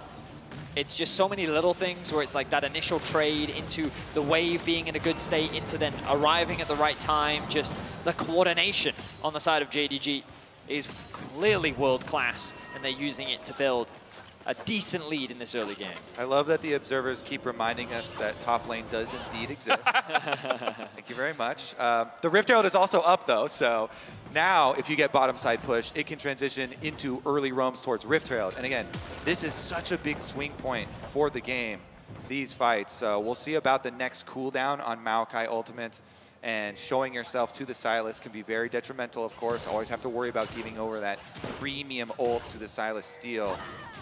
One of the risks, though, of playing towards this Rift Herald is Aphelios has red-white guns. And Aphelios takes towers basically quicker than any other AD carry. You can see he's trying to push in the bot lane alongside Missing, while Shun and Bin will take the Rift Herald. And they're actually are they gonna double rotate the Xayah Rakan bottom to defend Yagao? They're actually they're gonna take Rift Herald, knowing JDG sacrifice it, and they're gonna get the 3v2 themselves. Ruler going forward, there's the charm, he has a lantern, but the lock up onto Ruler. Yagao looking for more, he still has the flash, and Ruler will manage to escape. Really nice from BLG though. They prey on the expected response from JDG, and that is a critical flash. Might come back to haunt them. Rift Herald picked up, plus they defend what was assumed to be a 2v1 on bottom side. Elk not being there meant that they didn't quite have enough damage to get the kill, even though Ruler was so low. Sylas doesn't have the most damage, especially with this itemization this early on in the game. Those cooldowns are also quite high. Chucks the crystals at him. Yeah, please. He's just doing his best. But Ruler does get away with his life. As you rightly said, no flash. Now Kanavi hovering around top. I don't think they can really kill Bin here. Let's see if they... Of course, Knight moved into Fog of War. Bin has to be cautious of this. You'll see it now. The ult comes out. There's the slow as well. Unstoppable Onslaught will get the chase down, and in mini Gnar form, that Gnar is mighty tiny. First blood over to 369. I underestimated the damage. The chain CC was good from JDG. And now Jun on the cross map. The vision will come through from Ruler. I think you just hard invest into this, right? Force Ruler missing away. You have the Herald. You can put more gold into Elk's pockets. Shun and On will walk around the corner to step out away from that ward, but even with Missing staying around, there should be at least a couple turret plates. You can see the reaction coming out from Kanavi as well. He's just gone back to bases around the tier 1 right now, and with the Rift Herald down, I think JDG realized, well, the Herald will die. We are going to lose these plates, and there's not much we can do to stop it from happening. Yeah. Bottom side plates picked up here for BLG. Top side, yes, given over to Sion. 369 did get one in the exchange, but you well know bottom side one's worth way more. I do, since we have all recalls right now, want to take a moment to talk about those top side wards. If we could scroll up in the river to the ward that Bin placed, which is in the brush right here. There is an evolution that has taken place because junglers, when that ward is placed so much, they hover outside the brush right there. The wards then move deeper into the river to see that little alcove, but Bin had his in the brush. So this positioning from Kanavi is what I'm talking about. You can hide right on the edge. If you don't go into the river, then brushed wards won't see you, but the evolution where top laners started putting them deeper into the river would see you. And that little difference there, he does get full comboed, so much CC with the Maokai ultimate. Nicely done by JDG. Kanavi leads with the ult, nice follow-up. I mean, Shun tried to show us that last game, right? But he was spotted exactly by that wall that you're highlighting, Gobi.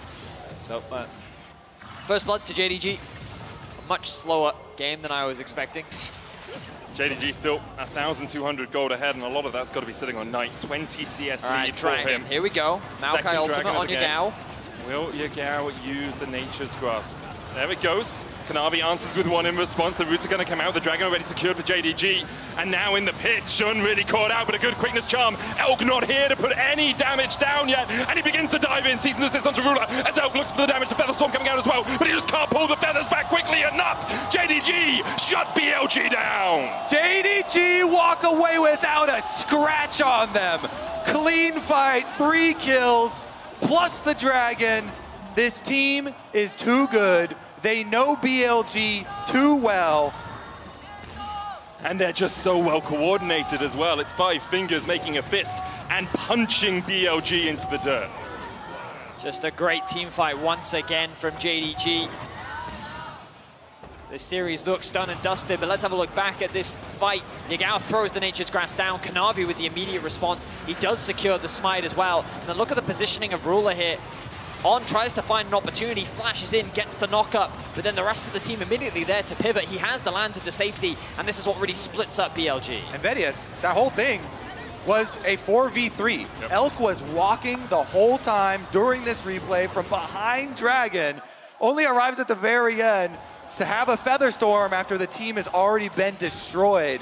The 3v4, they saw it, they wanted to counter it, but if you're not in position, if you don't have your timing, if you don't have your AD carry there, you simply cannot compete. And if Elk is there, it's a very different play. The quickness into the Featherstorm, pull those feathers back. You can just burst through Ruler in that situation. Knight continues to show Yagao that he is currently the king in this mid lane. Forces Yagao out. Shun perhaps looking for something. Kanavi's going to match him though, and Kanavi has done this so well. Every time Shun looks for a gank, Kanavi is there lying in wait, and he's going to turn it around onto him. The Nature's Grasp coming out. Shun goes in with the Season Assist, tries to dodge away. There's a lantern there as well as Kanavi takes JDG's 5th kill of the game. Uh-oh. JDG are going to start rolling over the game now. Knight had a 2-level lead. Bin jumps in for a little trade as he goes mini, but this is, again, the classic JDG gold spread. They don't care. 369's on his tank on top side. Everybody else is ahead. BLG is very quickly crumbling. The underdog story may very well come to an end right here, right now. JDG is the one mountain that BLG have failed to overcome this year. And while expectations were high, everyone knew that it was going to be a difficult path. BLG, they need to start getting creative if they want to stand a chance in this game. If they just let JDG play the way that they want to, they're going to run away with it. So they need to start finding picks. They need to start getting a little bit crazy if they want to stand a chance of bouncing back. Right now, Kanavi is the one who's making the plays all over the map. Bin does respect the fact that JDG could be collapsing and backs away to his tower. On the rest of the map, though, BLG really have nothing to farm, nothing to take, not even jungle camps to steal away. Fellas, we're 15.5 minutes into the game, and the objective bounties are already showing. Yep. They can only show as early as 14 minutes. That's pretty early here for JDG. This JDG team was built to do one thing, win. And they have done that. And consistently, especially against BLG, they get second Rift Herald as well. They will deny any hope of that objective bounty shutdown for BLG. And then they can just rotate over once again. They have 369, bottom side, so consistent. AD carry plus support, moved into that mid lane. LPL champions, of course. Oh, ult. They're looking for something creative as Knight is locked down. The chase comes out, but Knight flashes away. And they thought he got him, you thought he got him, but in the end, Knight still able to escape. Kanavi coming across to make sure that his mid laner survives. You can see that BLG is trying. They are trying to find something, but JDG will not give them an avenue of attack. 5K is now the goal difference. The next dragon spawns in 45 seconds. And I wonder if BLG even feel confident enough to force it. They do have decent items. They have hit a couple of points, but the problem is JDG likely going to go back to base, spend some of that gold, hit some bigger spikes. Look at this BF now picked up for Ruler. Also as well, in this situation when you're this far behind, often you'll think, well, we can't fight now. Maybe at 3 items we can take it. Maybe we can outscale. But looking at these compositions, JDG scale very well as well. The Jace poke is going to be so strong, the Sion's going to be unkillable, and then you have an Aphelios who will just hyper carry through the late game. BLG, as we've said, have to find something miraculous. And right now, there are no miracles in the offing. It is a struggle for BLG right now. The Dragon is up, and they're in a position to contest. They're going to look for the pick. Quantum missing, hook goes down, Shun flashes into it, and the Nature's Grasp will not be enough to disengage. Yagao now caught up by Kanavis, and Yagao will go down too. 7-0 in favor of JDG, and they are sending a message. It is an absolute slaughter on the Rift right now. JDG are showing zero mercy as they will walk this Herald into the tier 2. They will secure themselves their 3rd Dragon of the game. Bin will force a flash out of missing, but the damage has been done. JDG have just extended their gold lead even further. Oof. All the BLG have been able to hope to get in this game. He's looking for the steal. He's literally just jumping in by himself to try and take it! And Bin secures it! Delays the soul by 5 minutes, and now he's looking for more help, trying to trade with Ruler down towards the top side of the fight as Ruler flashes away. Bin doing everything in his power to wrest some control back into this game. But in the end, the Mountain Drake is his only prize. Just as the hope was about to wash away from the team, Gigabin goes in. He gets an objective bounty shutdown. He gets a Dragon for the team. It is a small drop in the bucket. It is 1 step, but it's something. It's something to build off for BLG. Knight's flash is down. They blew his flash in the last time they attempted. We'll see him. Tries to get away. Shun coming in with the cease and desist as well. And as you say, Knight no flash. No way out for him. Cease and desist locks him down. The Eclipse shield will not be enough. And BLG are finally on the board. Another shutdown for BLG. They're making it interesting here. Bin, another objective bounty shutdown. The crowd going wild for objective bounties is not something I had on my to-do list for today. The wallop from Bin, Nature's Grasp coming out from Kanavi as well. Bin no flash, jumps back in. Kanavi will lock him up. Bin just trying to do everything he can. Will get the hyper out here, but in the end, shut down by Kanavi. At the very least, BLG are finding something on the map. They're trying to create some chaos, disrupt this game that JDG have so beautifully set up for themselves. They will get a tower. They're looking to get another tower top lane. The TP will come through from Knight. Now he needs to be careful. Shun ulti not available just yet. Does he need to be careful? Immediately Shun loses half his health. Yagao trying to come in from the side as well as Knight dies forward. And the Manamune Eclipse combo is just too much. You could kill him, but he'll take both your heads. Call an ambulance, but not for Knight. 2v1 double. Knight gets revenge on the mid jungle of BLG. And they will quickly convert that into the Baron. He flashes the top Esports logo to remind Yagao who he benched as he joins JDG and is looking to take them to their first international trophy. Baron for JDG, 20 minutes in. They are 7,000 gold in the lead. And the golden left hand of Knight just took down Shun and Yagao. Yep, smushes them into the ground with his sweeper. He knew as soon as he spots Shun there, all in. Hammer form buffs, really, really nice. Takes him out, and then Yagao was trying to peel for him. No hope. It's been said before, but we'll say it again. This was the Knight that was promised. Domestically, he was a Titan, but internationally, he could not prove himself. But here at this MSI, he has cemented himself as one of the top mids in the world, if not the top mid in the world, as he's looking to lead JDG to their first international title.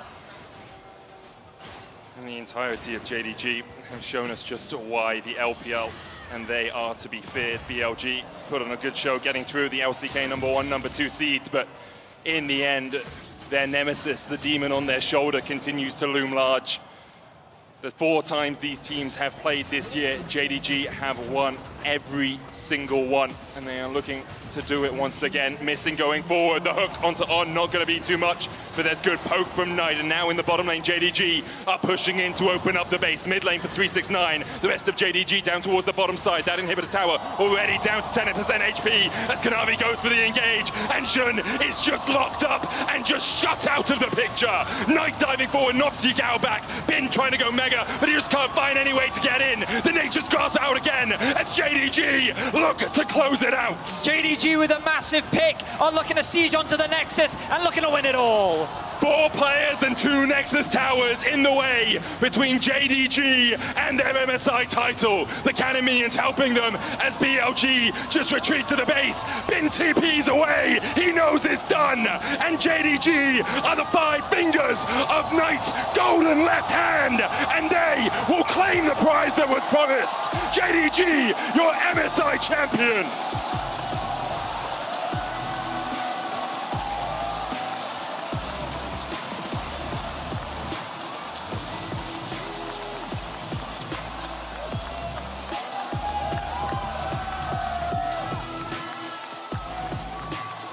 Knight gets the tiebreaker in the Ping Chung battle here over Yigao, getting that international title, coveted.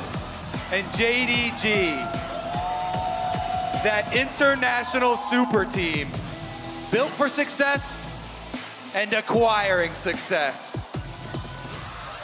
And what a performance by them it was today, as we see them step up to the MSI trophy. JDG following in the footsteps of EDG, following in the footsteps of RNG.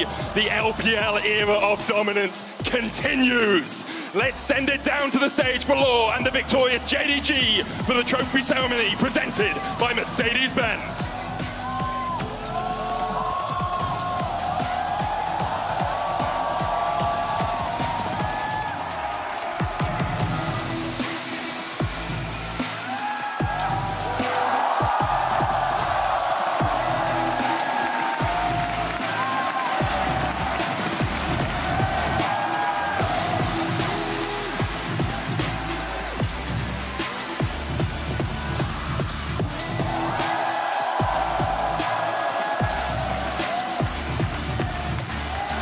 What a performance it was from all of JDG. Obviously, you look at Knight, you look at Ruler, so consistently the carries. Knight today, especially so on the Jace. But everyone on that team did exactly what was needed of them in every single moment. Kanavi, the best jungler of the tournament. Absolutely massive for them. JDG, they had the meta in a headlock. They knew it from the beginning. They had the perfect pieces and played it to perfection. This was the evolution on last year's roster. This was the super team that was promised. JDG failed at Worlds last year to T1. But not only did they get their revenge on T1 and MSI, but they were able to secure themselves an MSI title to boot. Going to go down as well. JDG destroyed 3 before they could blink. It's a 4 versus 5 missing. He's just walking towards them. Cyclone is going to land onto everyone as Kumiushi gets knocked up. He tries to open. It's a double kill for Ruler. The turret is going to fall, but the stun is just massive. Low health bars absolutely everywhere as Kanavi's going to be the one to take down Owner in the end. And it's 2 kills for JDG. Double knock-up to come forward on the Wombo combo. Will connect. The Kha'Zix's going to go down. Carrier will follow Faker. Takes Missing out of the fight, but now it's Ruler he has to contend with. And Ruler should be able to land a couple of autos. Gets the double kill. Well, Hook is going to land here as Faker just says, we're going in. Moonlight Vigil is kind of massive, but Ruler's going to take down Faker. Zeus is huge, but he's dead. And it's a double kill for the Jinx. Right there, Ben finally leaping in. They're trying to kill him, but they can't do it. Ruler, are you kidding me? JDG might just be the best damn team fighting team in the world. Again, the body block there to make sure that Ruler is untouched, but finally a hook's going to land. But no, again, the scatter. They just will not let Ruler drop. JDG so good at protecting the president. The president's about to rain hell. JDG are just too damn good.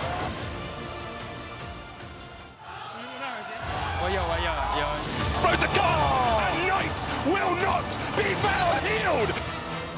Bin TP's away. And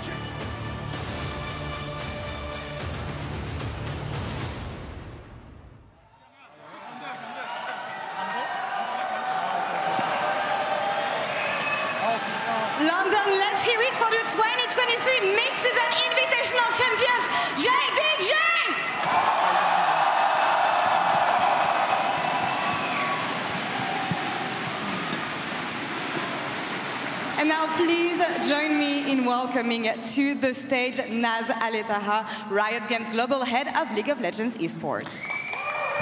Thank you, Laure. And congratulations, JDG, our 2023 MSI champions.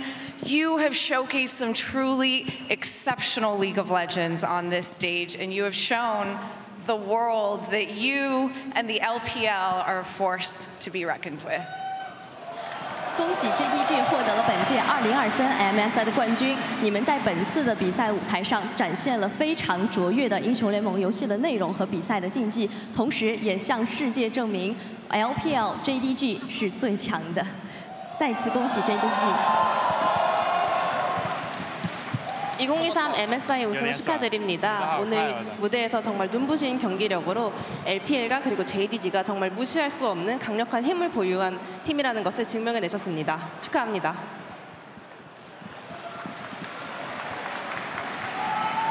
I also want to take a moment to thank the City of London for being such gracious hosts to us.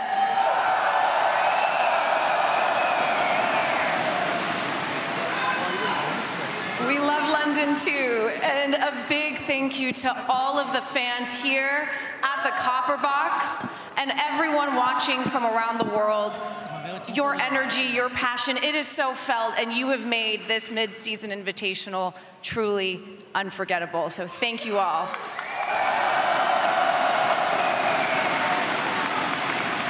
Now please, London, give it up one more time for your 2023 MSI champions, JDG.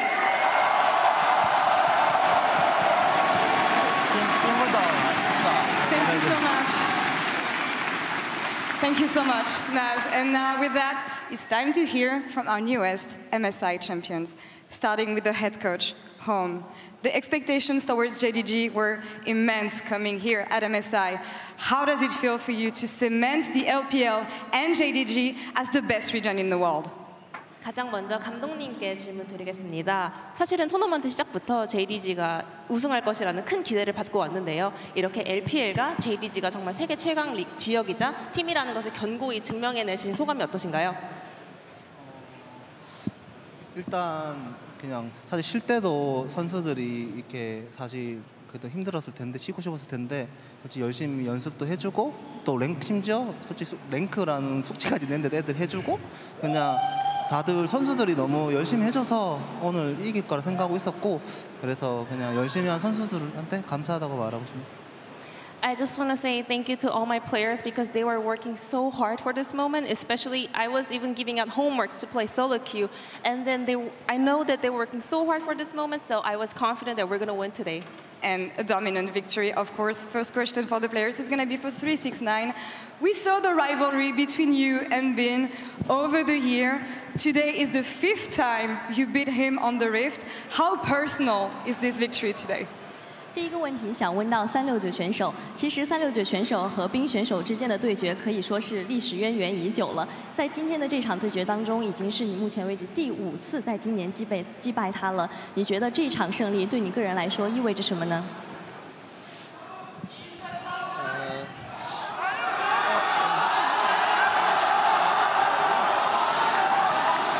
我觉得就是意味着。就是反正就是赢了嘛，然后不过冰选手确实也是挺厉害的。From my perspective, we got this win eventually, but I do think Bing is also a very strong player. Definitely. Feels a good victory, of course, for you. Kanavi, next up here. JDG trusted you throughout many iterations of the team. You've been with the team since 2020. Hoisting the trophy today, staying throughout all these years with the team. What does it say about the trust JDG has for you and your achievements? 카나비 선수께 질문입니다. JDG가 카나비 선수와 정말 오랜 시간 함께하면서 언제나 엄청난 큰 신뢰를 보여주었는데요. 드디어 오늘 이렇게 MSI 우승컵을 들어올리게 되었습니다. 지난 수년간 정말 다양한 로스터와 함께 하셨는데요. 이렇게 JDG가 카나비 선수에게 보내준 신뢰에 대한 생각은 어떠신지, 그리고 드디어 이렇게 MSI 우승하게 된 소감은 어떠신가요? 첫 국제대회 우승하기까지 4년 걸렸는데 이제 앞으로 좀 더 나은 모습 보여가지고 남은 LPL 서머나 이제 롤드컵도 계속 우승할 수 있도록 그리고 팀이 좀 더 발전할 수 있도록 더 열심히 해야 될 것 같아요. It took me so long, for about 4 years, to finally win my first international title. I just want to keep it going until the spring season and also Worlds title. It's just the beginning of the journey. And Knight, LPL superstar, but you were still waiting to prove yourself internationally. How important is this MSI victory today? And is it the beginning of a long side of trophy? 下一个问题想问到 Knight 选手，其实 Knight 选手一直是我们 LPL 非常厉害的一位中单选手，但是好像 Knight 选手一直在等待像这样的一个机会证明自己。你觉得在本届 MSI 上获得冠军对自己有多么的重要呢？这是不是意味着你在下一个阶段将开始引领时代呢？就这冠军对我来说就很重要吧，就拿着也非常开心，就证明我是有实力在世界上拿成绩的。Actually, I do think this MSI 2020 trophy means a lot to me. It proves that I'm a stronger player. I deserve it. Definitely, you deserve it. And Ruler, you won it all now. World champion, LPL champion, LCK champion, MSI champion now. Are you finally the best ADC in the world?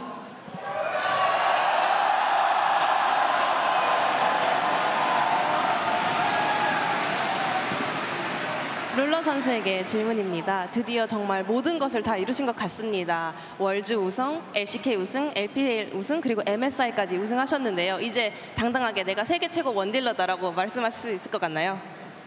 그래도 아직은 세계 최고 원딜러라고는 말할 수는 없겠지만 올해는 저희가 주인공일 것 같습니다. I want to wait and see. Not yet, but I think we are the main character of 2023. It is JDG's world, and we live in it for now.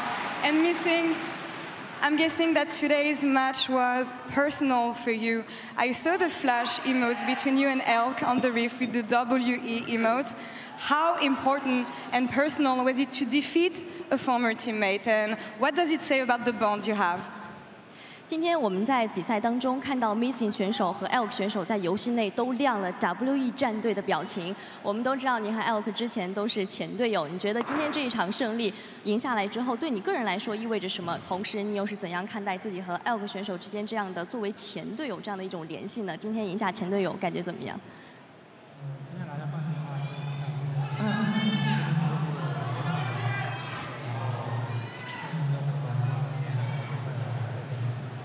First of all, I want to give credit and give a big thank you to all of JDG staff. And in terms of the Elk bond with me and Elk, I do want to play against Elk one more time in the next finals. Friendships on the Rift are the best ones. Thank you so much, girl, for the help on stage. And with our newest mid-season champion crowd for now, it is time for one final honor here in London. Experts from every region have voted for the MVP of the 2023 Mid-Season Invitational presented by OnePlus.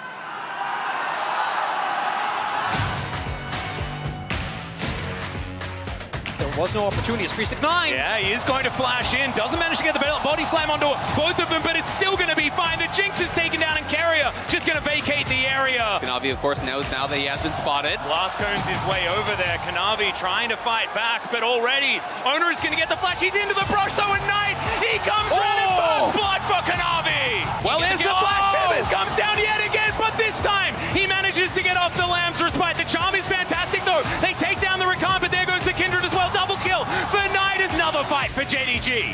As now Ruler has to deal with him. Owner gets into the backline, but Ruler flashes. Oh my god, he gets excited, and Gwen is not immune today. Now they're ready for the counter-attack. River's already dead, and Ruler got the money. They throw down the choppers, and they beat down the Guardians. Knight gets away back into the safety of the pit as Kanavi tries to buy a little more time. A shot from downtown from Knight, and Gory's running for the hills. Ruler finds another one, and JDG tear him in half.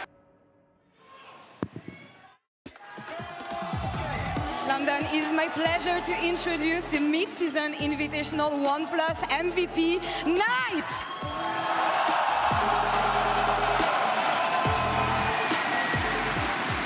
Knight, congratulations. I just heard that This victory may be special for you, as is it your birthday today in London time. Tomorrow will be your birthday in China, but how does it feel to get the birthday win today? 恭喜奈的选手获得了本次比赛的 Finals MVP 这一项荣誉。其实今天可能对你来说有一个特别的意义。从伦敦时间来讲，今天是你的生日，在中国时间明天是你的生日。你觉得在这样一个特殊的日子里获得本次这项荣誉，感觉怎么样呢？就生日能拿冠军就已经特别开心了，然后现在还有这么多人为我们加油，就很开心。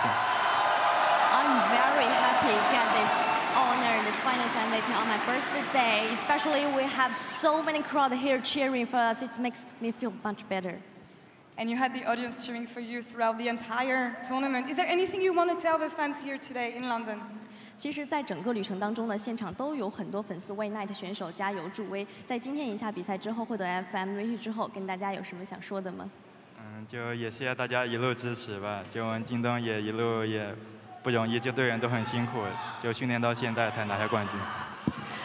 So first of all, thank you so much for your support all the time. And by the way, I also want to give credit to all of my JDG teammates. We have really worked so hard until today that we got this win. An important win for sure. Up next, Worlds. 还有什么其他想说的？就谢谢大家来支持我们。Thank you so much for your support once again. Christina, thank you so much. Knight, thank you as well. Congrats on taking the OnePlus MVP. I will let you join your team now. And London, once again for JDG, please.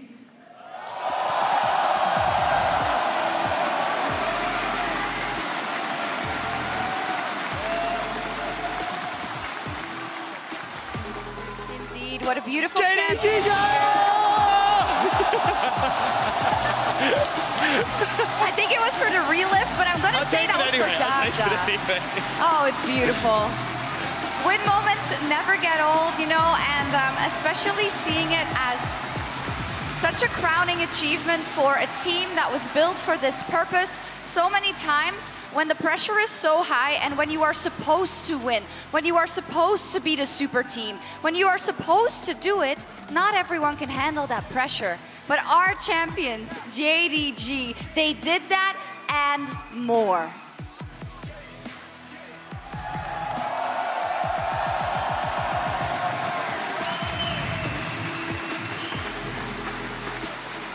An incredible moment for JDG. So long, so many of these players have been denied their moment in the spotlight, but now they stand in front of the gold. They stand proud and they stand for the LPL. It's awesome. I love that you highlighted that. It's for the LPL. We had an LPL versus LPL final. There is no doubt about it. The strongest region in the world, very strong at every MSI. But it's really interesting how everything has evolved here, Chronicler, and that this is what we get. The first time that we could get an LPL versus LPL final. Yeah, it's fitting, right? We keep going back to it. The historical performance of the LPL has been incredible, so consistent over the last, what, 6-7 MSIs. G2 snuck in there for a little bit, but outside of that, it has only been them being able to string victory after victory. But I think the most impressive thing about JDG's win here for me is how dominant it was. They really did seem head and shoulders above every single other team at MSI, which is not an easy achievement by any means. I think they're by far the most dominant team we've seen internationally in like 3 years, right? Because so many of MSI and Worlds over the last couple of years has been 5 games, underdog stories, but from the beginning, they were the favorites. Yeah, and in the series today also, right, it really was a JDG show. Yeah, it really was, but I think it kind of solidifies the journey that they had to get here. The fact that in 2020, when they made it to Worlds for the first time, knocked out against Sunni, the underdogs that they weren't expected to lose to. Then they finally get back in 2022, and it's again knocked out by T1 in the semi-finals. It's been so long in the making. This team has had a roller coaster of splits, but finally they stand tall with the trophy, and it's been an incredible ride for every one of these players who've not yet won an MSI. Yeah, that's it, right? You often have a lot of players that are storied. in their own regions, you know, that a lot of people say of, oh, this player should have won a world title, this player should have won an international title of an MSI, but it's much harder than it looks, and that's why it is only such a few. And talking about the special few, look at Ruler. Absolutely. I mean, now the second player ever to win LCK, LPL, MSI, and Worlds. Only Deft has also accomplished that, and that is just a ridiculous resume, almost impossible to duplicate. And the man has been doing it at the best of them for years and years and years and years. And the crazy thing is, the pressure is just going to keep mounting for this team because the expectations are now going to be even higher going into summer, even higher going into Worlds. Yeah, and that's interesting to look forward to, right? Because as we saw it earlier about MSI, MSI is LPL's tournament.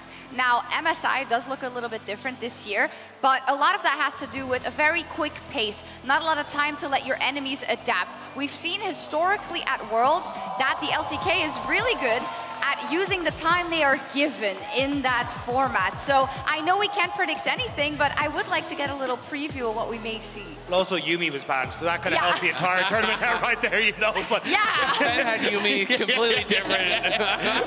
but I do think actually just give LCS the title then. Exactly true. Yeah. At least when you look at the LPL, it definitely is a case of they come in swinging and they know how they want to play. But I think when you look towards JDG specifically, teams in the LPL have always had a very certain style. You look at IG when they won Worlds, it was a case of they were the strongest solo laners in the world at that time. When you look at FPX, they were the ones that really started this heavy roaming style with Doomby, dropping waves to make that style work. That's when they won Worlds. JDG to me feels like a team that can kind of do it all. When you look at this team, they've got so many wow factors across the board. They changed their style from what was domestically, we'll play towards our top end of the map, play around Kanavi, look for these invades as he lifts the trophy, but instead they came into this MSI and they're like, well, now we've got one of the best AD carries of all time. Let's just shift our focus down to that way. And it feels like there's not a single person on this team who cannot step up and be that threat. And while I totally agree, you know, they are a very flexible team, they clearly had the one defined style for this tournament, right? You know, you talk about those other teams, those other LPL greats who have had a defined style that allowed them to get the international title. JDG's was team fighting, right? Yeah. That was what it was. And I think to your question, Jacques, you know, what are we going to see at Worlds? I think we have to figure out what the meta is going to be with 13-10 coming out. There's huge changes for midseason. It's like more changes than we even had for preseason, it feels like. So we really have to see what is the meta going to be, you know, which teams can really rise to the top. If this was like a pure carry top style meta, would it have looked different in the finals here with Bin? You know, and I think those are the kind of questions we're going to get answered. And that's why it's always so exciting come international time, is everyone develops their own regional meta and then gets to go international and see who's really the best. Happy birthday, Knight. Are they going to sing? Happy birthday. Nope. I want to give him a gift, not drama.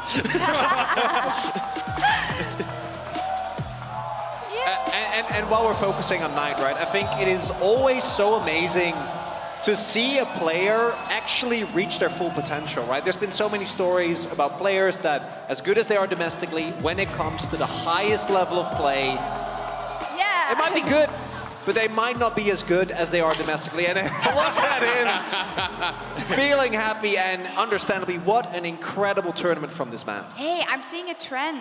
We were talking about it yesterday, Chronicler, because you didn't know, but we had a moment after FLICKR won Worlds that he had a broccoli that he was eating on stage. Knight is now eating a piece of the cake. You know, it's only the greats have a snack on stage. I mean, oh really? It's all rigged. It's whoever has their birthday during Worlds is gonna win. You gotta figure it out. Maybe, indeed. I mean, Knight, we talked about it, also our OnePlus Finals MVP, and we were discussing who we would award it to, and there were so many people that really stand out today. Of course, the entirety of JDG, so impressive. Kanavi had a monster of a series as well, but it is Knight. And Dagda, you said it's a lot of Jace, but he did it the best. Yeah, I mean, Shen grew it quite a lot tonight. An absolutely amazing performance on the Jace. The fact that he was able to get so many of these outplays, I mean, this one was absolutely spectacular. He's been playing this for so long, and back when you looked at him in 2020 when he first started to rise on the team of top esports, it was about these long-range carries like the Zoe, like this Jace, where he was just free hitting the whole time, even things like the Syndra, and now getting to bring it out again on the international stage and style on it.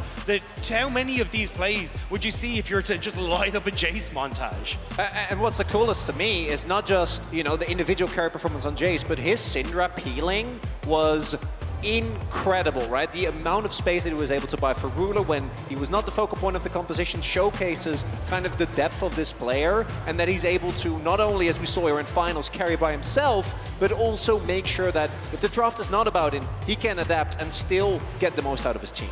Yes, and overall, Knight and JDG were so incredibly dominant in this finals and throughout this tournament. I want to pull up the bracket because I do want to praise BLG just a little bit for their story, because comparatively to the best of fives that JDG played, and of course that was the victory they got for themselves because they went straight to those finals, it can only be commended how many teams they set aside here, you know, LCK 1 and 2 included, and that makes me very hopeful for the future. But remember, it was hard for them to even get here. I'm so excited to see what's going to happen in summer, because at the LPL, it's heavy at the top. I mean, that's the question. It's so hard to even qualify for these events because the LPL is such a deep region. There's so many teams. It was not just a 10-team region like LEC, like LCS, but they have so many more teams. And BLG really did have a struggle to even make it. You know, 5th in the regular season, they had to run a gauntlet. I believe they played the most playoff games of any team that actually qualified to MSI. You know, had to go through the lower bracket for a lot of it as well. Yeah, I think it's incredibly spectacular to see how far they have come, especially when you look at teams like EDG, Wavewall, like the guys like Rookie, The Shy, Scout, like some of the top talent that is in the LPL that hasn't made it across. Like, this is an incredible story for these guys, and I think it speaks volumes too, especially guys like Yagao, who were pushed aside from JDG. A lot of people are like, this guy is never going to be able to make it great. And then you look at this tournament and what they did in the LPL. They defied expectations and did such a good job the entire way through. Well, I do think players like Yagao and sometimes other players, the champions as well, guys like Crown, and we were even talking about Barrel and some of these guys, I think need to kind of force us to reevaluate how we're actually looking at and talking about players at times. Because you don't have to be, you know, the Knight style player, the Rookie, the Shy style player to really enable your team and to be the very best, right? 369 played an amazing tournament, but very few games are really about him. It's about how he actually fulfilled his role in the team. Sure, he's not going to get resources. Sure, he's going to be, you know, kind of screwed over in drafts and in 1v1s, but he comes to the 5v5, he performs his role perfectly, and I feel like Yagao was that guy for the team in a lot of these series that they were winning, and it's something that I think he does deserve a lot of credit for. Absolutely. Being a role player is so valuable, but being such a complete player, like, you know, everyone on JDG, then you can go wherever you want. You want to play carry tops, you want to play tanks, you want to play weak side bot, you want to play strong. Like, it's crazy. There's so many opportunities, and I think a wake-up call, rather, for a lot of regions around the world. With that, this will be kind of our finishing off of this tournament. I'm really excited for Worlds coming up. This is such a great lead-in to it. The fact that the LPL is saying, look at us, what are you gonna do? Not in the least the LCK. Yeah, obviously, LCK, right, was able to get it done, and I think it's very fitting that the last Worlds Finals was the first time in I don't know how many years, but quite a few, that we had an LCK versus LCK Finals. Really hadn't happened since I think 2017, and of course 2018, 2019, LCK really took a downturn. And then to immediately follow that up with the first ever international LPL versus LPL Finals sets the stage for an incredible Worlds. Yes, and also maybe LCS and LEC will do something too. Hey, we'll be there also. We'll be there also. We'll be in attendance. We're gonna send 3 teams, maybe 4, depending on our, you know, civil war. Yeah, the Battle of the Atlantic. Yeah, for sure. I'm excited for that. That's our World Finals. Yeah, it is. Overall, though, I want to thank everyone who's tuned in the last couple of weeks. The production team, as always, MVP, but also everyone here in London who was here cheering for the underdogs, cheering for the favorites, enjoying the show. Thank you so much, Copperbox Arena. Thank you so much, London, and everyone at home. And we'll see you for the start of summer. Bye.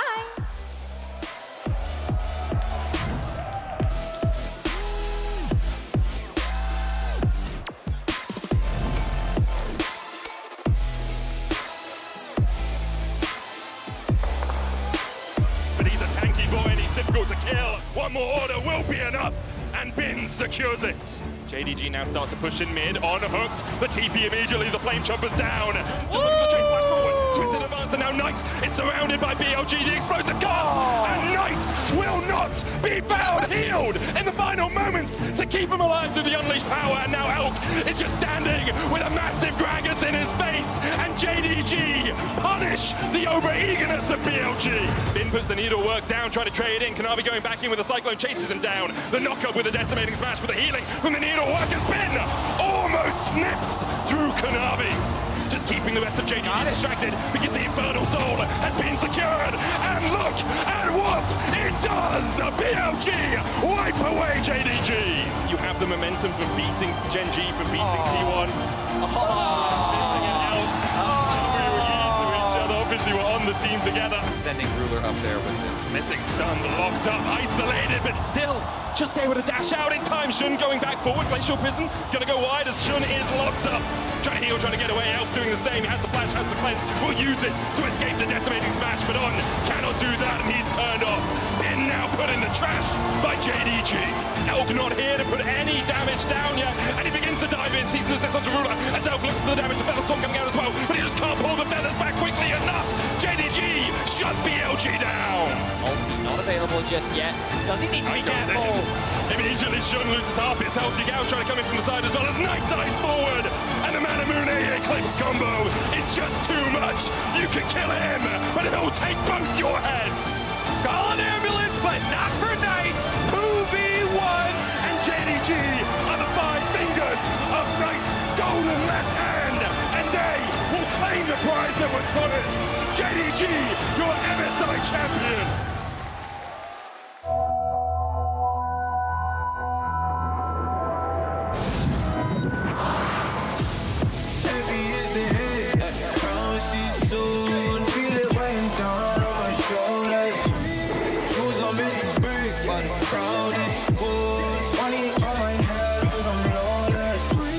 Taking over late, walking down this road.